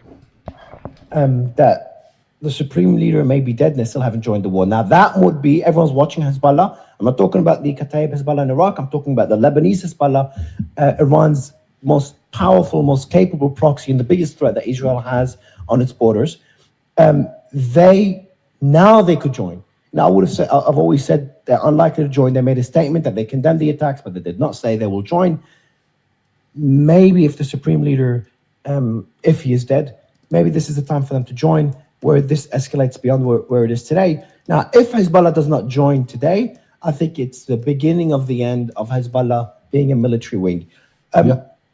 What are the various scenarios? What will happen now? Will Trump accept to lose? What would a loss look like? Could Iran lose? Could the regime be toppled? Let me see what Polymarket says now and what it says about the supreme leader being killed. But what are the various alternatives that we should be looking at right now? Well, listen, that there, especially if this news is right on the assassination of the Ayatollah, everything just gets tossed up in the air, and I don't know that anybody can predict what would happen next year, because everything's going to depend on what everybody's going to be looking at what happens in Iran next. I mean, we talked about at the beginning of this show, all the things that they could hang out for a long time. They have these underground bunkers. They have, a lot of will to resist, and a lot of, at least as far as we think, they have a lot of capacity to fire missiles around a lot of places. But if they haven't, if what you said there a second ago was correct, in that the strikes, they haven't replicated from the 12-day war with a big missile barrage, if they don't have that much capacity, if now the Ayatollah has been taken out, what do the people do afterwards? I mean, the place, they could literally, they being Israel and the United States, could literally have a success, and they could cause regime collapse if it comes to that. You can't discount that being a possibility. But if they get him replaced quickly, and then if the unexpected and Hezbollah, Lebanese Hezbollah does join in with that and start fighting, and now Israel has another real front war on there. If maybe Kataib Hezbollah in Iraq starts causing trouble for U.S. bases in there, I mean, the thing could blow up. But the question is, they never have. They haven't done it so far, and I don't know if they're going to do it now or not either. I think that's what I'm looking to see, what happens next. So someone asked, how does all this relate to some of the prophecies? Dr. Emmy Martinez, I would say, the only prophecy directly related to Iran has to do with there being war. The war between Israel and Iran, well, the war with Israel, the U.S. versus Iran, was part of the prophecies. Now, that is what is the main initiate that brings us into the Great World War. Now, Metropolitan Neophytos, as we've talked about, he stated that 2022, the year that Russia invaded Ukraine to kick off that war, that was actually the first domino, and things were going to slowly start to evolve into the global situation that's been prophesied. So the only main factor about Iran is we don't know what's going to happen with Iran or what Iran's going to turn into. There are no prophecies about the return of the Shah or the previous royal family or what. That is irrelevant. What it's going to do is destabilize the region. And the one to really keep your eye out for is Turkey. So there are prophecies specifically about Turkey. Remember, the Great World War, when it's really in full effect, Anatolia is going to be a main central focus. Anatolia is modern-day Turkey. Anatolia is the term for the land that when the Byzantine Empire controlled it. So the thing to look out for next is the stepping down of Erdogan and Turkey moving to the left in a more progressive pro-Western stance, basically aligning itself with Israel and the United States. Turkey has the strongest military in the region. At least that's generally believed. It's between Iran and Turkey. Many sources that I've read believe that Turkey is the strongest military, and that is why Israel is now, just as we talked about 2 weeks ago, Netanyahu and the IDF talking about how Turkey is the new Iran. Why? Because they already probably knew that they got the green light for the war with Iran. So Iran is going to be bombed. They're expecting regime change in Iran, and so Iran as a problem has been neutralized. The next focus is Turkey. Once Turkey becomes pro-Western, which seems like it's getting ready to happen, there's rumors that Erdogan is sick. There's rumors he may have cancer. The only prophecy we have is he's going to step down, reside, be assassinated. Something's going to happen where Erdogan is no longer in power in Turkey. That is going to set the stage for the animosity between Russia and Turkey, because Russia is going to view Turkey as a pro-Western ally that is a threat to them. So Turkey is really the one to watch out for. The significance of the war right now is that this is the beginning of the Great World War, right? They shut down the Strait to Hormuz. 70% of the oil of China comes from Iran. They purchase like 90% of Iran's oil.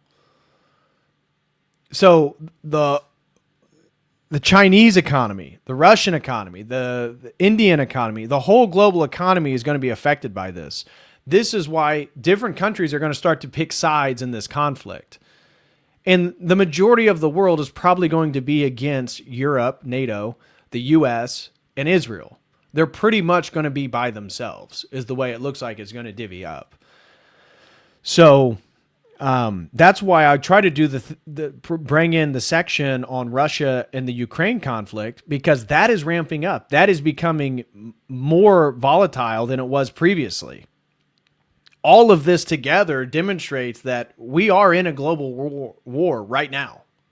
It's fully happening. And this just happened this morning.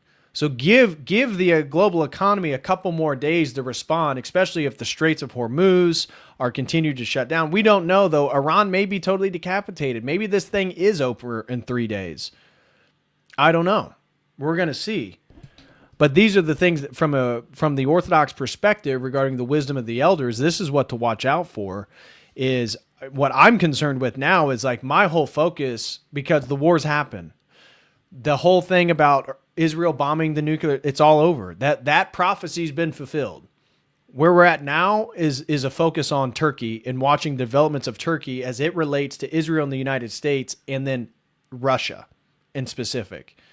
So I would expect the tensions between Russia and Turkey to begin to decline. That would be my response to that. Satan Slayer throws in 5, says, an accident occurred in my town, killing a 5-year-old girl, and the Orthodox Jews prevented it from being released in the press. It's bad here. Wow. My town's beachfront attraction area has 1 American flag waving and 7 Israeli flags. I'm not lying. It sounds like you guys been colonized. It sounds like the Jews colonized you guys. So I'm sorry to hear that. B. Sirach throws in 5, says Trump is our first Jewish president. It sure seems like that. It sure seems like. I know the speculation about him converting potentially years ago, but whether he converted or not, he's not Christian. I've never heard him vocalize belief in Jesus Christ being his Lord and Savior. He referred to, during the Charlie Kirk Memorial, remember he referred to Jesus as Charlie's God, which, again, don't know if that was just a poorly phrased statement, or it insinuates that Trump himself viewed that as Charlie's God, not his God. So we don't know. Here's the collapse of diplomacy, why Washington has no exit ramps. Relatively quickly. Will it become, back then there was a tit for tat between Hezbollah and Israel. Will it escalate to a full-blown war? It escalate to a full-blown war. And Nasrallah is avoided being killed for all this time. He was killed. The massive explosion in Beirut. Will Beirut be struck? That was a big red line back at the time as well. Beirut was struck. The leader of Hezbollah was killed. And then we saw the last remaining red line was Iran. The 12-day war happened. That line was broken, but it ended relatively quickly. And then we had Gulf countries, they're untouchable. No one will strike Qatar. Well, Qatar was struck, everyone was up in arms. Now all the Gulf countries are being struck by the other side. Instead of Israel, now it's Iran. And now we've been talking about the supreme leader that will not kill the supreme leader. It's a very religious figure, very important figure in the Shiite faith. Now he may be dead based on what we're seeing. You know, the whole argument is like, you know, boiling a frog, kind of sleepwalking into a catastrophe. We're doing that. It's been 3 years, and look where we are today. You know, if you watch the clip of what's happening right now, 2 years ago, be like, holy crap, there's no way that will be World War III. If there's a war with Iran, that will be World War III. Now, I did post earlier today that the war with Iran started. This is not World War III. But I'm not sure if I'm being too optimistic. I still don't think this is World War III. But what I worry is, what's the next red line? How far will It's definitely the beginning of World War III. this go? How grandiose are Israel's ambitions? Does it end at eliminating its threats, which include Iran? Could it be more than that? I'm leaning more to just eliminating its threats. Where does Turkey come into all this? Where did China and Russia come into all this as well? Come in, yeah. Because I guarantee you that the Erdogan is not going to say, "Oh, that'll never happen." He's not going to be that frog in the water. I don't think that there's already a lot of antagonism between the two sides already. And I think a lot of the people were looking at this, and like you say, so many norms are getting blown off here, and we can no longer say, well, Iran and Israel and Turkey are certainly not going to come to blows. I mean, they're both American allies, NATO and just Israel by itself. So Qatar was an American ally, and that was struck. But will it? I mean, yeah, that would, as you just rightfully said, the unthinkable in so many different ways have not only been thought but actually done. And then what's going to be next? And you saw with the U.S. ambassador Huckabee, who, under prodding from Tucker Carlson the other day, said, I mean, maybe they do take more territory than what they have. You know, the Greater Israeli Project. What crazy statements. What a crazy statement. Obviously, that's what a lot of people are thinking. And you have many people in Israel that absolutely do want to go back to the Davidic time in the Old Testament, in the Bible, where they described all this. And that includes a whole bunch of countries that are on the table right now that, don't actually want to be taken over. Can they now say, based on what has happened in the last 3 years, that, oh, well, that would never happen? You see what I'm saying? You've killed the leader here. You assassinated Hassan Nasrallah. So far, it doesn't look like there's any upward limit to this. And if you succeed here, well, who's to say these other countries aren't going to be next? And that is essentially the creation of the Greater Israel Project. So again, looking at all this from an Orthodox viewpoint, this is the beginning of the expansion of Israel and taking out and destabilizing these nations. It's going to happen, guys. It is in full effect. That is what's getting that. So the point that he's laying forth here is Erdogan and these other Arab nations around the Middle East, if this is successful, let's say it goes exactly according to plan by the U.S. and Israeli perpetrators of this war. Well, that is going to insinuate to everyone in the region that if you are not a devoted ally to the U.S. and Israel, they can just take you out and basically take over your country within a couple of days. And that is a serious threat that everyone's going to have to think about. So that's why I said this is prophetically, this is about the Greater Israel Project. This is about the expansion of the Antichrist kingdom. I know that it's very stark and very kind of strange to frame it that way, but that is what it is. Israel, Zionism is Antichrist. That is the inversion of everything that we believe to be true, good, and beautiful. What they're building and why this is advantageous for them is the development of their Third Temple Greater Israel Project. And it's in full effect right now. It's happening, guys. It's happening before your eyes.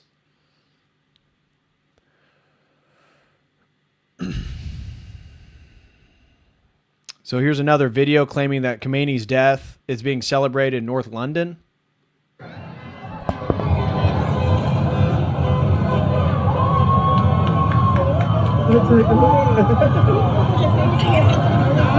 vamos, ali o mar! All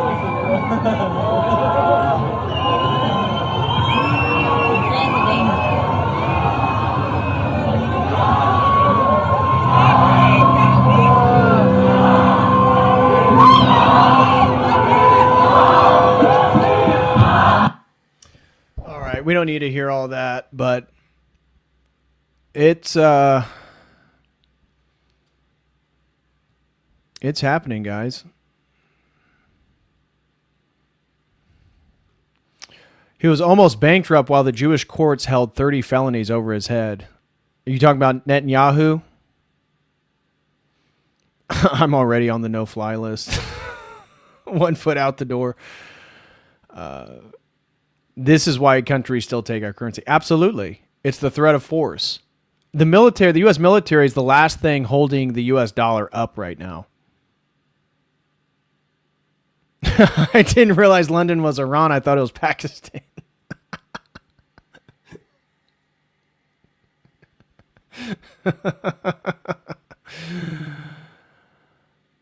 The Iranian people are more westernized than most Americans think.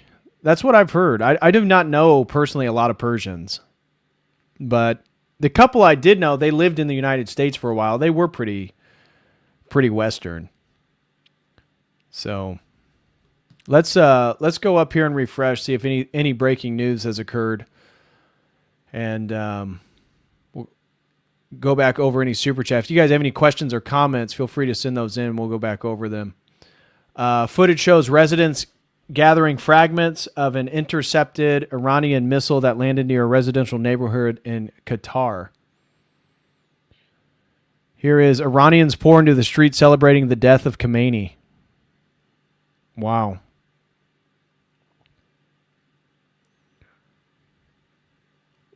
Wow. The UAE Defense Ministry. So this was a full-scale missile launch against the UAE by Iran. It says we destroyed 132 missiles and intercepted 195 drones coming straight from Iran. One fatally from falling debris, some damage reported, but the skies are clear now. This was no small attack. UAE held the line hard. Wow. Pretty wild. Breaking: Iranian drone reportedly strikes Dubai International Airport Terminal 3. Reports of injuries. Iran's IRGC just announced they hit 2 big U.S.-linked bases, the Prince Sultan Air Base in Saudi Arabia, used by American forces, and the Harir Base in Iraq, headquartered for the United States Special Forces and Commandos. First responders in Tel Aviv are digging through the rubble after a direct missile hit, and 2 civilians have already been pulled out of the debris.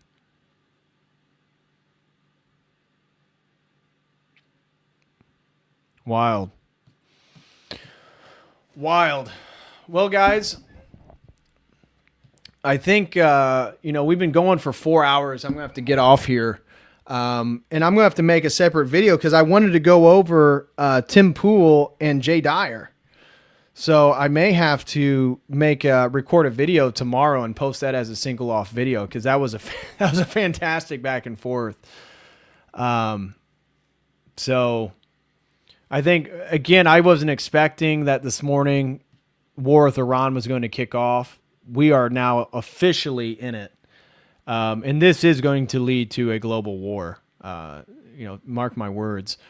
Footage shows storefronts destroyed within a 100-yard radius of where the Iranian ballistic missile hit Tel Aviv.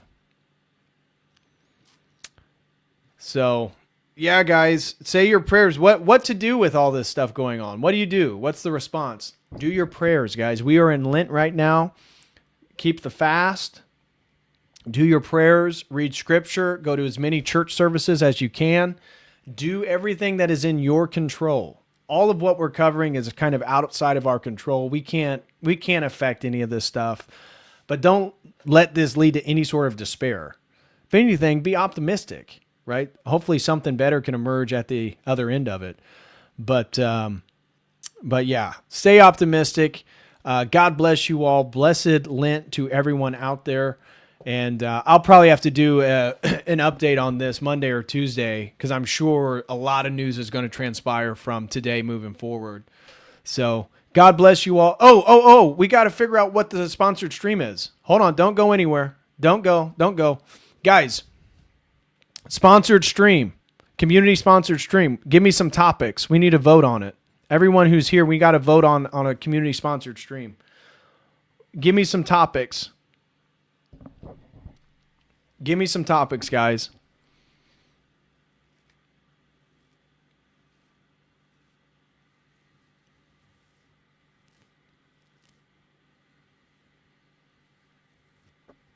Deep dive into Cordonu. Okay. I have his book.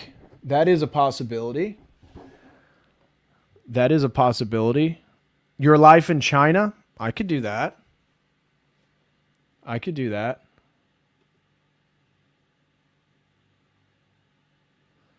Give me some more topics. Stream about St. George. I could do that.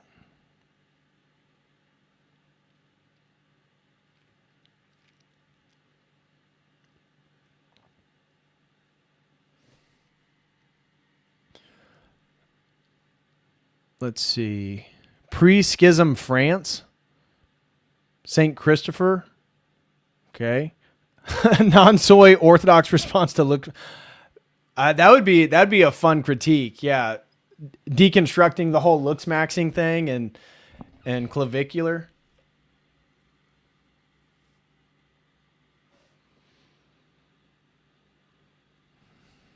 Saint Photius.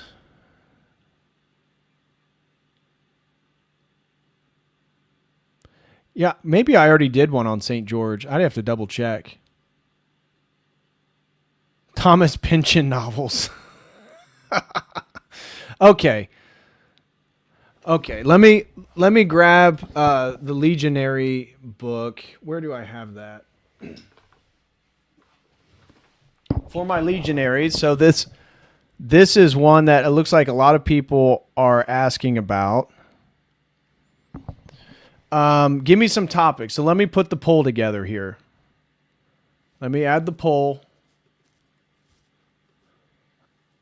Okay.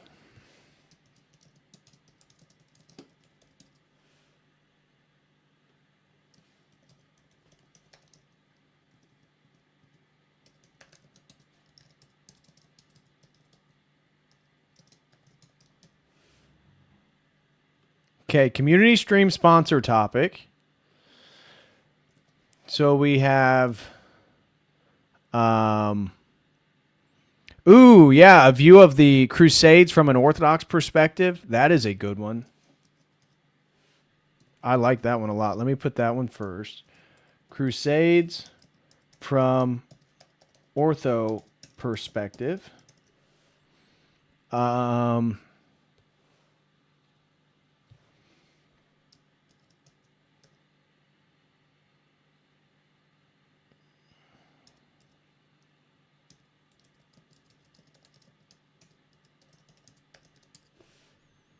Okay, I need two more topics.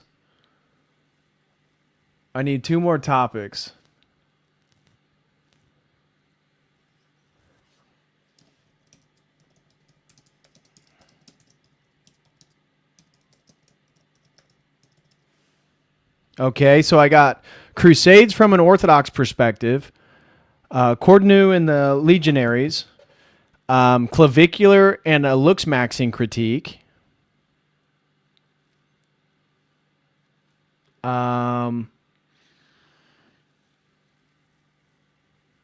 What's another one? Near-death experiences. Oh,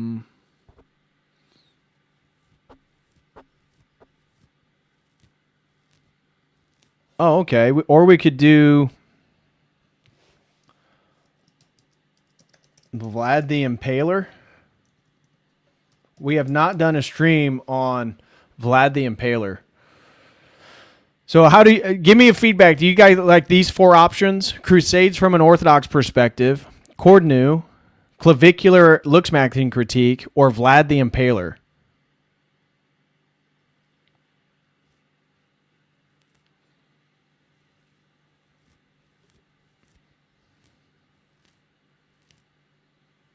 I don't think I've done one on Vlad the Impaler. Let me check.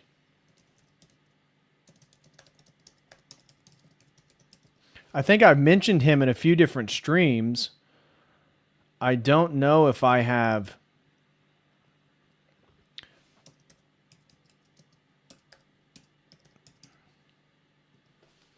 done a full deep dive. Yeah, I don't think I've done a full deep dive on Vlad. No. So do you guys like that one? ASU frat leader. Come on. All right, we're going to go with this then. We'll go with these. There's the poll, guys. I need you to vote. I need everyone to vote. Give me some feedback.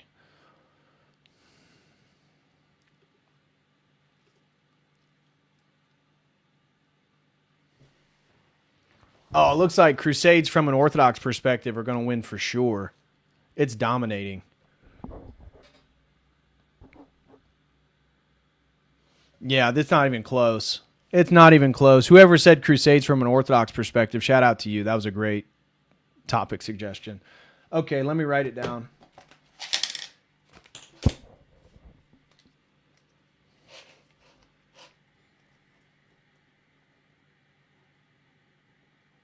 Crusades from ortho perspective. That will be a fun one. I'll do a massive deep dive. That will be like a 4-hour stream. We're going to go into such detail. I'm going to go over all 4 Crusades. That will be a fun one. That's going to be a super deep dive. Expect that one to be 3 to 4 hours easy. That one's going to be like a 3 or 4 hour stream, but that is a fun one because I'm going to love doing the research on the Crusades. Yeah.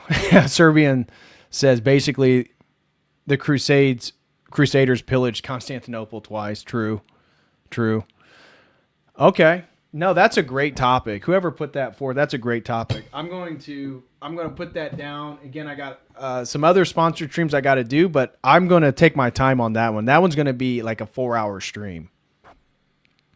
Spoiler alert, Constantinople gets sacked. It's true. But I'm going to go into the whole geopolitical situation of Byzantium at the time, how it relates to the growing Holy Roman Empire, what propelled the Crusades, all that different stuff. So that'll be a lot of fun. That's a great topic. Cool. All right, I got it written down. Major thank you to everyone who supported today. God bless you all. Blessed Lent to you. And I will be back Monday for another stream. We'll be diving into Michael the Brave. So fantastic stuff. So thank you guys so much. Really appreciate all the support. God bless you and your families. Oh, we just had a super chat come in. The truth, brothers, those who live a lie. Oh, the truth bothers. I can't read. The truth bothers those who... Absolutely it does. It irritates them at a spiritual level. Absolutely the truth bothers those who live a lie. And unfortunately, most people are living a lie in today's world. So, all right, guys. I'll catch you Monday. As always, until then, God bless.